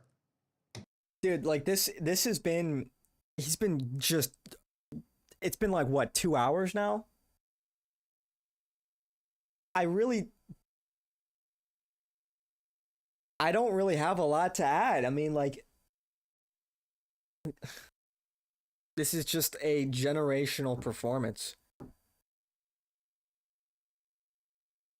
I don't know what else to say. Like, I don't even want to interrupt it. I'm just... Tucker also spoke at meetings of the Rockbridge Network in the past. He was a speaker at their many conferences and events that they hold throughout the year. Then, when JD Vance became the vice president, it doesn't stop there. Once JD Vance became the vice president, he hired Tucker Carlson's son, Buckley, to work in his press office. Yeah, Tucker is cooked. He's cooked. He fucked up. It's actually, like I said this earlier, but it's actually crazy Tucker thought he could get away with this. It's actually crazy that Tucker thought he could take swings at Nick. All of these claims, oh, Nick is a Fed, etc. And that Nick, doesn't have access to the internet? He thought he could get away with it. Like, what a miscalculation. What a miscalculation. This is the house of cards collapsing. Like, again, I said this earlier, but who do they have now? Who do they have that can effectively gatekeep and placate the right wing? Tucker was the golden boy. People thought he was more based because he was dropping dog whistles and shit. you had to rewatch this show multiple times because there's so much to absorb. It's crazy. It's crazy, dude. Look, and to be fair, because I've been watching Nick's show for years, a lot of this is not new information, but that doesn't detract from the fact that it is like just a masterclass delivery. Just a masterclass performance. Like, even me, like I know a lot of this stuff already. Sometimes I'm having trouble like keeping up at times, you know, remembering all the names and associations. And I mean, this is just like phenomenal. Like, I know it's like glaze hour, but dude, I mean this genuinely when this is the best show Nick has ever put on, period. Yeah, 100% hats off. 100%. If people want to get red pilled in record time about the CIA subversion in the right wing, this is like a crash course. You can't ask for a better. This is like, there's at this point, man, there's no excuse. There's no excuse for not getting it, you know? The sad thing is, some people, they don't have the attention span to sit through a 2.5 hour long rant. Or they're just too stubborn to like, they're too stuck in their ways. I definitely know a number of people that are just like they're too stubborn to even entertain the idea that like somebody like Tucker is totally fake and astroturfed. Spokesperson for our generation, 100%. Dude, it can't be understated. Like, we should all be very thankful. Nick is on our side. He's our guy. He's our champion. People have so many like petty squabbles with Nick, and I'm just like, look, I've heard the most ridiculous things, like, oh, I don't like his voice. Oh, I don't like what he said. I don't like this joke that he made. It's like, are you like, if that's your hang up, you're not gonna make it. You don't understand the score. If you think this is a matter of like, this is like, not to be dramatic, but this is this is life and death. This is life and death. This is not like just internet games and blood sports and like, this is not debate club. This is the future of our entire civilization. Again, not to be dramatic, but it's 100% true. Look at what's happening to our country. Look at what's happening to our people. He's on the ball 100% of the time. He is. He absolutely is. And we've got to pray for him, because I don't think they've got any more tricks they can pull, other than, you know, straight up going after him and you know, that kind of, I don't even want to like will that in, like speak that into existence, but they've tried it before. They've tried to take him out. And I don't like it. What other play do they have? This bad jacketing hasn't worked. It's completely backfired. It's destroyed the credibility of both Candace, Tucker, even Dave Smith. So many of these people that acted as gatekeepers, their reputations are effectively destroyed now. Even milquetoast people like Tim Pool. It's just like, what play do they have left to combat him? They can't contain him. They can't beat his arguments. He's just too articulate. He's too he does the work. He has the research. He has the receipts. This is the like exemplary evidence of that. Man, dude, and you know, we went over this a little bit earlier, but this really does feel like a inflection point. This is a big moment, I think, that we're watching in American politics right here. It may not feel like it quite yet, but I think we'll look back on this as like the shattering of the veil. Well, what is left of like what you could call Con Inc., Populist Inc., the conservative, you know, shill, you know, all of these fake influencers. I think this is the end of that. That's why they're scared to platform him. They have to now. They have to now because it's unavoidable. 100%. 100%. You know, Candace ducked him for years. What's Tucker's excuse now? What's Tucker's excuse for not platforming him now? Like, seriously. This will follow Tucker like a shadow. He will get ratioed on every single post. People will ask him, hey, why don't you interview Nick Fuentes? You interview Putin, you interview Khamenei, you interview Javier Milei, Bolsonaro. You interview all these other people. Kevin Spacey, entertain all of these different perspectives and viewpoints. But you Fed jacket Nick Fuentes, you make all these really audacious accusations, and you think it's good faith to then not platform him. Why don't you give Nick an opportunity to defend himself against some of these things? Yeah, the gay kid in his mom's basement, just dripping, oozing with contempt. Tucker cannot feign ignorance. He's known about Nick for years, as is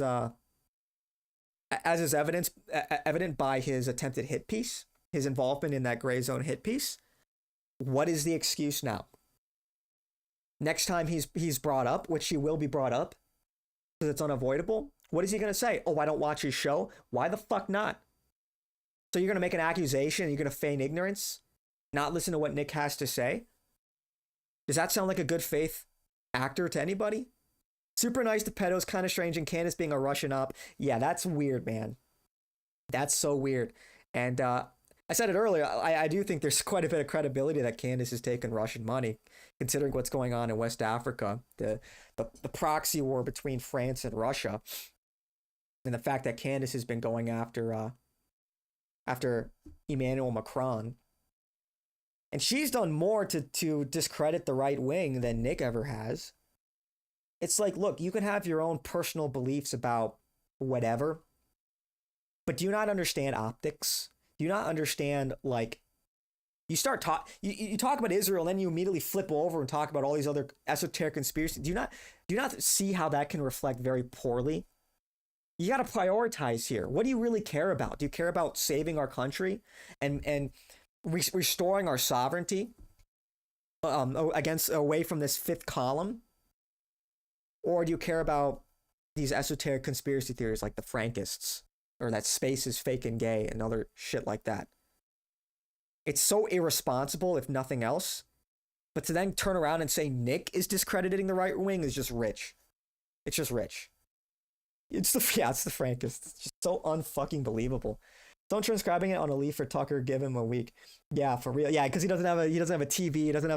He has no internet. I guess he just lives in a fucking shack in the middle of the woods. Okay, so what's the excuse then? You're out of touch? Why should anybody listen to somebody that's out of touch? If your claim for why you're ignorant on these matters is that you're not plugged in, why should anybody take you seriously then? And that's like his whole shtick. Oh, I'm just this ignorant person asking questions.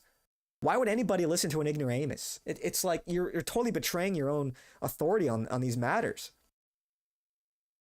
So the whole thing is just, it's like, it's enough to give anybody a migraine at this point. Just the constant gaslighting and lying, and it's just unreal to watch. But you know what?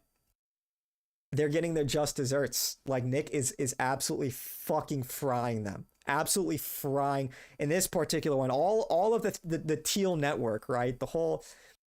Yeah, I wonder if he'll get to the BAP sphere too, if he'll include like Curtis Yarvin in this overarching narrative, in this expose. It's totally, yeah, man. This is like, there's no excuse to be ignorant now. Yeah, there's no relevancy. It's absolutely scrumptious, dude. It's scrumptious. You just love it. You love to see it. It's like, finally, these people are being exposed for the fraudsters that they are. Yeah, it's white pilling. It really is. Tucker was a bad liar. He mixed, I don't even know who this is, with doing a whole show to assassinate this person. People don't dig moats against people they do not know. Yeah, I mean, and he just betrayed his whole point. BAP is a cockroach. He is, dude. The fact anybody takes that guy seriously, it's just like, come on now. Come on. Yeah, it's talking about Aryan supremacy and TND and all that fucking LARP shit. Yeah. What a joke. And he's like how old is he? He's in his 40s, right? He's like pushing 50. He's like fat. Dude. Romanian Jew. I don't want to relitigate the whole thing, but dude, it's actually crazy. It's, man, dude, it's gonna be a bad day. It's gonna be a bad day in the Carlson office on Monday, man. What What can he? How can he respond to this? What can he possibly say? He's now being called out in real time. Well, not in real time. Well, this in this stream. A comprehensive 2.5 hour smackdown with all of the receipts, all of the references cited clearly. What can he possibly? What is the angle now? Yeah, his profile picture. Yeah. Baptist's profile picture is off of a gay dating app. Yeah, he's talking about being a Nietzschean. Yeah, this Nietzschean dude. Even the way he types is just so boomer coded. He says "the Jews" like in quotation marks and whatnot. It's like, dude, you are pushing 50. You are not cool. You are gay. You suck dick. You're not even American. You're not even European. You're Jewish. You're a Romanian Jew. Yeah, that was like when that whole thing blew open a few years ago. It's kind of crazy. People are still Baptist. Like the only people that are Baptist are either like true retards or like Jews, skin suiting as Europeans. But that's like what Bap was there for. He was there to like try to corral the right wing to be pro-Israel and pro-Jew, away from normal grassroots movements like America First. He was a subversive from the start. I mean, he got his start with Barry Weiss. Barry Weiss, the Israeli spy. They were writing for the Columbia University's newspaper. I think it was Columbia, right? It's not fresh in my memory. Yeah, yikes. That's your Nietzschean. Such a joke. Go figure. So JD Vance, again, groomed by the neocon George W. Bush speechwriter David Frum, who pitched the idea of the memoir, supported the memoir. Peter Thiel, who groomed him at Yale Law School, which Yale Law School is like, how much more spooky does it get than Yale Law School? Peter Thiel scoops him up out of there, sets him up in Silicon Valley, sets him up at his VC firm while he writes his book. Peter gives him $15 million to clinch this Senate seat, smooths it over with Trump. And Peter Thiel is like CIA royalty, also an FBI informant to boot. Peter Thiel was not only a CIA contractor, but an FBI informant as well. JD Vance is his creation. That's what's so crazy. It's like, is Tucker just, what, honestly, is he incompetent? Did he do no oppositional research? Did he not know that Nick would call Tucker's bluff? It's it's not even like this stuff is esoteric or hidden or anything. It's on Wikipedia. You can see who's Tucker's dad is. You can see the history of JD Vance. You can go through his CV. It's one of those things. It's like, if you're trying to not have your cover blown, why would you provoke the generational talent that has made it his entire existence to expose people like you? You know, if you're like trying to keep a lid on it, why would you poke the bear? What did he fucking think would happen? It's just like such a blunder.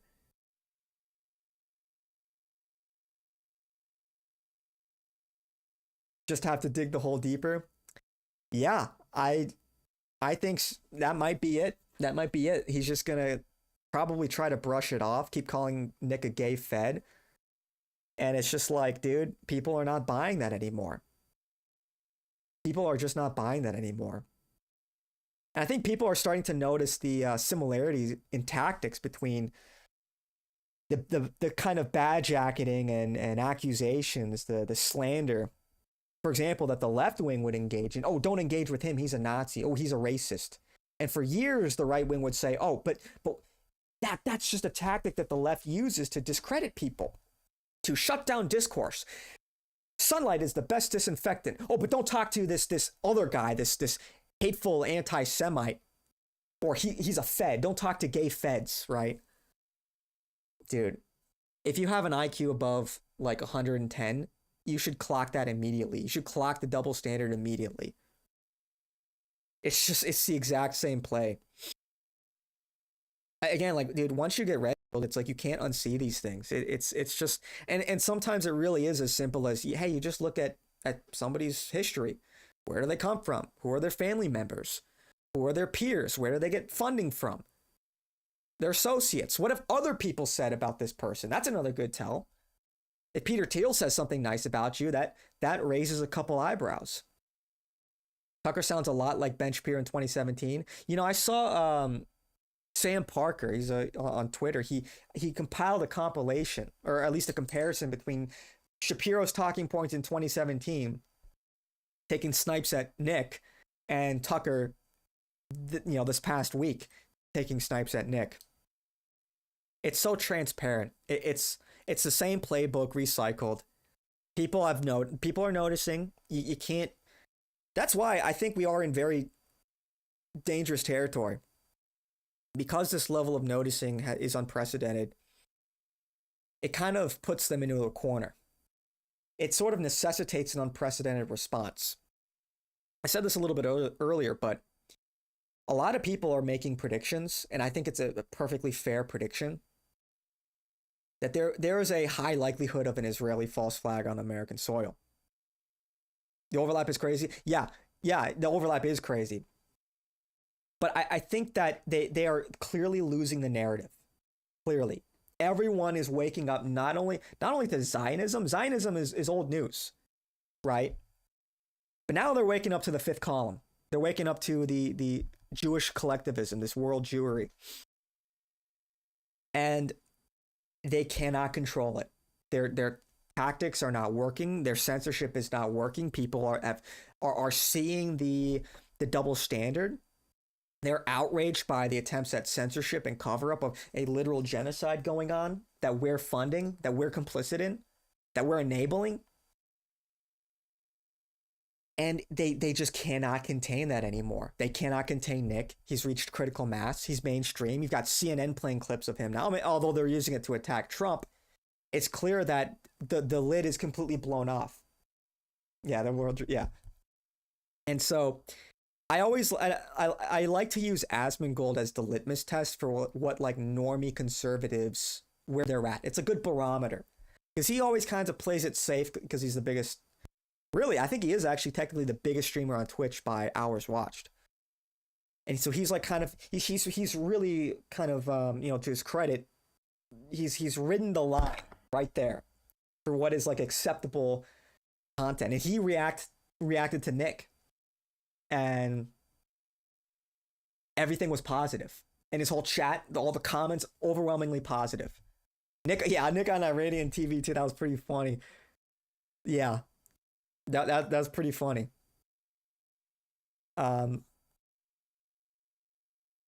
I don't know if that really helps the accusations. I don't know if that helps the accusations that he's like because people say, oh, he's a Qatari op.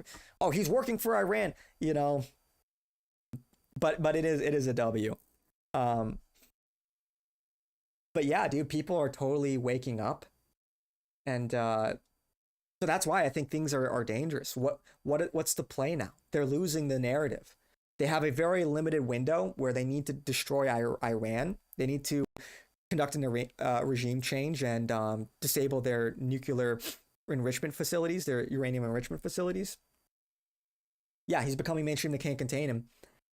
And so they need America to get involved in Iran like pronto. And what better way to do that, to kill like two birds with one stone, than a imminent, massive false flag on American soil? That would be the pretense for things like mass censorship and surveillance, to literally pull the plug on free speech all over the internet, to create terror watch lists of people that sympathize with terror groups like the IRGC, Hamas, or Hezbollah, anybody that's sympathetic really towards anybody opposed to Israel. So any critic of Israel would likely get put on this watch list. And whatever would enable this would give the pretense that whatever false flag that they commit, I personally think would have to be unprecedented. And the reason why, this level of awareness is higher than we've ever seen in America, I think, at this point in time, literally, entire history of America.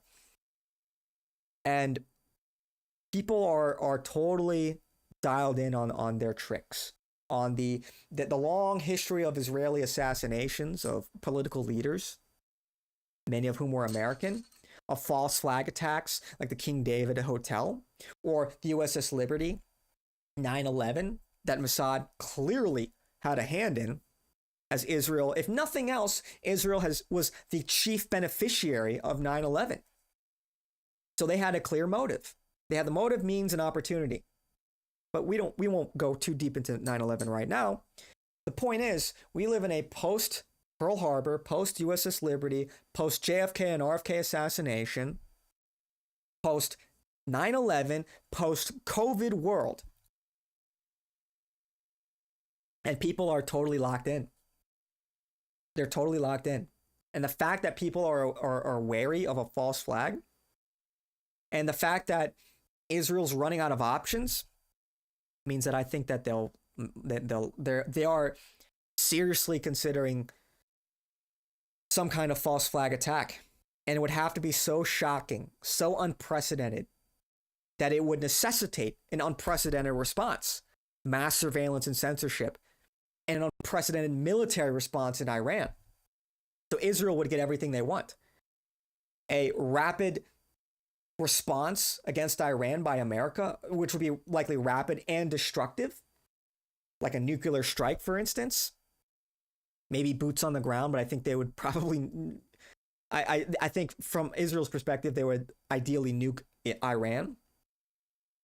So a rapid and wide-sweeping and destructive response, and widespread censorship and cancellation and surveillance of anything deemed anti-Semitic, which they'll couple in with anything quote-unquote anti-American. But that being said, I don't rule off some kind of dirty bomb or nuclear strike on American soil. And they have the means, they have enough subversives, enough double agents in government to pull it off, to smuggle in, especially in the pretense would be the wide open border under Biden. Who knows how many people came in through the border? Who knows if there are secret terrorist cells waiting in the shadows in America at any point to strike? That would be the pretense. And what happens if they detonate a nuke? It would shock everybody in America. It would terrify them to the core. Where I think a lot of Americans would go along with it, in the same way 9/11 shocked Americans. So I don't think like another 9/11 would be enough. And I hope I'm wrong on this. Like, I don't want to see this happen, of course. But we seriously have to think, like, they're going blow for blow right now with Nick. Nick is winning. What do they do now? What's the play? And it's enough, I think, to make anybody worried. So Israel is once again gearing up for strikes against Iran. They've made it clear they're not going down until Iran's gone. They're not going to stop until Iran is toppled. They've made that explicitly clear. They view this Iranian regime as an existential threat to Israel. At least that's the pretense. When in reality, they want hegemonic control of the region. But that's another discussion. They made it clear they are not stopping. So they can't do it without America, and they certainly want America to take the fall for it. They want America to do all the heavy lifting. And then people like Tucker, now after 30 years of journalism, he's going to start talking about Israel, right at the precipice of them achieving all of their goals in the region. So now he wants America to disengage from the region once Israel controls it. And he's going to say, this is a win for America because we're no longer entangled with Israel. Let Israel handle their own problems. It's like, no, actually, I think we should have a say in the Middle East. Considering we spent trillions of dollars, thousands of American lives, we've tanked our reputation for this Israeli project. No, I think we should actually have a say in the region. I think we should actually be the beneficiaries of at least some part of all of this conflict and strife in the region. I think that's not a very tall ask. So, and I do think the analysis is spot on that Tucker and many other these pundits want to move the attention away from the Middle East now that everything was secured for Israel and focus on China. They want to wrap things up so we can meet China in the in the Pacific, as that is clearly gearing up. Dangerous times, I tell you, man. Dangerous times. Scary. Absolutely terrifying. But, you know, that's the black pill. That's the black pill. We could all die. We could all die. We could all die, but the white pill is people are waking up to it, and I think we are rapidly approaching critical mass. Tucker had on Vance 46 times, got $15 million from his venture capital firm. And then when Vance became the vice president, he hired Tucker's son in his press office. So what do Joe Kent and JD Vance have in common? Well, let's see. Both Joe Kent and JD Vance ran in 2022. They both got millions of dollars from Peter Thiel. Joe Kent was a CIA officer fighting in the Middle East. JD Vance was a Marine writing articles in the Middle East. It's scary, but we have Jesus on our side. And you know what? Here's the white pill. We always had Jesus on our side. We always have Jesus on our side. With God, there's nothing to fear. You're going to die anyway. You know, not to be glib about it, but we're all going to die anyway. It doesn't, like, the fact that you die or how you die doesn't really matter. What matters is how you live. It's all about the means, not the end. You know, if you truly believe in Christ, if you believe in the Gospels, and you also believe in the timeline, then you know this world was always going to end. It was always going to be finite. Not that I'm being a doomer, but the point is, it's this journey that matters. And everybody, I think, struggles. A lot of people struggle to find the meaning of life.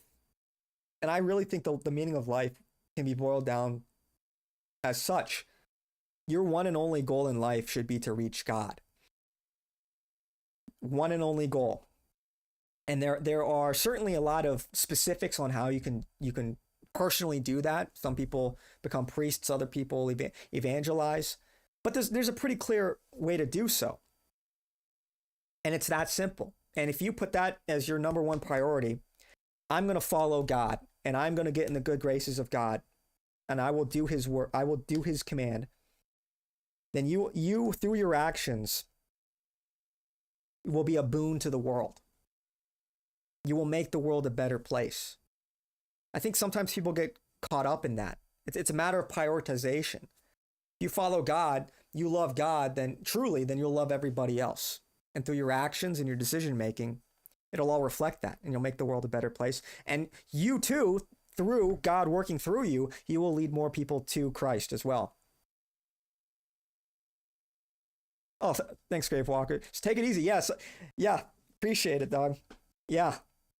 Yeah, get some sleep, man. Usually I stream earlier, but it was a late day for me. But yeah, appreciate it. The point is, it's a total white pill. It's a total white pill. And I think it's very easy to be attached. It's very easy to be sort of outcome dependent. Like, you know, bad things happen in your life, and it's kind of easy to lose sight of the ultimate objective. You're going to lose everything in life at some point anyway. I don't think people should seek comfort and should seek things, but should seek the grace of God. And Jesus says, look, you got to be willing to give it all up. Got to be willing to give it all up. Those that find their life and forsake Jesus will end up losing it. But those that give up their life for Jesus' sake will find it. And look, I think that, to me, I think a lot of people have hang-ups about Nick in particular because he makes jokes. He's real. You know, he there's no pretense. He puts it all out there. And, you know, sometimes he offends because he's a strong personality. But when you listen to him speak truly about these like deeper, his belief in God and how many people he has personally had a hand in converting to Christianity, I don't know how anybody can hate this guy. Any real human being, any Christian could hate him. At least any Catholic. And it is sickening to see people like in what people would call like Catholic Inc. People like all of those influencers in that milieu, but in particular like Trent Horn. It's very disappointing to see people like that go after Nick, like accusing him of things like being a fake Catholic and stuff. You listen to some of his riffs talking about his devotion. I don't know. I truly think he is that he's doing God's work. It's inspiring. It's totally inspiring. I don't know.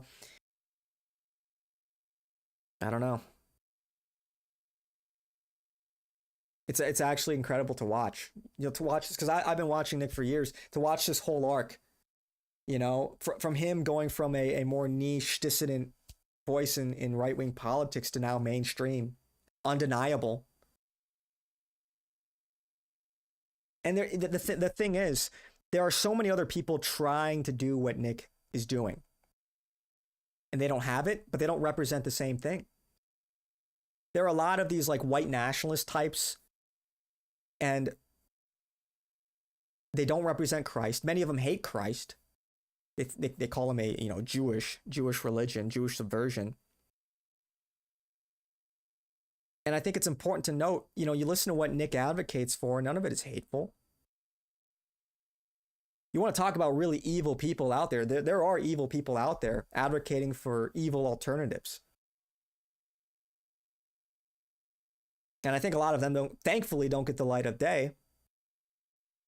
And we even if you don't even necessarily subscribe to all of Nick's beliefs, I think people can certainly be thankful it's Nick that's racking up these dubs and not some of these other people that like advocate for things like TND and whatnot and eugenics and just like really unchristian stuff. Anyway, yeah, I just as grim as things can be, it's there's no point in fully blackpilling.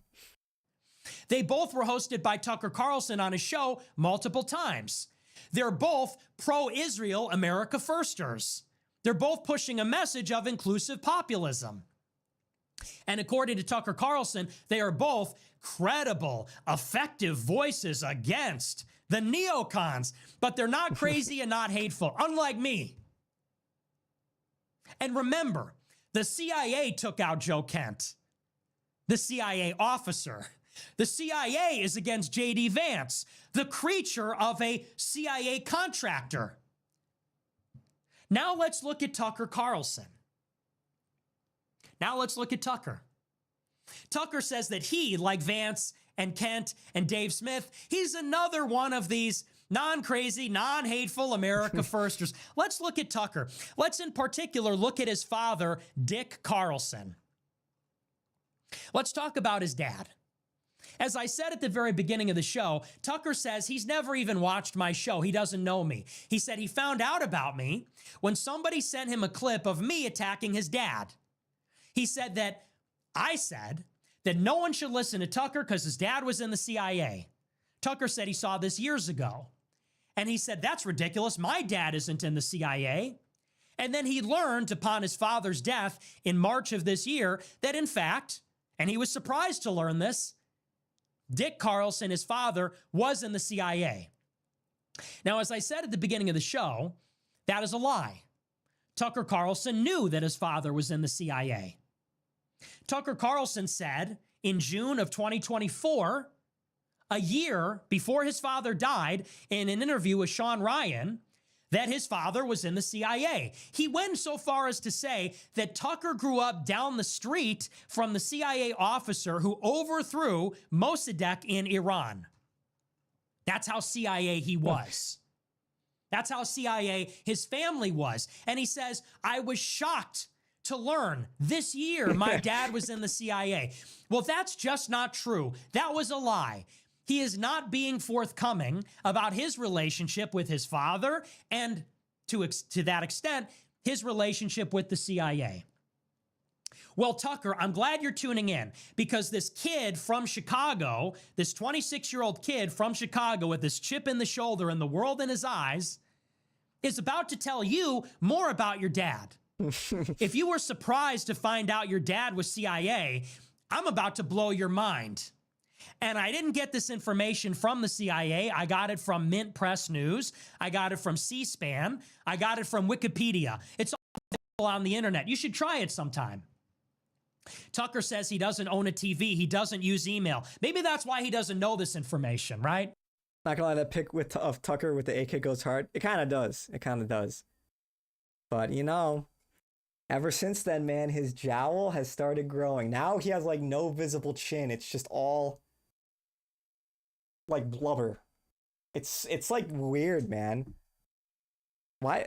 I don't want to go, like, I don't want to go after him like that, but it's just, like, is that what happens? Is that what happens when you lie? Your physiognomy just starts to melt? You just become this, like, evil look, like bizarro looking human being, barely resembling, like, normal human physiognomy. Like, look at Charlie Kirk. Ugh. The gums, the forehead, the smile. It's like, is that just what happens when you're evil? I think it is. I think that genuinely, like, when you're an evil person, you put evil out into the world, I think your appearance reflects that. Because he sleeps with his dogs. Yeah, he has his stupid dogs. It's a demon. A demon attacked me in the middle of the night. Dude, seriously? But if you've ever looked at, like, Victoria Nuland when she was young versus today, she was a little bad when she was, I'm not going to lie. She was a cutie. And then I guess just years of, like, you know, overthrowing sovereign countries, you know, starting these color revolutions and getting potentially millions of people killed, just molded her face into this disgusting, like, nasty thing. Yeah. Oh yeah. Laura Loomer. I don't know. I wouldn't go far and stake my credibility in calling it, you know, the whole, like, Mossad op Larry Loomer thing. But yeah, Laura Loomer is chopped. That bitch is busted. Absolutely bogged. Like, dude, she looks fucking... True, Hillary Clinton was a baddie. She was a baddie, but just, you know, the age and the wear and tear of evil doing makes you ugly on the inside and the outside. There's a lesson in that. You know? Like, even if you're, like, fat and old, if you're, like, a jolly person, if you're, like, a good person, like Santa Claus. People look at Santa Claus, he's not, like, a conventionally attractive person, but, you know, we know that kind of person that just radiates this, like, that has this, like, kind aura. You know what I mean? Smiles and comfort. And then you've got people like Victoria Nuland, Hillary Clinton, and they just radiate this vitriol. Demonic things, yeah, you know, demons are real. Demons are absolutely real. Yucky, dude. Tucker frequently says, I never watch TV. I don't even own a TV. I don't even use email. That's probably why he's so out of the loop, because all this information is on the internet. It's all there. If you Google Dick Carlson, you'll find all of this. That's what, I can't get over this. I actually cannot get over this, that Tucker thought he could get away with saying that. Is he an idiot? Or is this hubris? Did he think nobody would fact check him?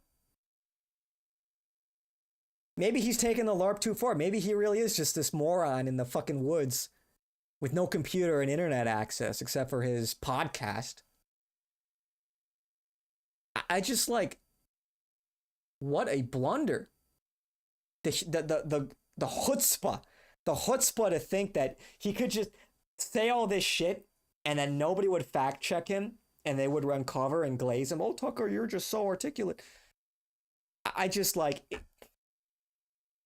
mind-boggling. So someone send him the clip, someone transcribe it onto a leaf or translate it into Morse code or smoke signals, whatever Tucker is able to interpret, however he gets his media. Someone could write it on a note and pass it to him by the Pony Express. Maybe like a cup with a long string on it or something. And I will teach him more about his own dad. I can do that because I'm a 26-year-old kid from Chicago with internet access and a phone and a TV. This is from Mint Press News. It says Dick Carlson is an important journalist and high state official who was appointed by Ronald Reagan as director of the U.S. Information Agency, the body that oversees government-funded media, including Voice of America, of which Dick was also the director. Together, these outlets are part of what the New York Times called a worldwide propaganda network built by the CIA. This is Tucker's dad. Tucker's dad was a Reagan appointee, yeah, the audacity, confirmed in the Senate, to run U.S. Information Agency, which runs Voice of America, Radio Free Europe, all of it. The New York Times called it a worldwide propaganda network built by the CIA. And up until the 70s, it was exclusively funded by the CIA. In his position as director of USIA, Dick played a considerable role in the downfall of the Soviet Union. In a 1990 event alongside media moguls Rupert Murdoch and Ted Turner, Rupert Murdoch, Tucker's future boss, he noted that, quote, I think we would all agree that international broadcasting, this is Dick Carlson in 1990. This is a quote. I'm going to read it to you. Tucker's dad said this. I think we would all agree that international broadcasting played a very critical role, as was suggested by Mr. Murdoch, the owner of Fox News, in the events that took place in the USSR and Eastern Europe over the last couple of years. From Beijing to Budapest to Warsaw to Vilnius, information poured across borders, and news that millions of people had stood up to their oppressors helped millions of others sweep those oppressors away. He is referring to regime change color revolutions backed by the CIA media empire that he ran.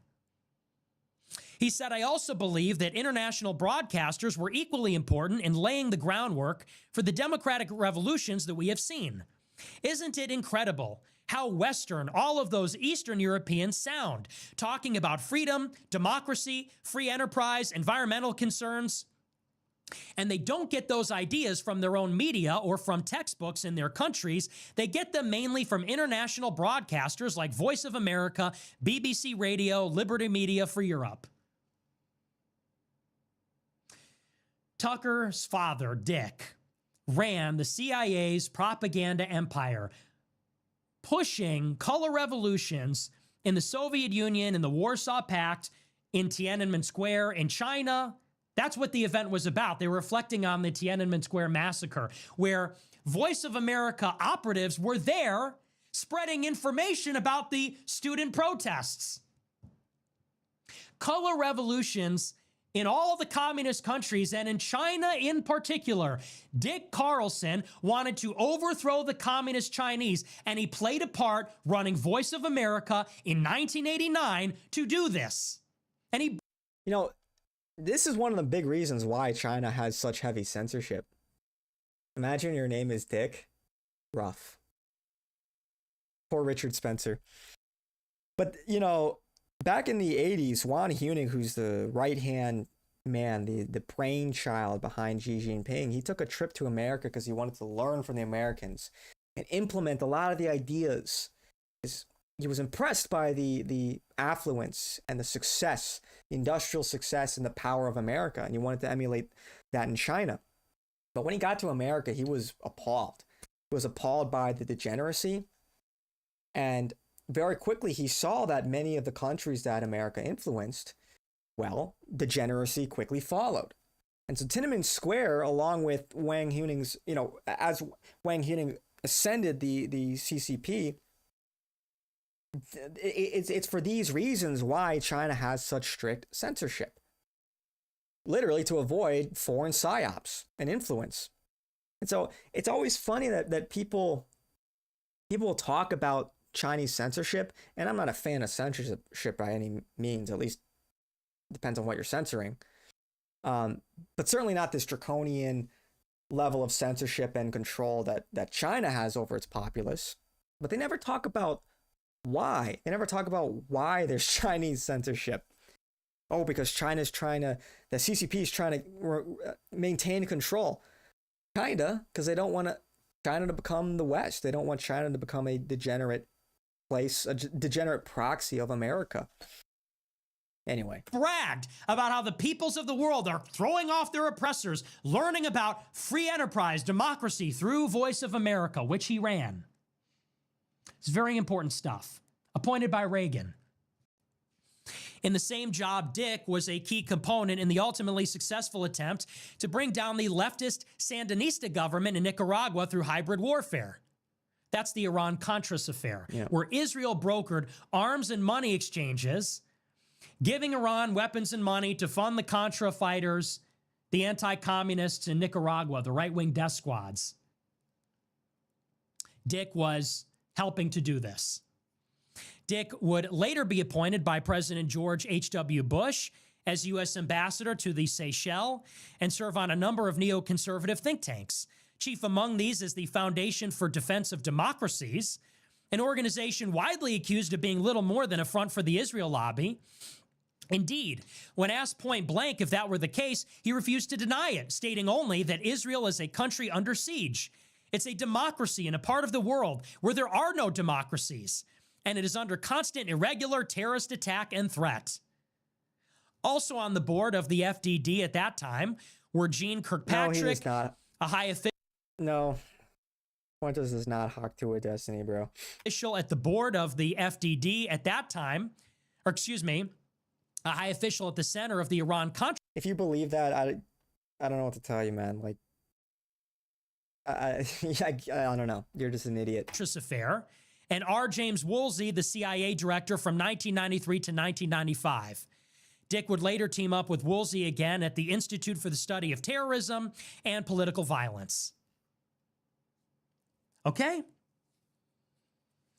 So, to summarize, Tucker Carlson's father was appointed by Reagan to do U.S. information warfare, running the CIA's propaganda empire of international broadcasters, facilitating the overthrow of communist governments like the left-wing government in Nicaragua during Iran-Contras, and in China during the Tiananmen Square massacre. And he was bragging on a panel with Rupert Murdoch, the founder of Fox News, who the Reagan administration got into the United States because he's from another country. Dick Carlson then went on to work for neoconservative think tanks. What is, I don't even know, what is Yowie RP? Yeah, anyway, yeah, like, yeah, I have nothing to say. Yeah. Where he defended Israel. They're basically an outfit for Israel, working with other CIA agents involved in Iran-Contras at these various NGOs. That's Tucker Carlson's dad. That Tucker did not know was in the CIA. That Tucker is pleading ignorance. He was shocked, just absolutely shocked, that his father that ran Voice of America and USAI, his father that was at the Foundation for the Defense of Democracies, that was at these other neocon think tanks, appointed by George Bush as an ambassador, didn't know he was in the CIA world until he heard it from me. Yeah, all I'm going to say on that, Kumquat, is like, yeah, some people are cooked. Some people are absolutely cooked, and they're not going to make it. Until he found out just this year. Now, of course, what is Tucker Carlson? Well, Tucker Carlson is a broadcaster. Sort of interesting. Dick Carlson ran the CIA's empire of broadcasters. Tucker's a broadcaster working at Fox News under Rupert Murdoch. Yowie is gay hentai to answer your question. I did not need that information. But, thanks, I guess. Kumquat, always helpful. Always helpful. Did I ask? I don't think I asked. I think I said, I don't know what that is. Maybe I asked it, like, kind of rhetorically, but it wasn't a genuine question. I didn't want to know. Fuck, whatever. That Dick was friends with, that Reagan helped in the 1980s. Well, it was rhetorical. Let's talk a little bit about Tucker Carlson's background. His first run with the CIA was that Tucker Carlson, during his college years, visited Nicaragua twice and posed alongside the Contras. The Contras that were being supported by his father concurrently at Voice of America and the U.S. Information Agency. Of course he knows what that is. It's my buddy. He's just fucking around. He's giving me a hard time. I know he's hooting and hollering. He's hooting and hollering right now. You know, always giving me a hard time. Tucker Carlson was in Nick. But yeah, of course he knows what that is. You know, of course. Degenerate freak. Degenerate, disgusting freak. Hey, get your hand off your dick right now. Close those other tabs, you sicko, you sick freak, you sick pervert. Nicaragua, alongside the Contras, this was one of the regime changes that Dick Carlson celebrated, that he actively supported at the same time as head of Voice of America and the Information Agency, which, of course, Dick then went on to work for other CIA officials involved in Iran-Contras. Tucker was on the ground. This is from Mint News. It says, quote, while still in college, Tucker and his roommate, friend and Daily Caller co-founder Neil Patel went to Nicaragua at least 2 times, in Tucker's own words, to, quote, get involved in the war and support the side that was right, which was not the Sandinistas. In a 2017 podcast interview, he was asked about it directly. The question, I don't think many people know that you were actually a freedom fighter who traveled to Central America to fight with the Contras. Could you fill in our listeners on that story? Tucker said no, laughing, before coyly stating that his supposedly liberal father let him go because he and Patel wanted to see the war in Nicaragua.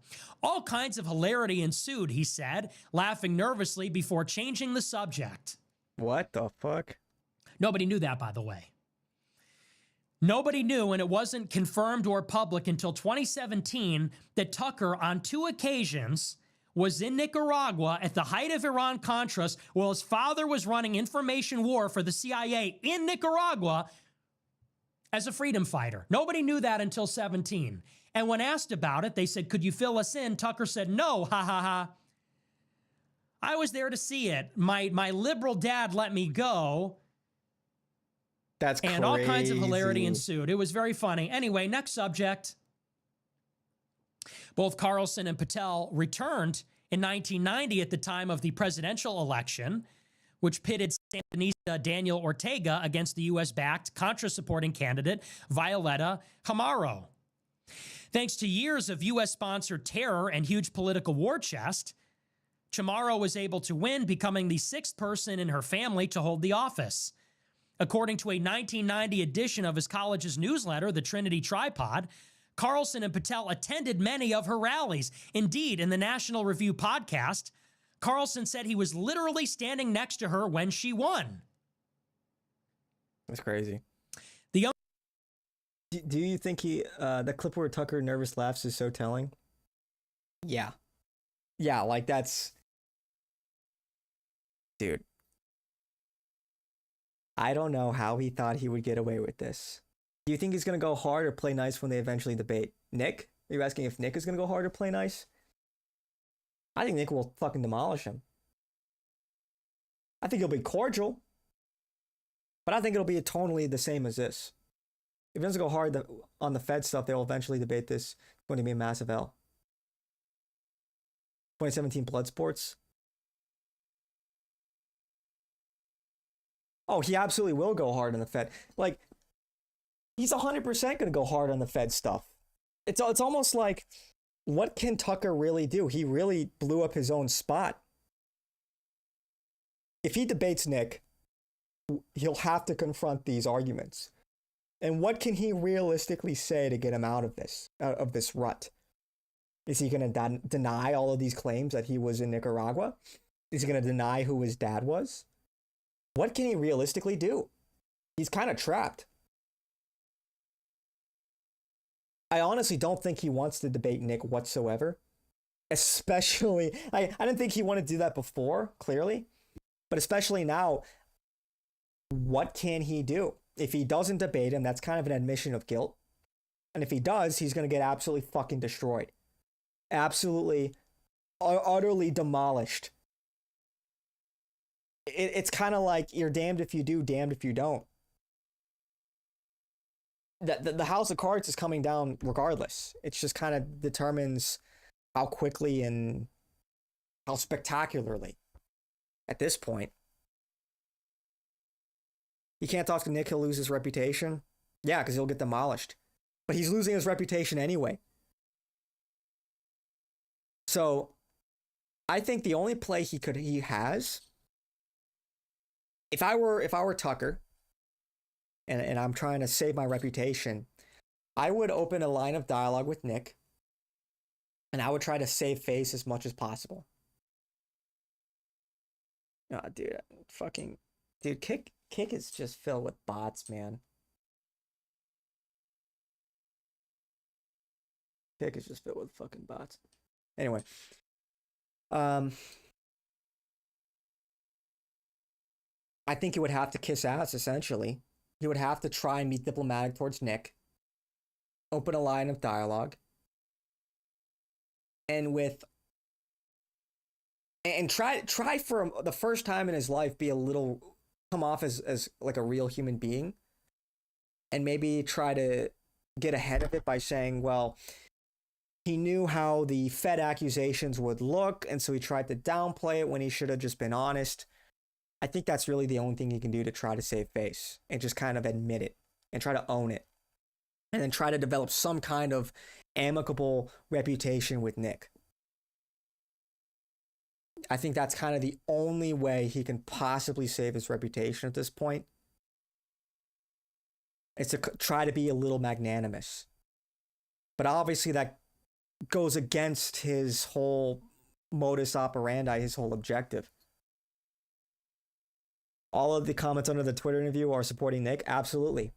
They're all of the comments on like all of the clips, people reacting to Nick, like Asmongold, they're all pro Nick.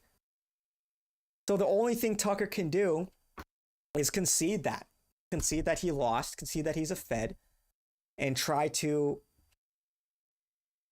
kiss ass and move closer to Nick. Isn't that funny how that works now? These people have gatekept anybody further to the right of them. And they said, go no further than here.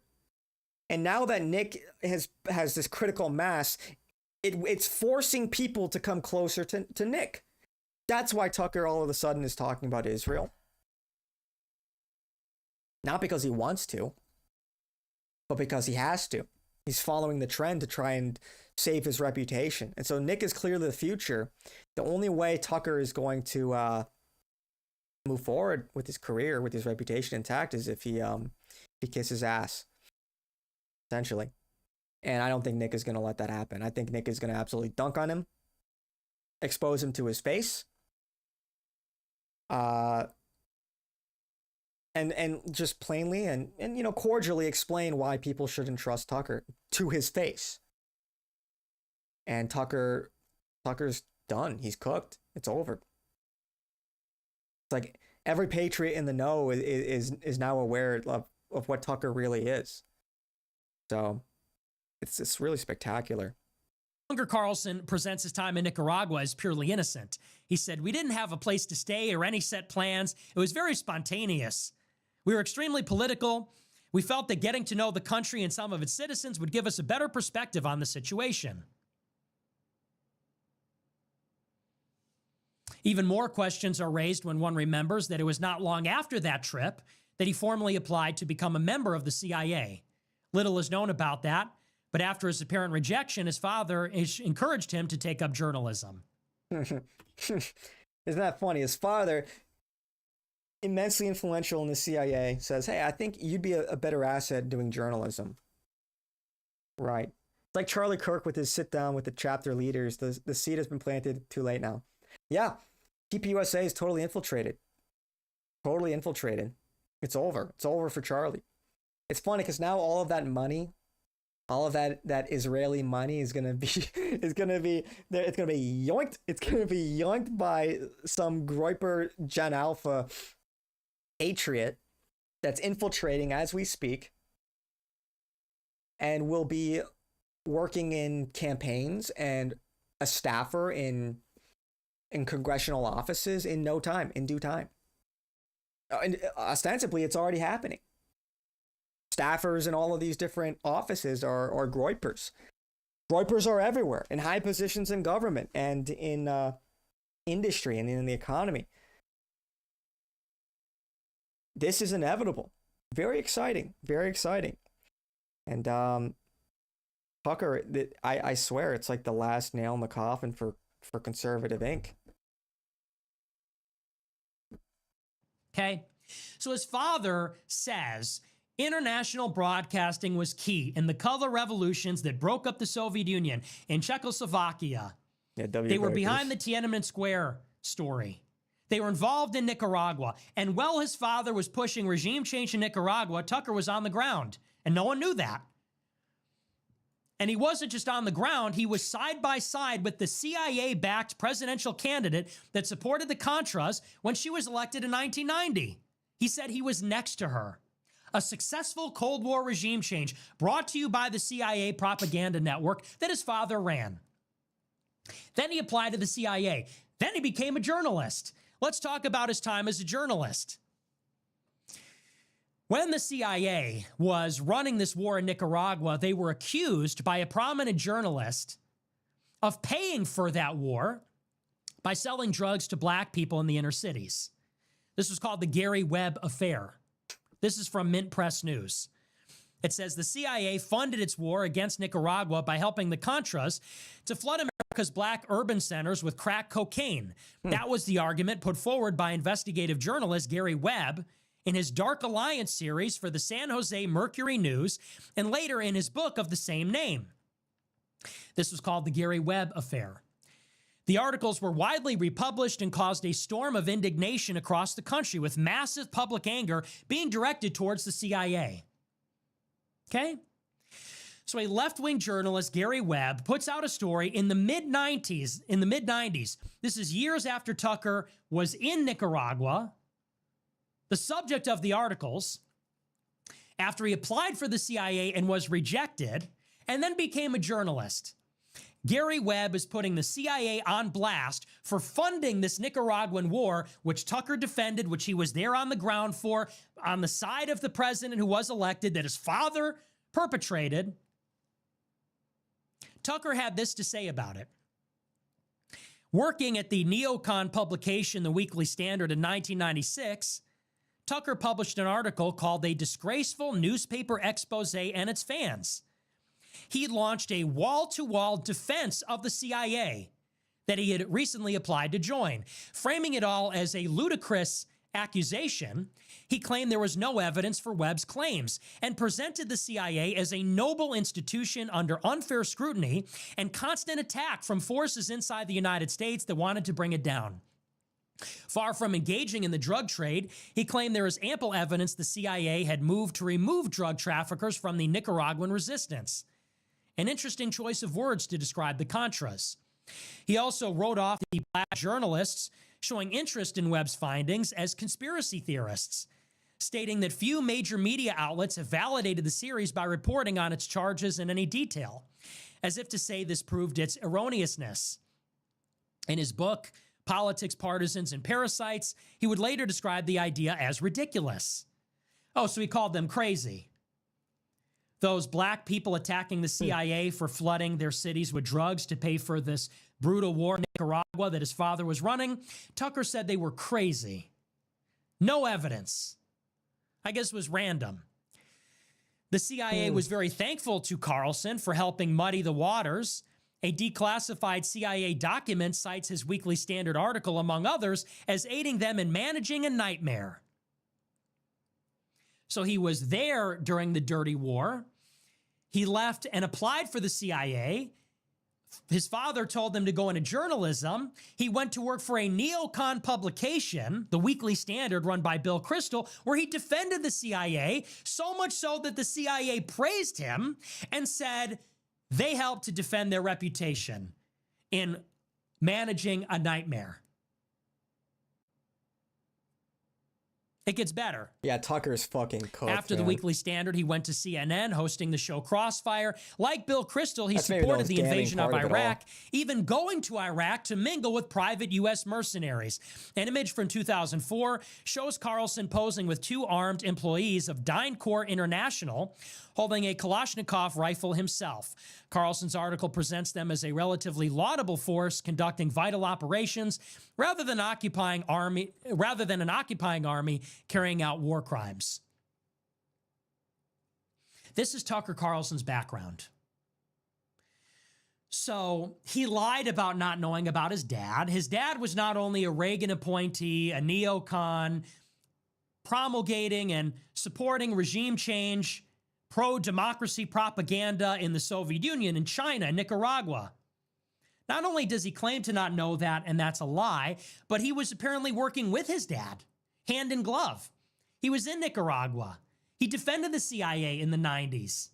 He worked for Neocon publications, pushing the Iraq war when his father was at Neocon NGOs, pushing the Iraq war, hand in glove. And he says that I'm the CIA. Let's look at some more recent events. In 2023, in October, Tucker Carlson went down to Argentina in Buenos Aires, and he interviewed the Argentine presidential candidate Javier Milei. Javier Milei is vocally pro-Israel, vocally pro-Ukraine, aspirationally Jewish. Javier Milei says he would convert to Judaism if not for the fact that his country is Catholic. Tucker went down to Argentina and interviewed Javier Milei. That interview got 300 million views in 24 hours. The Associated Press called it unprecedented. They said never before has a U.S. broadcaster gone down. Yeah, like he knows he fucking cooked, you know. And interfered in a country's election in that manner. They called it highly unusual. And they said that Tucker Carlson had a remarkable impact on Argentine presidential politics. Javier Milei got elected. Now, there was a major concern in Argentina.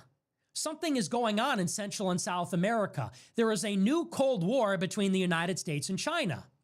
And over the past 10 years, all of Central and South America now does the majority of their trade with China rather than the United States. Now, if you know anything about U.S. foreign policy doctrine, that is in contravention of the Monroe Doctrine, which goes back 200 years. And it says that the entire Western Hemisphere is our playground, and there can be no foreign influence tolerated in the Western Hemisphere, which is Central and South America. So the United States mounted a concerted campaign, which they call the New Monroe Doctrine, to roll back China's influence in Central and South America. Argentina is one of the most rich and powerful countries in South America alongside Brazil. Brazil is already allied with China. It's a member of BRICS, which is becoming a monetary union to fight against the dollar and exert influence against the United States. Brazil has a left-wing government that is highly critical of the United States. I love how as a direct result of Tucker's smears against Nick is leading to like the dismantling of our State Department's most effective agent of diplomacy and foreign statecraft. Like literally, like literally, this dunk on Tucker is taking out. If you believe the hype and if you believe the claim that interview with 300 million views within, what did he say, 24 hours, that literally played an enormous impact on Javier Milei getting elected. Like Tucker has played an enormous role in our foreign diplomacy, and it's all coming crashing down. It's like the jig is up. The jig is up. They're losing an enormous asset, one that is literally shaping the regimes in foreign countries. All because he called Nick Fuentes a gay Fed. Oh, dude, it's so delicious. It's scrumptious. It's actually incredible. It's like this domino effect is it's hard to really like fully comprehend. Like, just think about that for a second.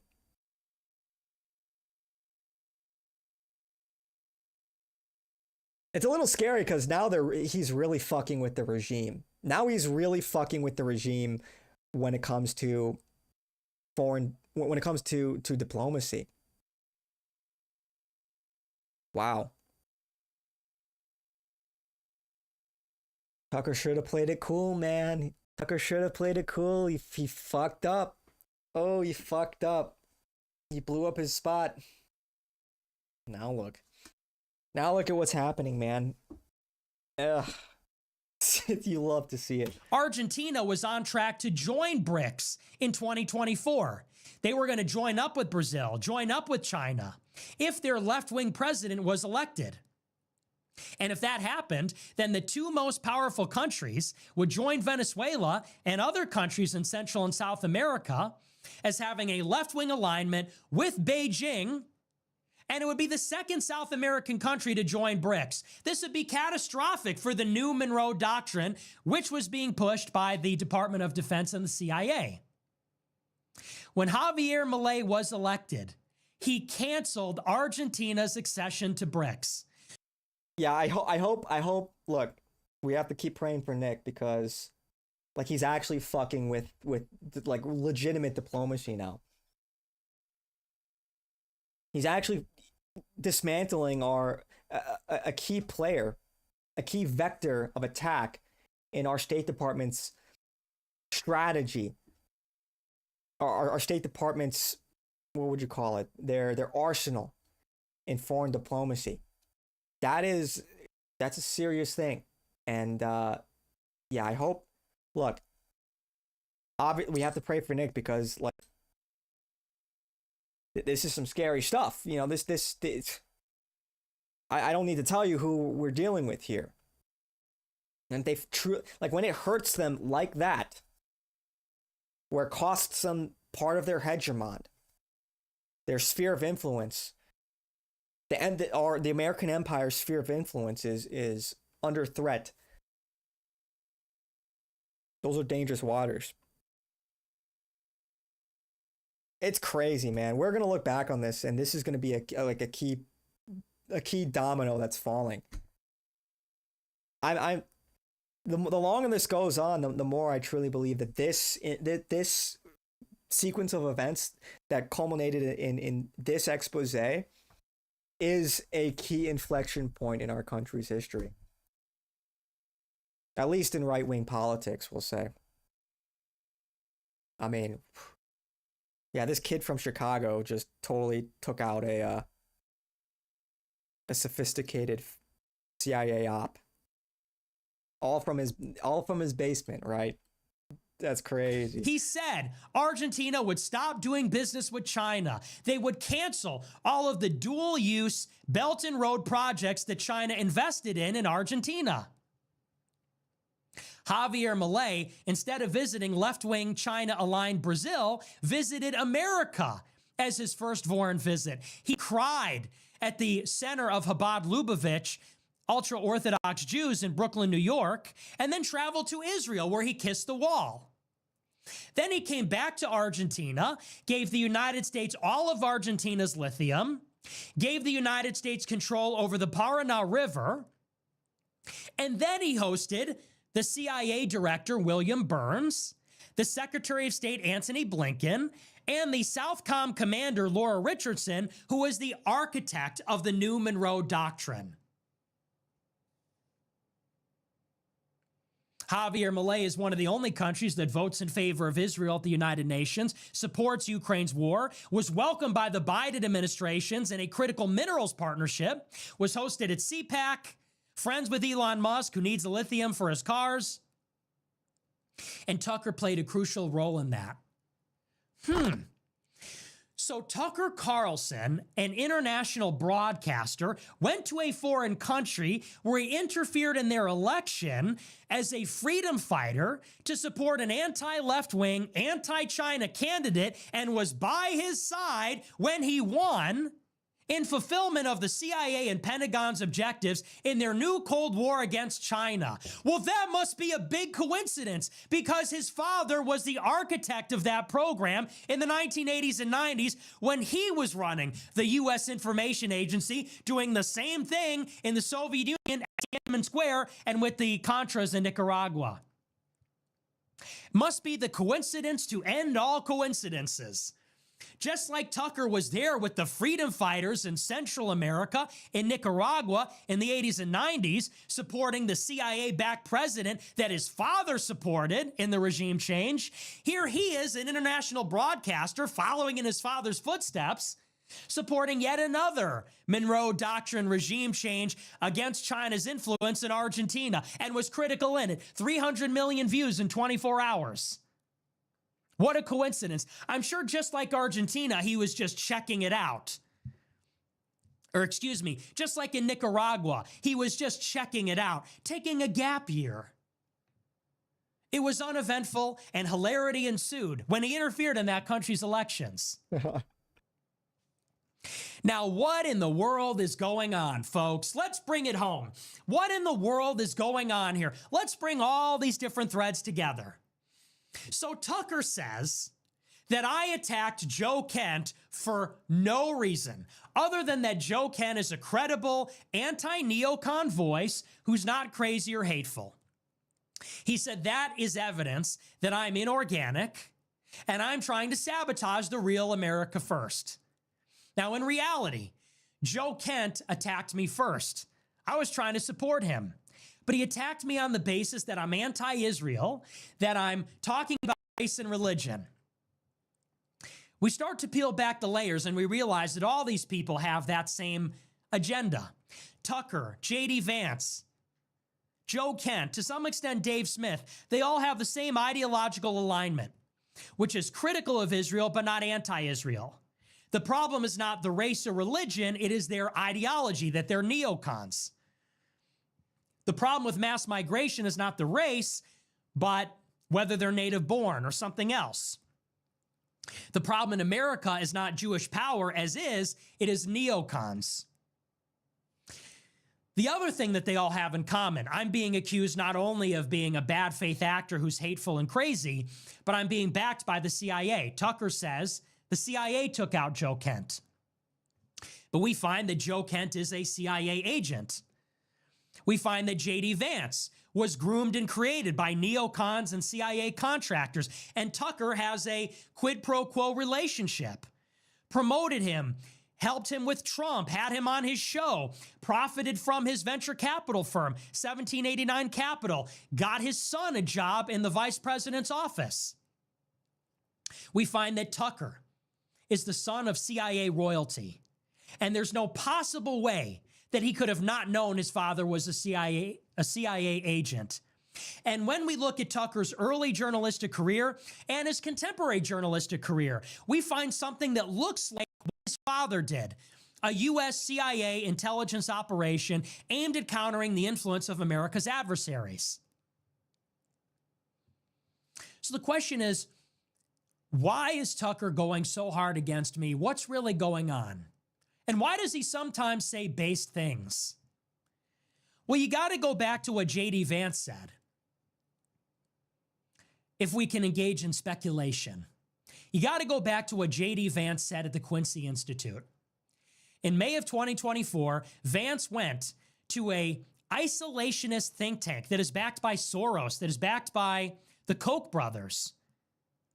And according to Jewish Insider, he put a pro-Israel spin on America first, just like Joe Kent, just like Tucker Carlson. And what Vance said was this. Vance said, we need to give Israel what they need to police the Middle East. He said, we need to give Israel the tools they need to fight Iran. We need to expand the Abraham Accords to counter Iran. Why?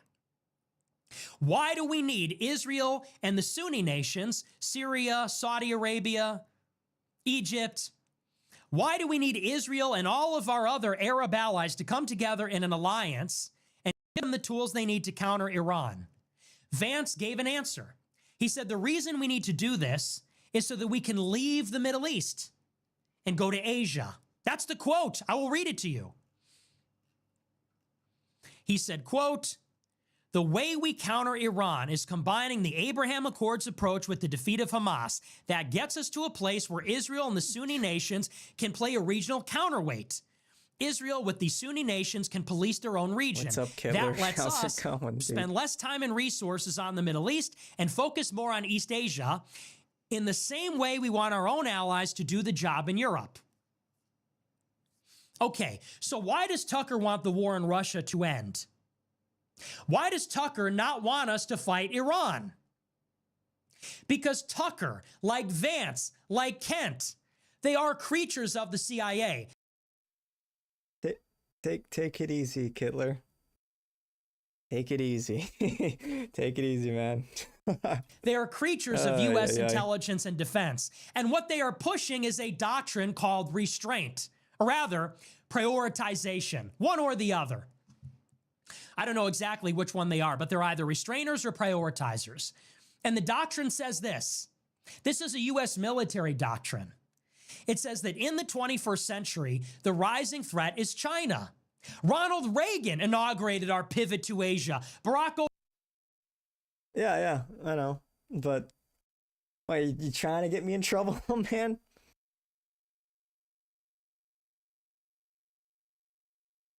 Yeah, look, first of all, optics, man, optics. But no, like, I wouldn't say, yeah, I don't know.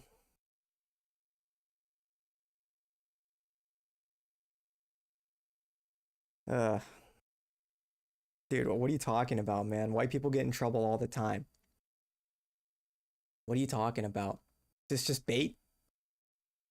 Is this bait?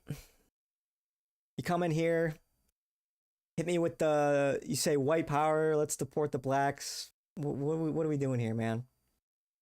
What are we doing here? What are we doing? Come on now. Fucking chill. Obama had a pivot to Asia. And the doctrine says that in the future, the big threat is going to be China. And if we are busy fighting Russia, if we're busy fighting in Iran, we will not have the resources to fight China. They call them prioritizers because they say we need to prioritize China over the Middle East and Europe. Well, how do we fight China? We have other adversaries. We need to counter Russia. We need to counter Iran. Fed posting, yeah. But for the record, in case it wasn't clear, I disavow. Yeah, like what are we doing, man? Come on. That just kind of screams fake. Everything about that. Either like just Fed posting or just like some like bad actor. I disavow that. Obviously. Well, Vance said it right there. He said, so that we can leave the Middle East, we need to get Israel and Saudi Arabia in a defensive alliance. We need to give them arms. We need to give them a defensive commitment. And if they can police their own region, they are a counterweight to Iran, and we don't need to be there, so we could go to Asia. He said, and that's just like what we're doing with NATO. We're going to build up NATO. We're going to get Germany and France and all the other NATO countries to up their military commitment. We're going to get them to spend more money on defense, increase their defense spending as a percentage of GDP. Why? So they can counter Russia, so they can police their own region, so we can leave and go to Asia. That's the program. So when Tucker says, I don't want to bomb Iran, but I'm pro-Israel, he is articulating the prioritizer, restrainer position, which is Israel is going to be an American ally because we're going to count on them to counter Chinese influence or Iran or in the future Pakistan. Israel is going to be a security partner of the United States. That's why Kent and Vance and Tucker are all pro-Israel. But that's why they say, I'm not Israel's enemy. You have real enemies. I'm not one of them.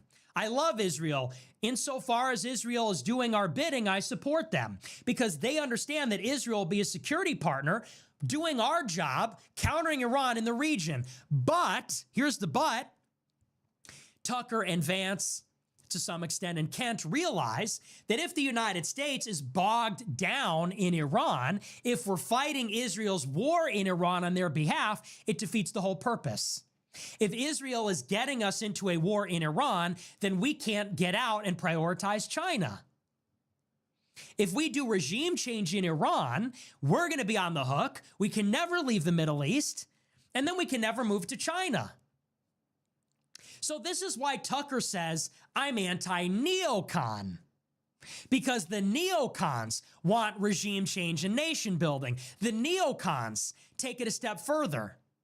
They say America needs to fight Israel's war. It's neocons versus prioritizers. The neocons, like Mark Levin and these elements in the Central Command and in the CIA, on behalf of Israel, the former National Security Advisor, they want us to overthrow Iran's government and rebuild that nation as a pro-Israel regime. That's the neocons. The prioritizers and restrainers want to arm Israel, maybe overthrow Iran through covert means, but they don't want there to be too much instability because the end goal is to hand off countering Iran, if it exists in its current form, to Israel and Saudi Arabia in the Abraham Accords. And Israel will remain our ally, countering Iran. But that is in a bid so that we can circle over to the Pacific and fight China, America, and the CIA and the DOD's real enemy. That's why Tucker says, I'm not anti-Israel, because he isn't. In Tucker's worldview, Israel's going to be our ally, doing our job, holding it down for us in the Middle East. It's these neocons that are too pro-Israel that are going to defeat the whole point of giving them arms and getting them to agree with Saudi Arabia. If we're fighting Iran anyway, then we can't leave and fight China. That's the point. And that's why Vance says this. That's why Tucker told Trump to pick Vance as his VP. That's the same reason why Tucker and Vance are pro-Russia. Tucker and Vance want the Ukraine war to end so that we could rebuild that line, so that we can empower Europe to counter Russia and police their own region the same way they want Israel to police Iran, so that we can leave Europe and go to the Pacific. So why are Vance and Tucker and Kent anti-Ukraine, pro-Russia, critical of Israel, but sympathetic to Iran?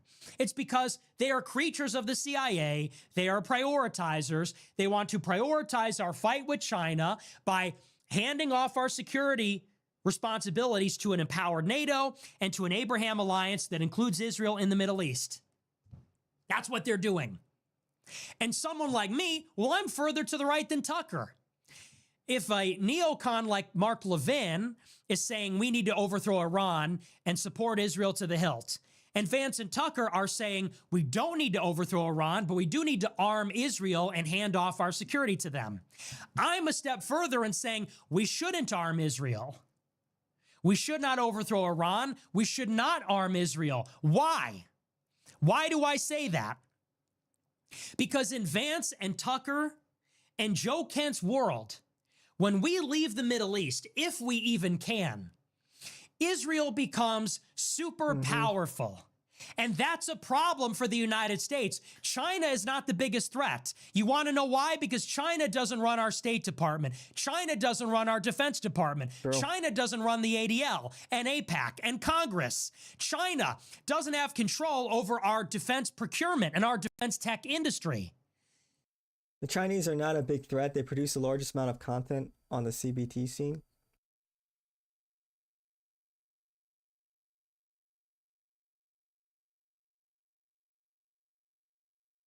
Is that what I think that is? Kumquat, is that what I think? Kumquat. CBT? Is that what I think? Bro. Are you hooting and hollering right now? Are you kecking? Yeah, cock and butt. Yeah. We're gauging their threat level by their pornography genres. Bro, dude, why do you know this? Why do you fucking know this, man? What the fuck, bro? What? Dude. Okay. Alright. Okay, alright. I don't sound like. Fuck, bro. I'm not gonna look further into that. That's your theory. You can investigate that. You wanna dive deep and do a comparison of all the top porn categories and assess their threat level. Knock yourself out. Warfare is guided by intelligence. From this, we can draw strategic and tactical probabilities.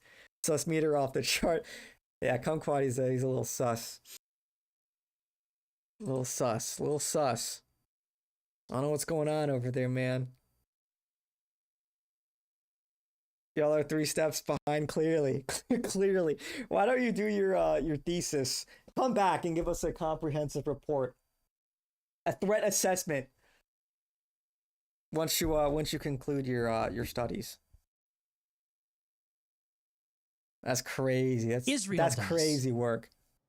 American Jews do. That's why. So in Tucker's world, he's no different than James Angleton.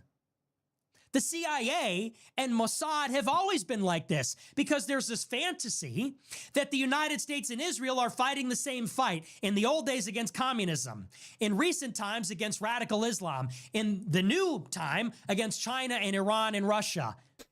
So James Angleton gave Israel the nukes so that Israel would tell us about the Soviet Union. You'd sit down for that TED Talk, and as you can see, viewer retention, very, very low. Very low. So they're watching their porn, they're jerking their shit, and they're out. 30 seconds average viewer time. What, strategically speaking, that means they lack the willpower. They lack the tactical thinking. They're not playing the long game. They're blowing all their ammunition in the first 30 seconds of combat. They show no temperance. They're not rationing out their resources well at all. So in a prolonged conflict, America, surely from these statistics, would win. This gives them minus 25 combat effectiveness, but a plus 75% resistance to interrogate. What do you mean resistance? You think they're sitting there fucking beating their own cock and balls? You think they're sitting there in their fucking homes just whoosh, I've been chilling. You think that's what they're doing? Pause. India would be toast. Oh yeah, India. Look, dude, did you know? This might get me in trouble. Did you know that the average Indian male has a weaker grip strength than a white woman? Age 16. Did you know that? That's crazy. That's a crazy statistic. They're having the Chinese women crack it for them. That's wild, man. That's a wild theory, a wild hypothesis, man. Some freaky shit. A minus 25% combat effectiveness. What is this, like World of Warcraft? They're collecting world buffs? They're trying to buff their characters before they go to war? There are multiple case studies if you'd like the source material. I'm good on that. No, you don't have to drop the link in the Discord. You don't have to drop the link in the Discord. Not helping me beat any allegations. Oh, great, yeah. Imagine a PhD level thesis. Imagine going before, like, you're getting your PhD in, like, I don't know, psychology or like, poli-sci or something, history. And you go before and you have to, and your thesis is the negative and positive effects of cock and ball torture related porn in combat effectiveness and nation building. And you have to sit there for like an hour and a half giving your dissertation and defending it among a board of like serious intellectuals. They're like, like, can you imagine? It might just be crazy enough to be true. He might be, wait, Johnson, let him cook. He's onto something. You might get a D&D contract. Next thing you know, you're airdropping copious amounts of pornography into China. That's actually not too far off from the truth. It was like was it in 2006 that Intifada that Israel was broadcasting porn on local news to demoralize their opponents? Easiest defense because there are no attackers. Yeah, I guess so. Who would be brave enough to step up? You want to be that guy that's gonna well, actually, according to my knowledge on cock and ball torture porn, you're way off, buddy. Who's gonna take that risk? Sam Hyde level, yeah. Actually, according to my independent research, I'm willing to bet that you're wrong on that. All the cock and ball torture porn I've seen, I don't think that you're on the money with that one, buddy. I think you've totally missed the point. That's like an instant self-report. Instant self-report. You can't do it. You got to give him his PhD and get him out of there, All right. Don't expose us. Get out of here, you freak. That's crazy. Yeah, anyone that's tapped in would give the silent nod. Yeah, the whole, Well, it's well cited. That's crazy work. James Angleton was a Cold Warrior CIA pioneer from Idaho. The next who was not Jewish, but saw Israel as a bulwark against the Soviet Union and saw a mutual benefit in the CIA working with Israeli intelligence. And the neocons in the Bush administration thought the same thing. The United States is working hand in glove with Israel, fighting the war on terror, which threatens the American homeland, like in 9/11. And they're saying the same thing now. Israel is going to help us counter China, Iran, and Russia. We're going to arm them. We just can't fight their war. But what has happened throughout all of this? In the old days, during the Cold War, Israel got a nuclear bomb and tons of conventional weapons. Israel got the Sinai and the Golan Heights. Israel fought this brutal war in Lebanon. Iran and Iraq were both destroyed and led to the war on terror. What happened during the war on terror? Iraq was invaded. Afghanistan was invaded. Syria was destabilized. Lebanon was destabilized. And what's happening now? The Abraham Accords are coming together. Iran is going to be defeated. And so this whole time, we thought we were using them to fight the Soviet Union, to fight Saddam Hussein and the terrorists and Al-Qaeda. Now to fight Iran. Can't let them get a nuclear weapon. That's not in our interest. But all along, they have been using us to get a nuclear bomb, to achieve parity with their Soviet-backed Arab neighbors, to achieve peace with some of them and proxy wars against others, to overthrow some of the key dictatorships, the Ba'athist dictatorships of Saddam Hussein and Assad in Iraq and Syria, and now to defeat their last remaining enemy, Iran, and to get them integrated with Saudi Arabia and the other countries in the Middle East. And undergraduate in stalking, master's in vibe check, and PhD in CBT. Hello, I'm Dr. Kumquat. Imagine. Yeah, imagine you're coming to give your lecture to a class of students. Just fucking look totally disheveled. Like your button-down shirt untucked, loose tie. You got like a briefcase, just papers sticking out of it. There's nothing on them. We just got papers sticking out of this briefcase. Showing up to class 15 minutes late. Totally frazzled. All right, class, what do you know about cock? Let's start with cock before we get to the balls. What do you guys know about cock exactly? Let's just, you in the front with the big tits. What are your thoughts on cock real quick? Yeah, Kumquat, you'd be an absolute fucking menace. Yeah, you would not be allowed near any place of academic learning. You would get blackballed so fast. Or you would be lauded as a groundbreaking intellectual. You would have inadvertently stumbled on to something through your own perversion and degeneracy, something that maybe rings very true. There is no in between. Yeah. It's literally either you're ostracized as like a total freak, or you're lauded as this, like, you know, the I don't know, the Sigmund Freud 2.0. Oh, he's brilliant. He's brilliant. I love how he doesn't overemphasize the cock, but he definitely, he doesn't oversell the importance of the balls. They must both be treated in balance. Truly groundbreaking. Anyway. Israel's day after plan for all of this is that then they become a superpower. Let's reel it back in. They will be the only nuclear power in the Middle East. They will have the most sophisticated intelligence and military operation. They will be uncontested. They will dominate both the Persian Gulf and the Red Sea.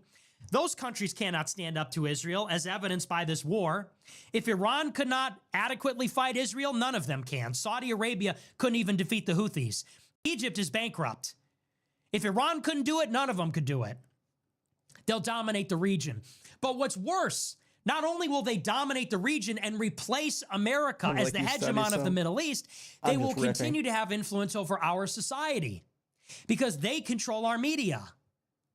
Some could say I'm an acolyte. How? Nah, it's all riff. It's all riffing.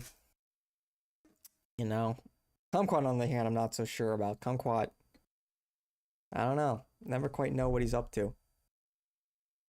Yeah, I'm your intern. Yeah, reporting for duty. I got your spreadsheet, sir.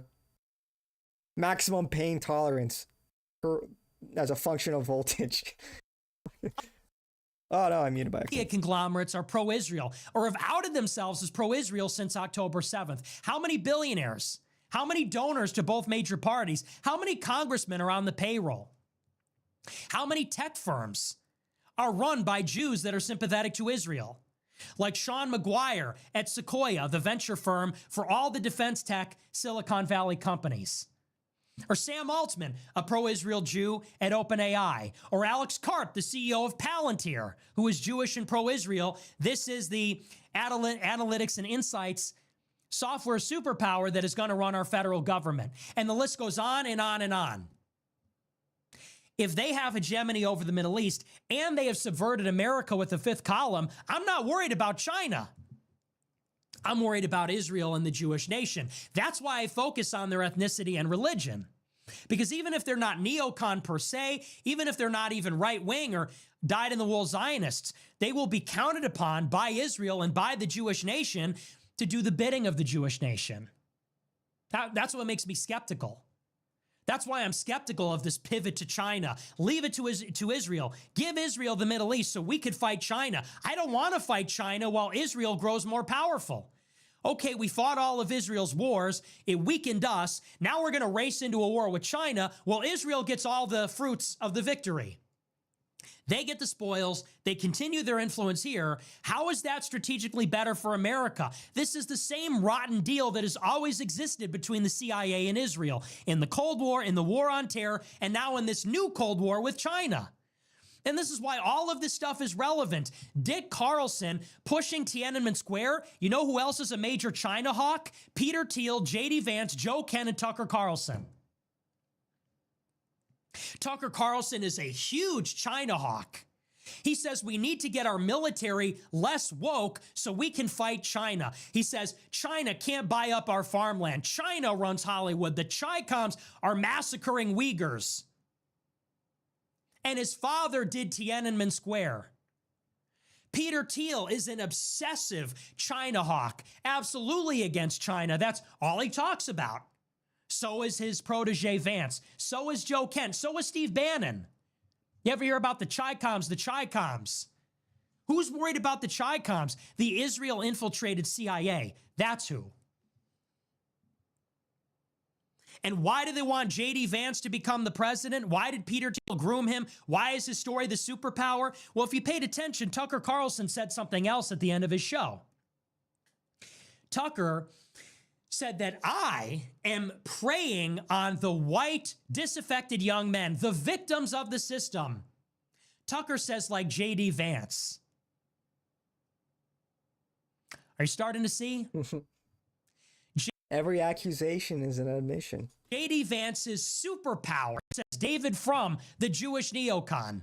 Peter Thiel paid for it. His superpower is his biographical credibility, his book, Hillbilly Elegy, which tells the story of a white working class guy who is down on his luck. Because that is the story that will curry favor and gain currency with the radical white men that are going to demand white identity politics. The young white men of this country are going to demand white identity politics. They're going to demand an anti-Israel position. They're going to demand a Christian regime. That's why they voted for Trump. That's why they voted for Trump in 24. The young white men are going to cry out for white identity politics that Tucker scorns. They're going to cry out for red pills, for truth about Israel's influence. They want America first. David Frum, the neocon, said that JD Vance is a spokesperson for global leadership. He will convince them. He will sell them on moderate republicanism. He will lead the party away from the excesses of Trump. Oh, but that didn't work because Trump won. Well, now he'll have to get in the belly of the beast and lead it from inside with his story. He's one of us. Now, we can be America first, Vance says, but we have to be global leaders. We have to arm Israel to counter Iran so we could fight a war with China. Don't listen to Nick Fuentes. He's crazy and hateful. Listen to JD Vance. JD Vance says it's time to give Israel missiles and bomb Iran so that you can fight a war with China, because he's a spokesperson for global leadership, and he will convince you to stay away from that toxic Trump, Nick Fuentes stuff because of his credibility as a disaffected white guy. That's it. That's what it is. How do we steer the population back into a new Cold War? How do we steer the population into supporting Israel in a way, in a world where they're rapidly losing credibility? Get a guy like Vance. Get a guy like Vance to imitate and echo back to you, to project back to you the grievances of the white working class while steering you into the agenda of the CIA and the DOD and Israel, which is a distinction without a difference. Do you get it now? And that's who's doing it. I'm being accused of being the CIA by Peter Thiel's best boys, by Tucker Carlson with his daddy. Tucker Carlson's, and you know what? Here's the other thing. Tucker Carlson said I'm a weird gay kid in the basement. Yeah, and I'm from Chicago. You're right. Well, okay, you're not right about all of that. But I wasn't born with a silver spoon in my mouth. Tucker Carlson says, I have so many trust funds, I never have to work. Tucker went to a $45,000 per year private high school, then a $45,000 per year selective Ivy League school in New England. Tucker Carlson's daddy was a Reagan appointee. And then, after years of bragging about being an elite, bragging about being so out of touch and so rich, now he's going to be the spokesperson for all the white people. Now he's going to roll up his sleeves. I just like to hunt and fish in my log cabin. I care about Klarna and credit card debt. But then when it comes to me, I'm one of the real disaffected white people. You want to talk about me and them? I am them. He says Nick Fuentes is leading all of the disaffected young white men. I am a disaffected young white man. I was a precocious, intelligent, young white college student who went to Boston University, who was pro-Trump and red-pilled by Trump and animated by Trump's message of America first. And I asked questions about Israel, and I was punished for it. I did it years before Tucker Carlson started talking about Israel last year. And I sacrificed, and I was targeted by the ADL, by the SPLC, by the federal government, by the conservative movement that both Candace and Tucker were a part of. Candace and Tucker had nothing to say about Israel until it became unavoidable last year. Not popular, but unavoidable. And now they want to gatekeep me out and do this personality attack and say I'm a bitter loser in my basement from Chicago. I'm a kid from Chicago. And they slipped up there because they forgot for 1 second that they're pretending to be the spokesperson for exactly that kind of person. Tucker's mask slipped, and he forgot for a minute that for 8 years he's been pretending to care about the plight of weird kids in their parents' basement who are broke and didn't go to an Ivy League school, living in cities that don't matter like Chicago, not like Washington, D.C. or L.A. or New York. And that's why he had such disdain and contempt for me in that moment. Between the personality attacks, he's lonely, he's weird, he lives in a basement. I'm sorry, did you guys forget that that's your target audience that you're trying to pander to? Did you forget that for 2 seconds? And I'm the inauthentic person? I am that person. I am a spokesman for the disaffected white man because I am one, and you two are not. Candace Owens got married to British royalty worth $200 million after meeting him for 2 weeks on Zoom. What the fuck is even that about? For real. I didn't even talk about that yet. Tucker Carlson's dad ran the CIA's propaganda empire fighting the Soviet Union. He went and fought with the Contras when he was in college. When I was in college, I was doing a webcam show in my friend's dorm room criticizing Israel. So who's the CIA cutout? Who's the inauthentic one? Who's the crazy, hateful one? I would never describe a well-meaning young white person who's trying to get ahead as a weird kid in his basement from Chicago. And what is that supposed to mean? What is wrong with being from Chicago? What is wrong with being weird? What is wrong with living in your basement? That's a lot of people because of the problems you claim to care about. Tucker's at Turning Point USA extolling the predatory nature of usury and how it's preventing young white men from getting homes. And then the week after says, you're in your mom's basement. So which is it? Do you care about Klarna and people going into debt to order pizzas and home ownership being impossible? Or do you think that's a contemptible, low-status thing to be ridiculed and mocked? Who's pandering here exactly? Because that wasn't you. You were born to the Swanson family fortune and your daddy who ran the CIA. You know, my dad didn't even graduate college. My dad worked for the tollway. His dad died of a drug overdose in the 70s. My mother's father was a garbage man in Chicago, and he committed suicide. He was a veteran of World War II. Who's the CIA cutout? Who's the poser? Who is America?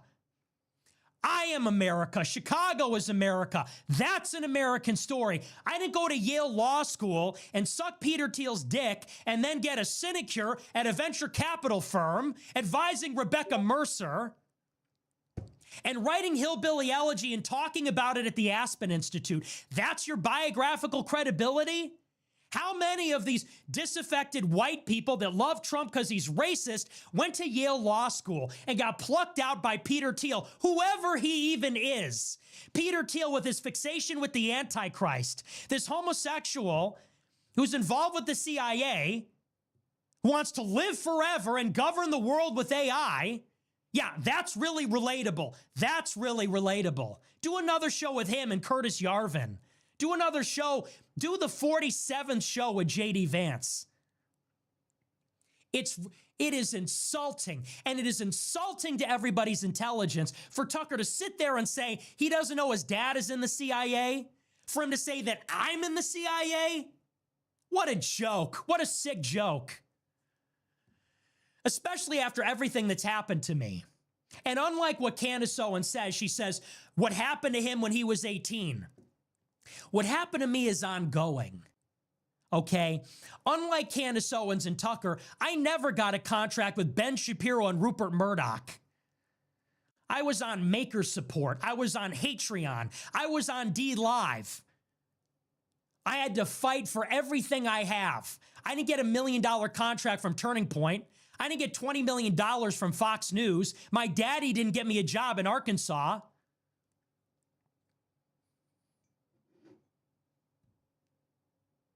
So ridiculous. Wow. So that's that. That's my rebuttal to that whole situation. It drives me crazy. what happened to him when he was 18. I still can't get a check mark on Twitter. I had someone that showed up to my house and tried to shoot me in December, and nobody even talked about it. They tried to cover it up. Somebody came to my house with a gun and tried to break in and shoot me doing my show, and nobody covered it. And that's not me complaining, but to try to pretend like that happened to me when I was 18. For 7 years, at great personal and professional cost, I have told the truth about these subjects as I have always understood it in the moment, and I have been remarkably consistent. For that, I have lost every friend I ever had in high school. For that, I was subpoenaed by Congress, had to pay $250,000 in fees. I got banned on every social platform known to man. I got debanked. I got put on a federal no-fly list. I have been slandered and lied about, called a racist, a Nazi, called the Fed. Meanwhile, Tucker and Candace were raking in millions from Rupert Murdoch and Ben Shapiro, not talking about the things I've talked about for 8 years. And then when it became unavoidable last year, now they want to direct the traffic. Now they swoop in from Fox News and Daily Wire and say, I'm going to tell you what to think about Israel, and here's who you can and can't listen to. That is ridiculous. And it is offensive to the intelligence of anybody that is paying attention to this. And you know what? I don't have a platform as big as Tucker. I don't have a platform as big as Tucker because I never had a Fox News show. And I don't have a check mark on Twitter, and I'm banned on YouTube, unlike him. And I don't have a platform as big as Candace Owens because I never had a Daily Wire show, and I've been banned on YouTube for as long as she's had a show there. So I don't know how many people will even hear this. Is anyone going to hear this and understand how wrong this is? That's the game now, is they will talk over you because they still have a bigger megaphone. But for anybody that watches this show and paid attention to what I've said, maybe now you can start to understand what is going on here. And they lied about it. Candace Owens said it was random I attacked Joe Kent. I tweeted everything that I just said at her a few months ago. I don't trust them. I don't know them. Their story's weird. They're telling us it's the Frankists. It's the neocons. I am overdosing on red pills. And you are trying to stop me. If you kill me, you will not stop me. And genuinely, when I research this stuff, I get scared because I think that's their next move, is to try to mess with me in some escalating way. Because they do see me as a problem. They say I'm getting too popular, I'm getting too famous, I'm breaching containment. And now they deploy Candace Owens at the peak of my popularity. She comes in out of the blue to invite me on her show and do this hit job. And then a week later, she goes on Tucker and they collude to do this hit job. And this isn't going to work. No one in the comments on Tucker's channel is buying it. I don't know what they'll do next, but I'll tell you one thing. That's the worst thing they could do, because when they do that, I become a martyr. I didn't start this show to start lying or selling out now or playing nice. And that's from the basement-dwelling, incel, white male, loser child from Chicago. You're welcome. Anyway, so that's that. We're going to move on. We're going to take a look at the super chats. But seriously, I feel so strongly about that because what I've been saying for years is like, this guy's a fake. And when when you hear that, it's like, wow, so that's how you feel. You know? That's his whole shtick. I'm just like you. I'm a normal working class American. And then he says with such derision, with such contempt, this child from his basement, this weird creep in Chicago in his parents' basement. Talk about out of touch. Talk about tone deaf. Seriously? Why don't you do another show about home ownership is out of reach for young males? Yeah, except if you disagree with him, then you're a loser, I guess, right? Which is it today, Tucker? Are you the champion of white males that can't afford a home, or are you a loser? I guess it depends on what your political views are. If you're a racist, anti-Semite or not, right? If you're a crazy nut job. I am not crazy. I am not hateful. I am paying attention, and my parents did not work in the CIA. That's why I'm the only sane person in politics. Because my dad wasn't running the CIA, he's running the tollway. And I'm not saying that disrespectfully towards my father, but I come from real American stock that you pretend to be. I wasn't fighting with the Sandinistas and the Contras. I was fighting the pussy hat liberal protesters in Boston. I was at Charlottesville. Who is even American here? I am American. I am America first. I am America first. You are not. And if it doesn't have me in it, it's not America first. Inclusive populism, fuck you. Multiracial, working class populism, colorblind meritocracy, give me a break. Modern Bill Buckley. Same story. Modern Bill Buckley, and not as intelligent. Anyway, we're going to move on. We're going to take a look at our super chat. So bring it on. Have me on your show then, tough guy. Or are you just going to gossip about me with Candace Owens, daddy's boy? That's what sickens. You know, in politics, I've known a lot of people that are like that. My father was in the Bush administration. My father. So disgusting. You disgust me. You disgust me. But seriously, you are filth. My daddy ran the CIA. My daddy and my mommy are rich. Good for you, pal. Both of my parents' fathers died in the 70s. So I have that going for me. My father and my grandfather worked for the city of Chicago, which I know. Yeah, nothing important happens here. Just losers here. Just losers in their basements. Just loser anti-Semites and racists that JD Vance needs to corral into the CIA plantation to go fight a war with China while Israel gets the spoils. Ridiculous. Anyway, who would win? One righteous man or everybody else? Let's take a look. We're going to read our super chats. We'll see what you guys have to say about all this. I've said my piece. I'll take a look. I got a little charged up there. Okay, we'll take a look at the super chat. It's late. I should have started earlier. That was like 3 hours, 3-hour rant. I'll put on a little demonstration for Tucker wants to glaze my talent. There you go, pal. Wow. Oh my gosh. Dude, that was incredible.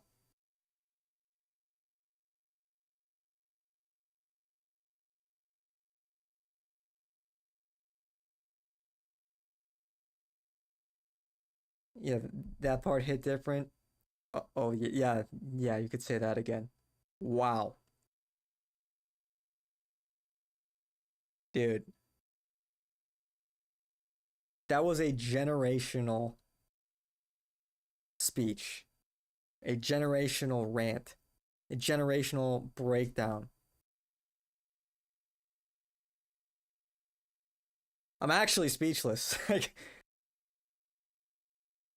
I know we've been doing a lot of Nick glazing, rightfully so.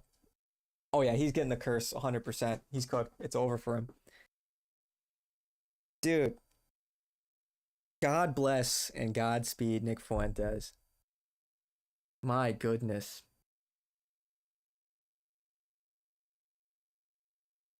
They're going to play that in the future. They're going to that clip will be played in like history documentaries.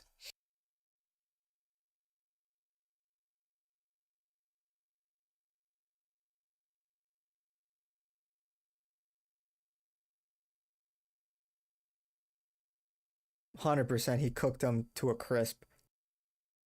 I'm actually speechless. I'm actually speechless. Like,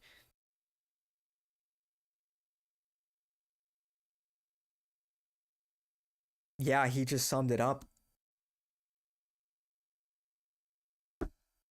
He just exposed the whole thing. But that clip showing the juxtaposition between him, his life, and his legacy versus Tucker's, Candace was pre-cooked. He alluded to that at the beginning, that he already kind of did a show on Candace. They're gonna play that clip. You're gonna see so many fucking edits. You're gonna see so many edits of him absolutely deep frying them. When he was going off about that juxtaposition between him and Tucker, it's like, how can that not resonate in you? This David and Goliath story. The underdog. Everyone counted him out, yet here he is. He's on top. He's on top, and he's just killing it, man. I don't know what to say. I really, hands down, that was his best show ever. And if you watch this whole thing and you don't feel compelled, if you don't feel moved, if you don't feel like, if you don't take anything away from this, you're cooked. It's over for you. I don't know how anyone couldn't. If anyone's a fraud, it's 100%. Tucker is the biggest fraud, and he's just been thoroughly exposed for about 3 hours straight. A 3-hour long expose on Tucker. That was brilliant. That was absolutely brilliant. And he's 100% right. And he has, I think it's absolutely true. You cannot be America first and not support Nick. He's 100% right. To be America first is to support Nick. And some people don't get that. They think it's like they don't like Nick for petty reasons. I don't know how you can watch this and not come out a Nick fan. Like, seriously. And a lot of people won't watch it. It's kind of like a litmus test. Truly. Like, if you don't have the patience or the attention span to sit through this and learn and like, you know, kind of come to the proper conclusions, you were never supposed to. And you should exit politics, because you're not built for it. Like, not everyone should be in politics. Like, this was just absolutely incredible. I don't know, man. He just summed it all up. He summed up the whole thing.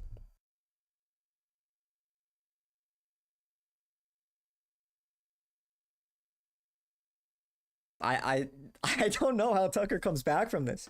Like, seriously, how does Tucker come back from this? But like, here's the thing, even I can see, particularly that last 20-minute riff, I think that'll resonate with a lot of disaffected liberals would even find that compelling. Crazy how Tucker makes it seem like Nick has some inside info on his dad, but everything Nick said about Dick was easily accessible. That's what's so insulting. And Nick even said this directly. It is insulting to our intelligence that Tucker pretends like he did not know that his dad was deep in the CIA. It's remarkably insulting. The chutzpah. And to think that he can get away with it. Think that nobody would fact check him. To think that that Nick would not come back. Like, that's what's so crazy. Tucker acknowledged Nick's talent. Tucker acknowledged his oration skills. Maybe he truly didn't understand who he was dealing with. But I think this is the beginning of the end of Tucker's career. And if Tucker's career ends, as Nick described, that is actually a big blow to our propaganda, to the CIA's propaganda department, and they're a key factor in their diplomacy. Tucker is one of their top guys, and the whole thing's just been blown open, wide open. You're worried for Nick. You're worried for Nick now. They may raid his house and claim they found child pornography next. I mean, I don't want to will anything into existence or, like speak anything into existence. Yeah, that would there's so many ways they could fuck with him. That's definitely one of them. I mean, I don't even want to entertain the thought, to be honest. But it is something that I hope Nick is taken very seriously, and it makes sense that he doesn't talk about it. It makes sense if he doesn't talk about any security measures he may or may not be taking, for obvious reasons. Vladimir Putin, during their interview, mentioned that Tucker Carlson's father was in the CIA. Yeah, look, everybody knows, I guess, except for Tucker, that his dad is not. Was in the CIA. It's like, dude, you really expect people to believe that? This whole thing, honestly, it's like this whole thing was like truly an unforced error. I don't know. I think Tucker. I think the only way back is, like I said earlier, is if he kind of kisses Nick's ass and tries to, move towards Nick, move to the right to meet Nick. But I think it's already a bygone conclusion, or a foregone conclusion. I think it's already cooked. I think it's already done.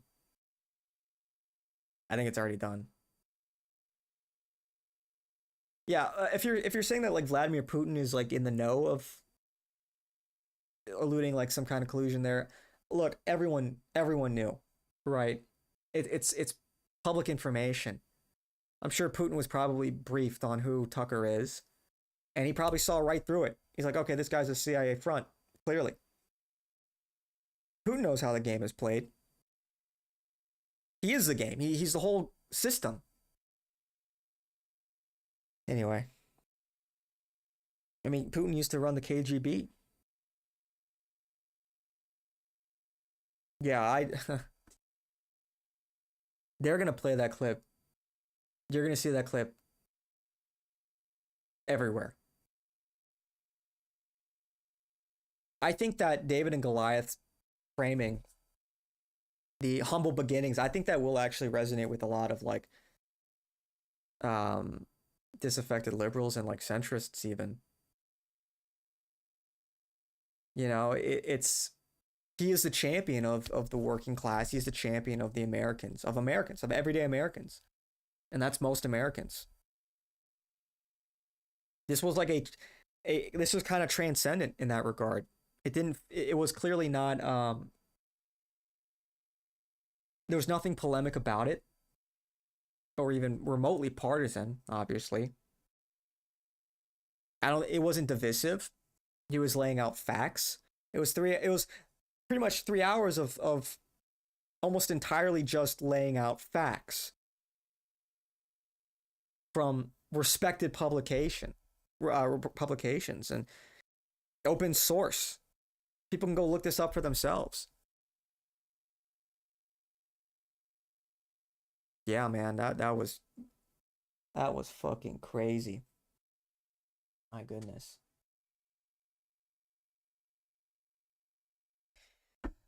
That was crazy. Yeah, I'm gonna have to reflect on that one.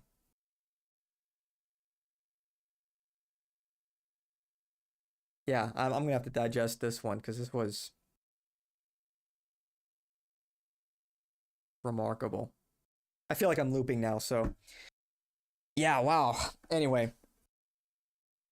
How long have I been live for? About 5.5 hours. Word. I knew that would take a while. Looking at the duration. But yeah, for long stints of that, I just didn't even want to interrupt. I didn't even want to break up the flow. Man, it's inevitable. It is totally inevitable. America first is inevitable. And if you still don't get it, I don't know if you ever will. This backfired. Nick made Candace Owens and Tucker Carlson look bad. Now people are wondering if they are controlled opposition. It's not even that they're wondering, they're realizing that they are controlled opposition. I think the way I had some severe suspicions for a while about Candace. And that Nick interview, that hit job, just cemented it. It was just clear. now I just don't think anyone's going to take them seriously. Nobody's going to take them seriously, man. Who's going to watch their shows? You subbed? Oh, thanks, dog. Appreciate it. Yeah, God bless you too, man. God bless. I appreciate it. Yeah. Wow. I'm sorry. I'm kind of stupefied here. That last 30 minutes just really like that really hit home, man. That really resonated with me. I don't know how you can't. I don't know how you can listen to that and not be charged up. Appreciate it, Hawker. Appreciate it, guys. Yeah, I'm gonna try to go live at a pretty consistent schedule. For the record, I'm thinking like maybe 3 or 4 Central. The nice thing about YouTube, the thing I love about YouTube though, not the censorship, but I like that the VODs stay up. You know, it's like if you're on Twitch, you know, those are gone after 60 days. It's like, and if you're not live, you might as well not exist. So I am appreciating that about YouTube. Yeah, man, sorry, I'm like stumbling over my words here. There's a lot to unpack. I'm just excited, man. I'm just so excited. This was an enormous white pill. The reception to this has been an enormous white pill. We're back. We are so back. We're back more than I thought we would be at this point in time. I thought that this would maybe that this would happen in like 2030 or 2035, but it's like, man, everybody is on sides on this. So many people are waking up. So many, like Nick Fuentes is a household name, and his credibility dwarfs the credibility of these other people, of these shills like Candace and Tucker. And all these other people can do is ankle bite. It's kind of pathetic. Like, I don't know if you guys know, you know, what Kino Casino is, but I've had like now 2 occasions of people coming into chat just being like, you know, provocateurs saying, oh, Nick is a gay fed, Kino Casino W, like shit like that. Who the fuck?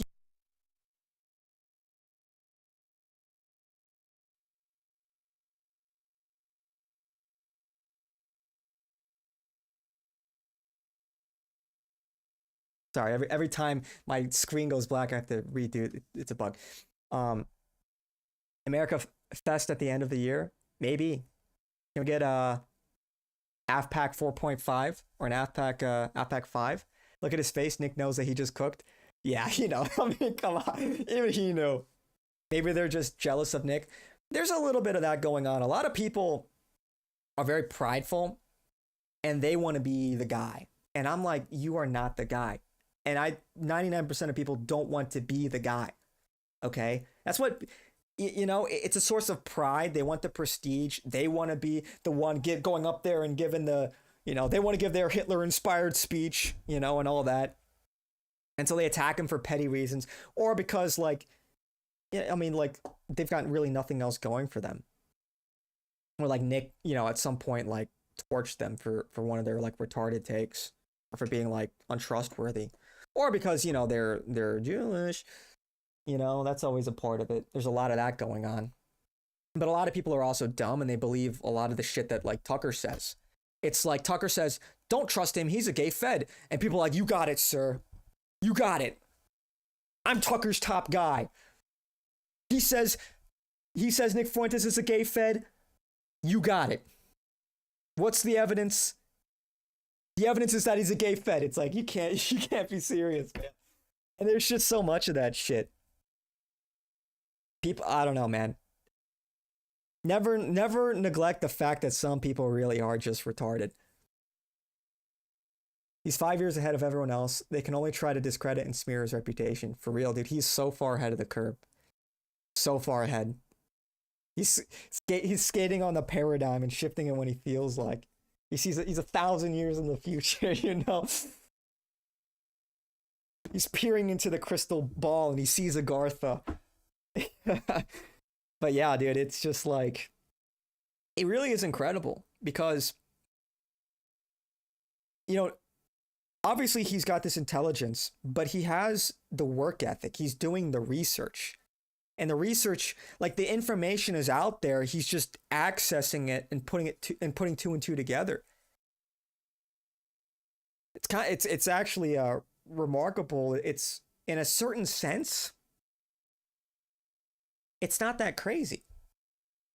You know, when you really think about it, it's like there's nothing too wacky about what he, you know, his process, because the information's out there. I mean, the real challenge is parsing the information, understanding it, and seeing through the noise. It's incredible. Look at the way everybody's coming after Thomas Massie now. Yeah, that's a whole lot too.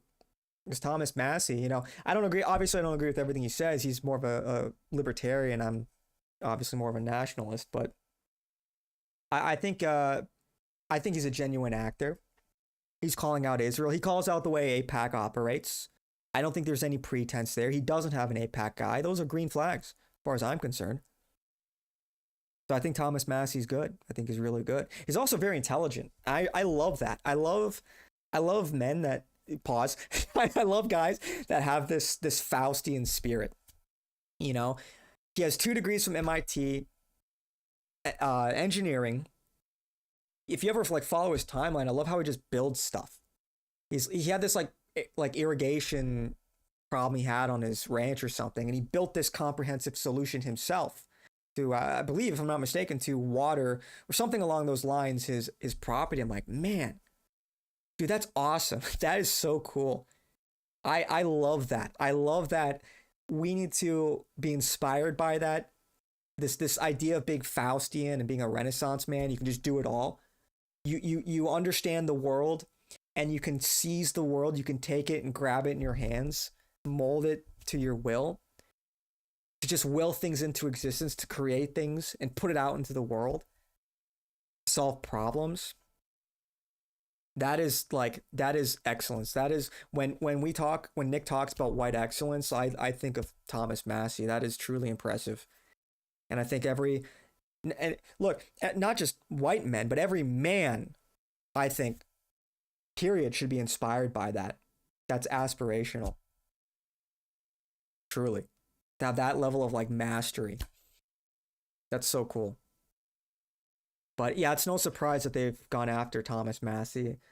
They're really throwing, and you know, it's funny, I was talking to my dad about this, and it's like, I'll have to look into this a little bit more, but there's like 3 big PACs, 3 enormous donors that are now donating to Thomas Massie's opponents in Kentucky, and it's all out of state.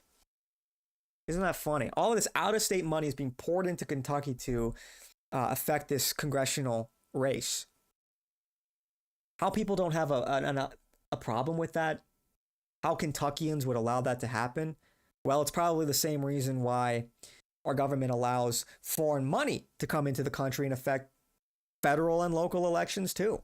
So it's the same idea. It's the same prerogative. And they killed his wife. Certainly seems like that. Certainly a little suspicious. I don't know if I'd go out and claim that definitively, but the timing is suspicious. It would, if that is true, it would likely serve as a warning. And I think he's a smart man. I think he would certainly understand that's the likely message, if that is true. And he's not backing down, as far as I can tell. So credit, man. I think Massie's a patriot. There's not a lot of them. There's not a lot of them in Congress. I think Massie's one of them. And, you know,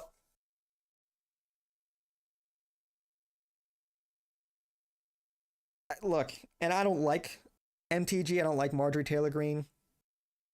But I will give her credit for her bill to get the Epstein files released, because that just gives like a paper trail, definitive proof.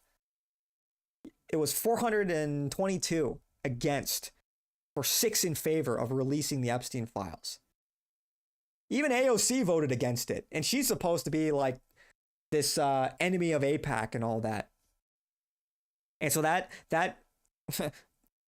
that gave people like actual tangible evidence of who's a patriot and who isn't, who's willing to cover up the Epstein files, and who's willing to stake their reputations on trying to expose and reveal all of it.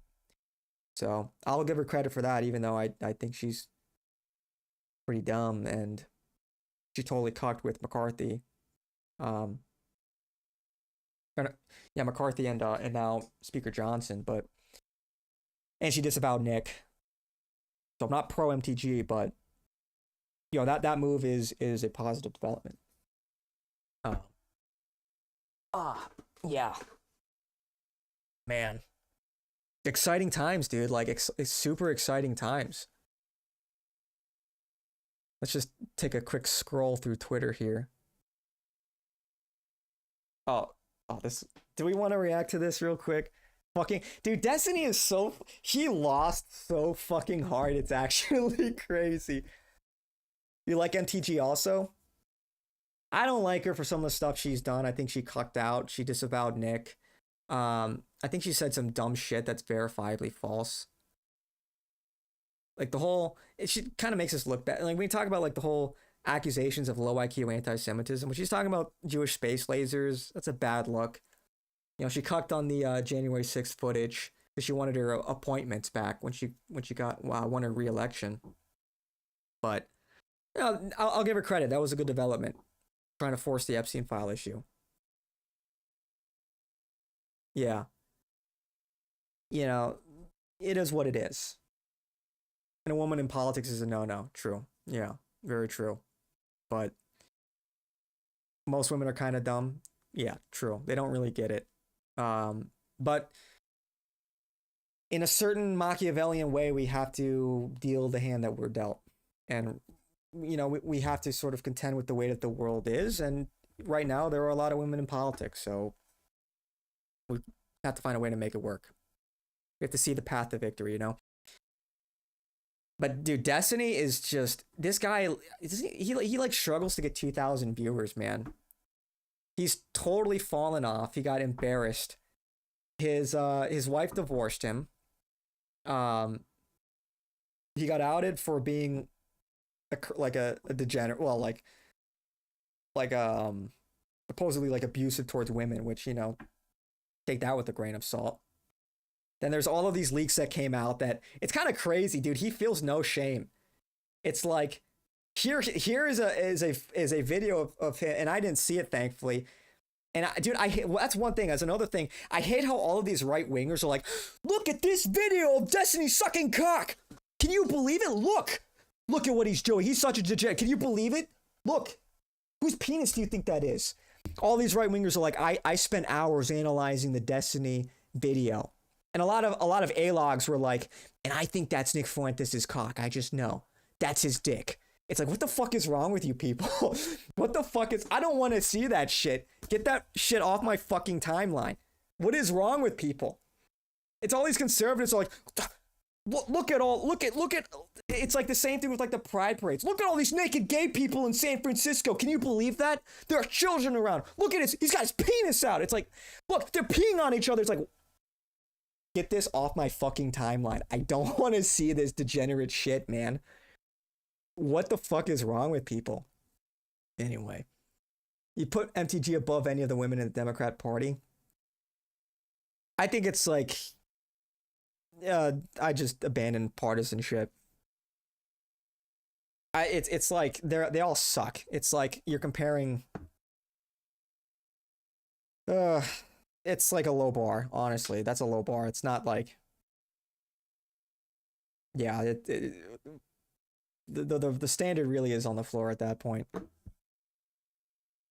Booty AOC has your vote. Nah, dude, she cucked on Epstein.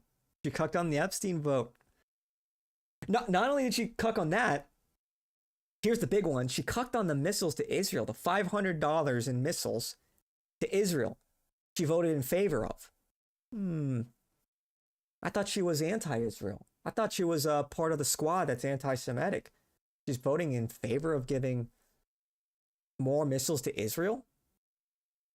Her base tore her a new one for that one. Tucker's a knock? What's a knock? What is that? I don't even know what that is. He's a Fed. He's clearly a Fed. But yeah, dude, Tucker's done. He's cooked. It's over. Wrap it up, Unc. Wrap it up. Pop in his in and fucking fuck off to your cabin forever because you're cooked. You're done. Like, he can't, I don't see how he can realistically come back from this. He's getting ratioed everywhere. Everyone is pro Nick. Everyone. The funny thing is, if like Tucker just kind of kept his mouth shut for a while, he probably could have kept it going for a little while longer. But in their attempt to control the narrative, they fucked up. They fucked up and they overplayed their hand. Now they just lost 2 major assets. Oops. And Nick is now bigger than ever. He's bigger than ever now. He's undeniable now. They took a swing. Nick punched back because he's the GOAT. And now he's bigger than ever. AOC said several years ago that she's Jewish or part Jewish. Her family's Jewish. I think I vaguely remember hearing something about that. 2 heads of the same snake. Yeah, the whole thing is like, I don't know, man. Right now, it's like Congress is just filled with traitors.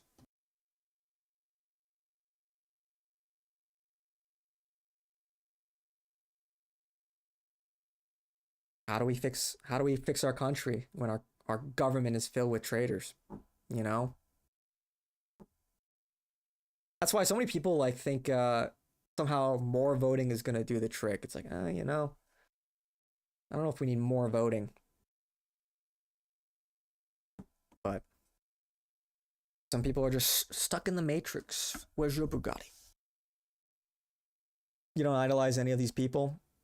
I mean, you shouldn't, you know. Yeah.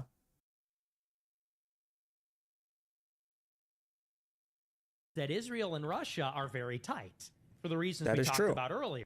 There are a lot of Russian Jews. I didn't hear that part of it. Kabad Lubavitch. Hello? Israel and Russia being very tight. And Putin said that Israel is a very, very close ally to Russia. Because there is such a big Russian Jewish diaspora that left Russia to go to Israel. In like the 1800s. I mean. Brother, dude. So Destiny is so cooked. He doesn't understand how shit works. Russia and Israel are like this. Russia. This is what I mean. Like as soon as Israel becomes involved. On YouTube, AOC talking about her Jewish heritage. Oh, I believe it. I mean, I believe it's out there or something. But regardless, I don't think. Look, I think AOC is more America first than somebody like, you know, McConnell, for example, but not a very high bar. Well, it becomes like brain broken and fucking retarded, I guess. So okay. France. Hell, I think AOC is probably more America first at this juncture than Trump. But again, that's not a very high bar. Israel. We need something that, like, as things continue to slide worse and worse and worse and more to the left, we need somebody more, you know, more based. Now hates France. We can't really be content with these like people that are like not totally dog shit, you know. Now when you it's like we need to have a victory mindset. We need patriots, all or nothing, real diehard American patriots in power. It's all or nothing. We play to win. We don't play to lose. To not lose. See someone gunning for the French. No, in the 90s, after the fall of the USSR, how much of the how many people moved after that? My understanding is the vast majority of Jewish people in Israel now, over half of them that are there now, came from other Middle Eastern countries, and then a good chunk, like 80% of the other half, came from European places, like Western Europe. I know that there were the first 2 waves of Jews that tried to go to the Levant were Russian from East Russia, like in 1880 and like 1902 or something. I don't know how many moved after the fall of the Soviet Union. Somebody link me a number. Oh wait, AI. Oh wait, hold on. Let's try our Grok out. I'll try him for stream. Let's speed this up. How many Jews moved from Russia to Israel after the fall of the Soviet Union? Question mark. You found strange that Candace Owens married her husband after 20 days since the first day they met without a single romantic dinner. Yeah, he's a millionaire. That's a whole nother thing. So get this. So Candace Owens meets her husband for the first time on Zoom. If I'm not mistaken, they never meet in person. Within a few weeks, he proposes. And he's a multi-millionaire from the UK whose dad is a big shot in the UK Parliament. What about that is normal? Does that sound like a normal interaction to you? Both parties are controlled by the Zionist lobby. Well, yes, but another component of this is, the CIA, the intelligence agencies between the UK, America, and the Mossad are like this. Specifically, in this instance, the UK and the USA. Our intelligence agencies are like this. So this is likely a play. She marries into what is essentially kind of like the equivalent of Tucker's lineage here in America. That would be a fair comparison of both influence and status and wealth. Both deep in government. Both influential figures in their respective governments. So that's very suspicious. Very suspicious.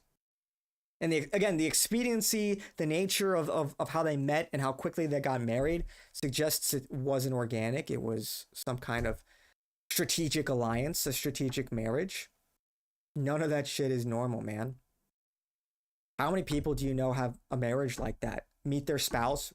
First of all, get married within 20 days. Second of all, they meet over a Zoom call and they don't meet in person. And Nick is the weird one. Nick is the one that glows. My goodness, man. My goodness. I don't even... Okay, he'll tell me. A few moments later. Wait, Grok finished that game. It took him 4 minutes and 20 seconds. Nice. Approximately 403,000 people Dude, Grok sucks, man. moved from Russia to Israel under the law of return since the fall of the Soviet Union in 1991. This figure includes both halakhically Jewish individuals and their non-Jewish relatives. Eligible for information, the portion of halakhically... Okay, this is... Yeah, so he was proven wrong. Get the point. Is there anything else going on? Why is Fauci trending again? News, anything new? Fauci and Bill Gates.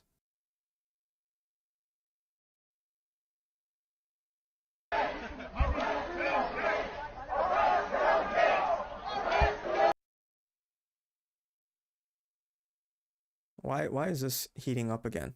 Now, well, I'm thinking that we should just rename the CIA the Western Mossad. I mean, pretty much, yeah. I mean, I'm not going to say that, there are sort of individual factions within all of these different groups, and they're kind of, they make individual power plays, but it's very in-house. It's all, almost like a brother war. It's so in the same way you see left-wing Jews and right-wing Jews, how they'll often disagree. Their disagreement is self-contained. They're still essentially on the same side. And you'll see many instances of, after October 7th, many right-wing Jews and left-wing Jews like Ben Shapiro and Jonathan Greenblatt coming together in complete lockstep in support of Israel. So their disagreement is very shallow. So, yeah, the American Mossad, yeah. Or, just the Mossad. W. Harrison Smith. Yeah, the whole thing was just fucking incredible. Dude, nobody can do that. I don't think there's a single person on the planet that can do that. The Groyper curse is so real. On Friday, this man right here, Nick Fuentes, dropped the best political monologue that I have ever heard in my entire life. I'm not joking. I listened to this show responding to Tucker Carlson. I'm not joking. I've listened to it 3 times. It's 3 hours long. If you believe that Tucker Carlson speaks for the disaffected white man, speaks for the right-wing interest, and is part of the alternative media, I seriously encourage you to go and listen to what he has to say, because he decimates his reputation. I took Tucker Carlson seriously. I actually took his opinion seriously. I thought he was sincere. I thought he was cool. Now I will never listen to him ever again. This might come across as glazed, right? And I understand. And I haven't been... Dude, okay, let's be real here for a second. This is glaze-worthy. This is glaze-worthy, man. This is glaze-worthy. I'm calling it. This is a pivotal moment. Lindsey Graham, you can't stand. Yeah, Lindsey Graham sucks too. Listen to Nick Fuentes for very long. Jesus Christ. I mean, just so talented, unbelievably knowledgeable, really good speaker, fantastic. Go and listen to it. And I'm not getting paid to say this, by the way. This guy hasn't got a clue who I am, and rightfully so. So go watch it. It's on Rumble. Yeah, you're a king, champ. You're a king. We love our European brothers. Bro.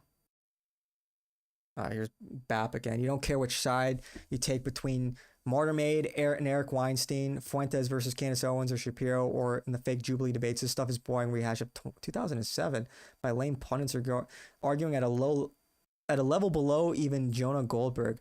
As long as this is your discourse, you lose and you're a dumb loser. Oh, wow. Very insightful.